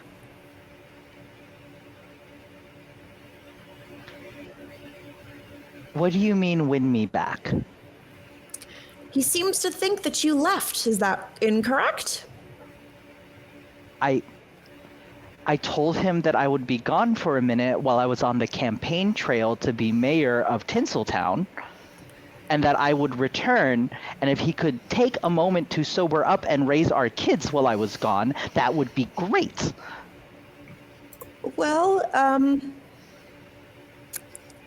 he might have misunderstood. I'm not really sure. It's fairly hard to understand him through all the tears. But, Oh my god, tears, please tell me he did not cry in the cabin. That wood will rot. Jim's still pretty damp. Also, you have no roof. There's no roof. The tin roof is rusted. He threw us down here. Okay, well, I need to talk to Jim too. Jim, come here. She has her auntie voice on. Come here. I just got knocked down by a bunch of 10-year-olds. I don't know why it hurts so much. She snaps her fingers, and you all are at full health. Okay. Come here. Yeah, When I walk call you over. here, I don't care if you are not feeling well. You will come yeah. here, Jim. Okay, yeah, don't burn out your nose warts. What's up? And you notice as you're walking up to her, she's already bigger than you because she's a tall woman. But you notice that as you're walking closer and closer to her, it seems like you have to crane your head more and more and more and more up as she comes into her full troll-like form. Huh. And she picks you up by the scarf and she says, "Do you remember when I told you that I was going to run for Tinseltown at the last Christmas party?" All right, I'll be honest. I was hitting the nog a little hard, so it probably slipped my mind. You know how Christmas is for me. Busy time. Oh, thank you. Jeez Louise. This is what we call incredibly incompetent. Because if you remembered, you would have known that Deb was me.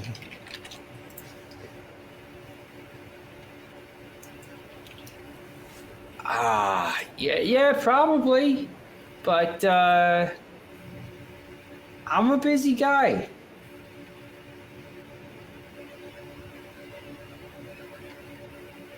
Oh, as she takes like the biggest meditative breath, she blows you on your ass because she's big. Oh. Children. Have you thought about running on a law and order platform, protect the children and whatnot? Right a storm. And she turns and looks at you and she goes, just because I'm in this white bread Christmas town doesn't mean I don't think ACAB. Oh. Violence and restriction does not a happy collective make. So no, a law and order platform is not what Tinseltown needs. Now, a platform of kidnapping is good for sustainable you? practices to heal addiction, which is what I was trying to achieve, to get my husband the rehab he needs, would have been lovely. But now I come to learn that he is kidnapping children because he thinks I'm still about that eating kid's life. Which, don't get me wrong, sometimes mama wants some nammies. But I haven't been that way for a millennia, and he has difficulty accepting change. So, tried to make him go to rehab, and he said no, no, no. Too soon. Oh, right.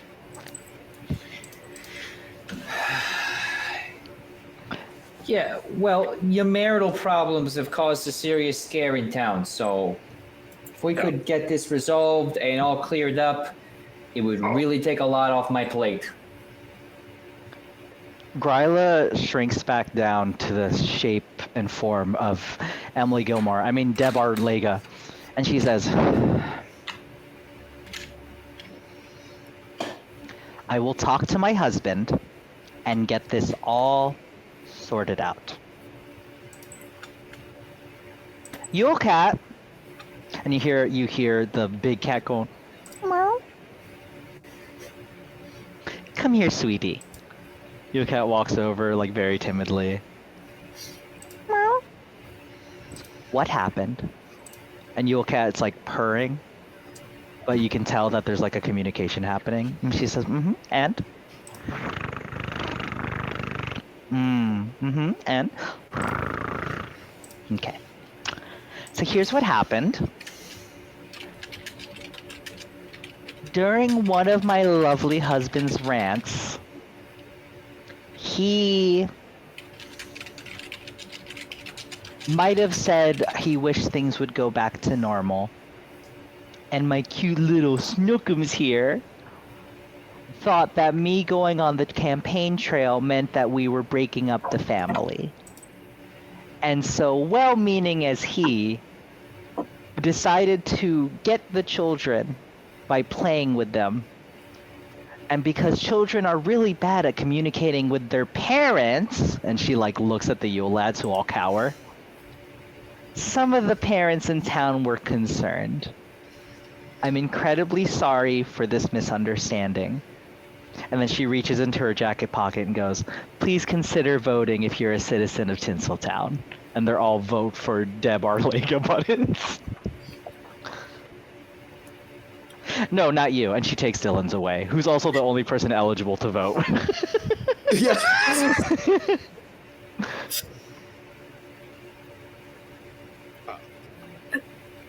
You're an example of an endorsement that would not serve my campaign. Yes. I want you to know that Herman should be the mayor of Tinseltown because he knows how to slay and sliving, and he has all of the tea. As a matter of fact, he has all of the tea on you. And he's just right over there, actually. She looks over and she goes. She looks over and she goes, First of all, Herman's they them. Secondly, Herman has no Oh. interest in politics. Tell yourself that. Okay, so what have we learned? Maybe You are bad at your job. if there are 13 little rascals who run around and have weird quirks like licking spoons and pots, we don't need to go hunting them down like they're prey to prove that we're not crazy. And she's looking at Noelle. And maybe at the family Christmas party, when certain relatives tell you that they plan on running a mayoral campaign, we're not so plastered that we remember. Hey. That's real nice, but you don't dress. You can dress down me, but you don't dress down my cousin. All right? You show some Maybe- freaking respect for my family. maybe for you a take moment, your giant ass, we can which has a consider- terrible problem with stealing kids, and all of a sudden kids are going, "Oh, lolly freaking da! I suspect you." Maybe take a look at why your shoes are covered in horse shit before you come around when I start asking where the horse shit is. All right? Fuck off back to your tinsel factory. I'm going home. See you at the barbecue. Fuck you. Do you, as you start walking away, Agent Jim, she goes, "Do you still want that gift for Christmas? Because like I can get it, like I can give it to you now, or we can wait till the Christmas party." Wait till I cool off. Okay, I fucking love you. Yeah, I'll see you at the barbecue. Okay, see you there. God. And then there's Family. you two. And she's pointing at Dylan and Ashley. This will they won't they thing is really cute, but perhaps we could try to like find a personality before we do that. Just consider it, possibly. I'll just like look Like, over to Maybe, Dylan, maybe like, some. Maybe she's right. Would you maybe come to the gym with me sometime? No, that's not. I'd love to. You know what? I'll make you a protein smoothie. A peppermint protein. It'd be my honor. So And with that, the passage of time occurs. Ashley and Dylan are at the gym with Brick, who's just like totally hyping up. You notice you never had that interaction, but you notice that Brick is like really interested in Dylan. And like tries negging him all the time, which Dylan reads as rival. Yes, all the time. We fast forward to Noelle, who has become the most esteemed leader in Christmas cryptids, and has written an incredible book, which Jim is desperately trying to destroy all of the copies of in the world. And it has now become his job as a field agent to try to, if not destroy all of the books about Christmas cryptids, to create systems of protection to ensure that all of the Christmas cryptids don't get exposed to a world that seeks to exploit them for financial gain and fame and glory. Oh, I can absolutely flavor it if it's as if it's fantasy and no one will actually go looking for them. Yeah, but in the same way that people read shit about other things on the internet as fantasy and treat them as real, you know that there's still a layer of like people are going to believe what they're going to believe, but it's not as bad as it could be. I feel like all of us are just collectively working against Jim for the rest of our lives. He's my cousin. It's Strange Christmas fine. cards. We love him. I We're get just these accidentally Christmas a cards full of problem. profanity and Dunkin's Donuts. I hate my fucking job. The camera cuts to have Francesca Frosty sitting at a bar with Jim in Boston, and they clink nog, and Francesca goes, "So it's agreed then. You and I don't tell the big guy upstairs how badly we fucked that up. And if we keep that secret, you get to do field work and I get to keep my job." As far as I'm concerned, you never sent me anywhere, just approved me for field work. You know, last time I checked, you know, you were in Tinseltown visiting your aunt and uncle. Like, that's a real normal thing to do. Like, people just do that. Super normal. Super normal. All right, well, hey, look, I I know those guys always ragging on you being an elf on the shelf and all that thing, but you know what? I'd want you on my shelf any day of the week. Yeah, it's the nicest thing you've ever said to me. Hey, cheers. And You that's gotta just go what everybody knows your name.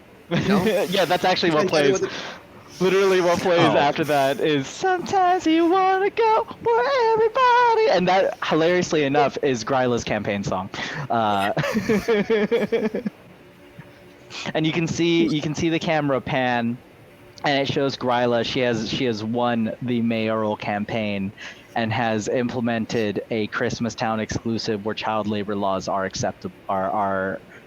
basically all but eradicated, and has created a child force to work in the Tinseltown factory, the tinsel factory in town, year round, to produce tinsel, which is their only economy in this town, hilariously enough. And that is our That mean we game. didn't get Annie? That mean we didn't get Annie? All the kids were working? No, that show was actually banned because the messaging wasn't good for optics. Oh yeah. Yeah. A hard knock life. Yeah. That was Yuletide Shenanigans, y'all. Thanks for coming to this absurd ass game.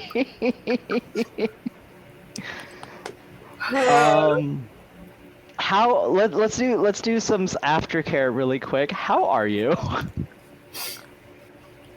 That was so good. Just utter chaos. I hope that was a satisfactory ending. I like to think that Ashley and oh no. I feel like Ashley and Dylan are in soft focus lens a lot. That's how I think. Yeah. It's a lot of bokeh in the background when they do come into focus. Yeah, that's what I think. I just feel like that's what happens with them all the time, and not for anybody else, which is just kind of weird. But Yeah. I feel like that's just a thing. That's what happens. It was very Hallmark. It was great. Yep. Mm-hmm. We Yes. had the initial plan for this game was for you all to reunite them, and then we quickly ran out of time, and I had to Deus Ex it a little bit at the end. But the initial plan was either you were gonna reunite Gryla and Laupuludi, or fight Gryla and die. Like, those were the two options, and then I was like, oh, we're out of time. Okay, let's just make it as absurd as possible, and it's just the most gorgeous misunderstanding in the world because you're all unhinged messes, which, if Hallmark was real, would be how that would go. Of like, I'm sorry, you left your job for a man, and now you're just spending the rest of your life making that your personality. Emily Gilmore needs to come and clock you. That's what Dylan did. Dylan left his job as a reporter for Ashley, and that is now his entire personality. Aw. All right. And it's just a continuous will they won't they for the rest of their lives. For the rest Yeah, of even the as even as they're like married, it's still a will they won't they. It's like Yeah. very unfortunate. There's tension always. There's constant misunderstandings, bad communication. You're just in a perpetual loop of Hallmark movies. Oh no. To go ahead and close, what we're gonna do before Lonnie gives the official closeout of the event of the day. Thank you so much, everybody. We're gonna go ahead and down the line. Everyone, please go ahead and say who you are, where people can find you, and whatever holiday messaging you want to give. Let's start with Trooper this time. I am Trooper SJP, and I was playing Dylan Darcy. By the way, just so you know, I looked up the names of Hallmark leading men, and there was a Donovan Darcy, and that was my inspiration. So, just trying to be authentic here, to the beige. It was lovely. I appreciate everybody's commitment to their characters and all that meant. And it meant bacon, sausages, all of it, mistletoe, and it was great. And I just want to say that I want to thank our GM for all of the song references, the voices, the ridiculosity, also the musical theater teacher, because we've all met that person, and God, I didn't know I Find had me that in me, and I whenever. kind of I have to go to therapy now for a lot of these characters, apparently. And I just want to let you know that I hope that you, now that I know that you are my father, that you have Dylan with you forever. That is my gift to you. You can find me on Friday, 7 p.m. Eastern on my channel, Trooper SJP, which will be the season finale of The Gamblers, which is my Traveler Pirates of Drynecks campaign. Sunday, you can find me at 8:30 p.m. Eastern over at Praxagora the Smophoria for a Southern Gothic urban fantasy campaign called Carousel Court. We're currently in the 90s, and we started in the 40s. And you can find me on Monday at 8:30 p.m. over at Wandering DM's channel, who also GM'd a charity show here for Montreal by Night, where I'm playing a vampire with only 3 humanity. I had more, but then I lost it. I don't know where it went. That was me, and it was thank you so much. And I want to thank everybody who donated. Let's go to Isabel next. Hi. That was so much fun. I absolutely loved that. I am fairly new to the TTRPG stream world, so we'll see where this takes me next. But you can find me pretty much anywhere under isabelk.afk. It's accurate. I'm hard to get a hold of. I'm really sorry. But I'm a voice actor and actor. I don't have anything on the go right now, but we'll see what pops up. Thank you. Thanks for having me. Let's go to Turk. Hey everybody, I am Turk, or Turk Accented if you prefer, if you're certainly spirited about the holidays and are absolutely done with your family. Or nasty, yeah. If you have the time to say Turk Accented, ooh, nasty. I of course was Agent Jingle. And I had so much fun. And if you want to see more of me, and you like the words I say, my face in general, weird, but okay. You can find me Thursday over on Lost Caravan, where I'm be running my next session of Caravan Cthulhu.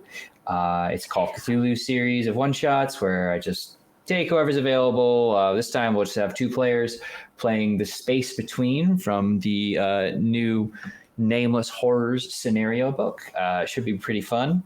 Then it's going to be a pretty big holiday break, but I am also other things to do in Lost Caravan include a bunch of one-shots, and I also will be in the new year Delta Green, Blades in the Dark, and over on Neon Lights, I'm the GM for Oathsworn. It's an Odyssey of the Dragon Lords campaign, which is kind of merges high fantasy and Greek mythology.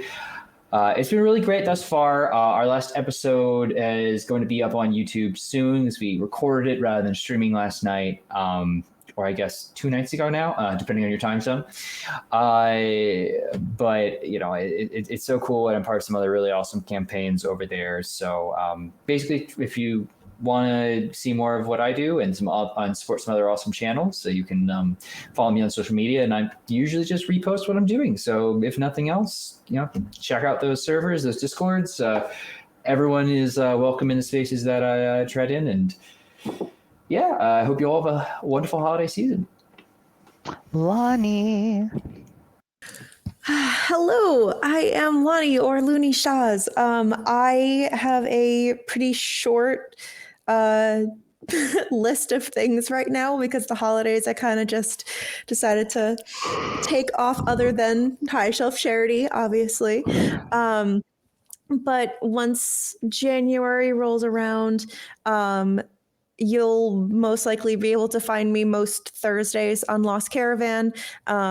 We're going to be starting off with Delta Green again soon, which will be really exciting because that group is just fantastic. And yeah, it's been a little slow. I've been kind of just taking a little bit of a break, but I'm really happy that I was here, and I'm happy I was able to be included in all this. So yeah, that's me.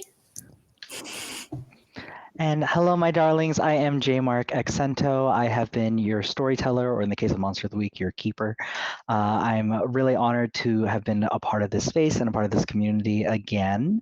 About me professionally, I am a trauma recovery coach and wellness consultant. So actually, throughout the year, what I do to make my money is I help people heal their trauma, and I talk at universities, med schools, organizations, nonprofits, and stuff, and offer them tools so that they no longer traumatize their people that come into their spaces. So if you want me to come and consult and talk for your organization, hit a girly up.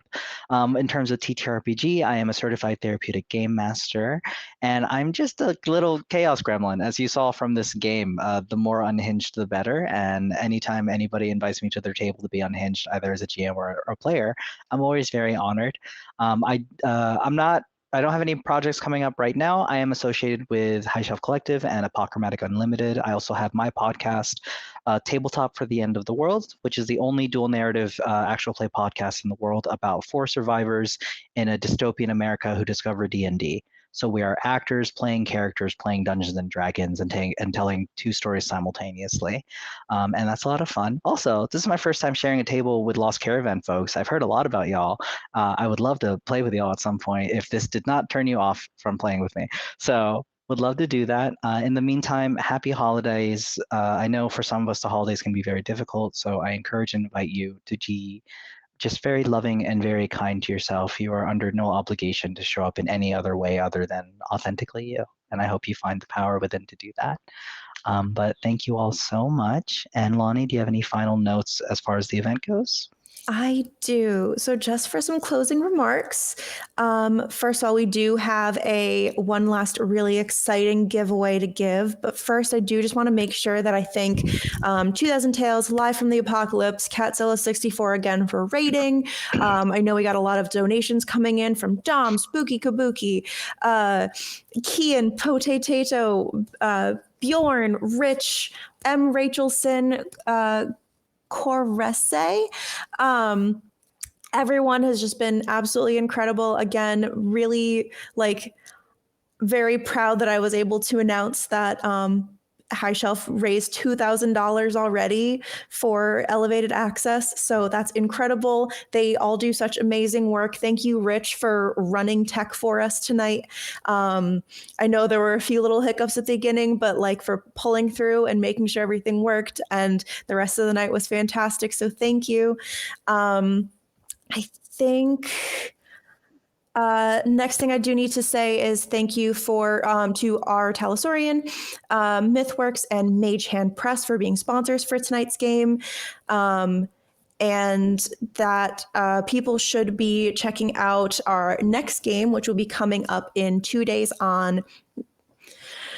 I'm getting confused because I just looked at my clock and it says it's the 13th, which means that technically tomorrow is the 14th, but whatever you want to think of it as, December 14th, Monty Python's co-curricular medieval reenactment program at 8:30 p.m. EST, right back on here for our 7th out of 8 nights of one-shots for this charity event. And finally, last but not least, I'm not going to do a drum roll because I live in an apartment complex and I don't want to annoy my neighbors, but our winner for the physical copy of Valda's Spire of Secrets 5e supplement from Mage Hand Press and a physical copy of the Wild Sea Core rulebook from MythWorks is Dom. So make sure you look out for DM, message, Twitch chat, I don't know, but however they're going to reach you, they're going to reach you. They're going to make sure that you get the copies of everything. So look out for that. Get really excited. Congratulations. And thanks again to everyone for contributing and for running an awesome game and just playing fantastically Hallmark characters. And that's all I got. And we wave as Rich logs us out.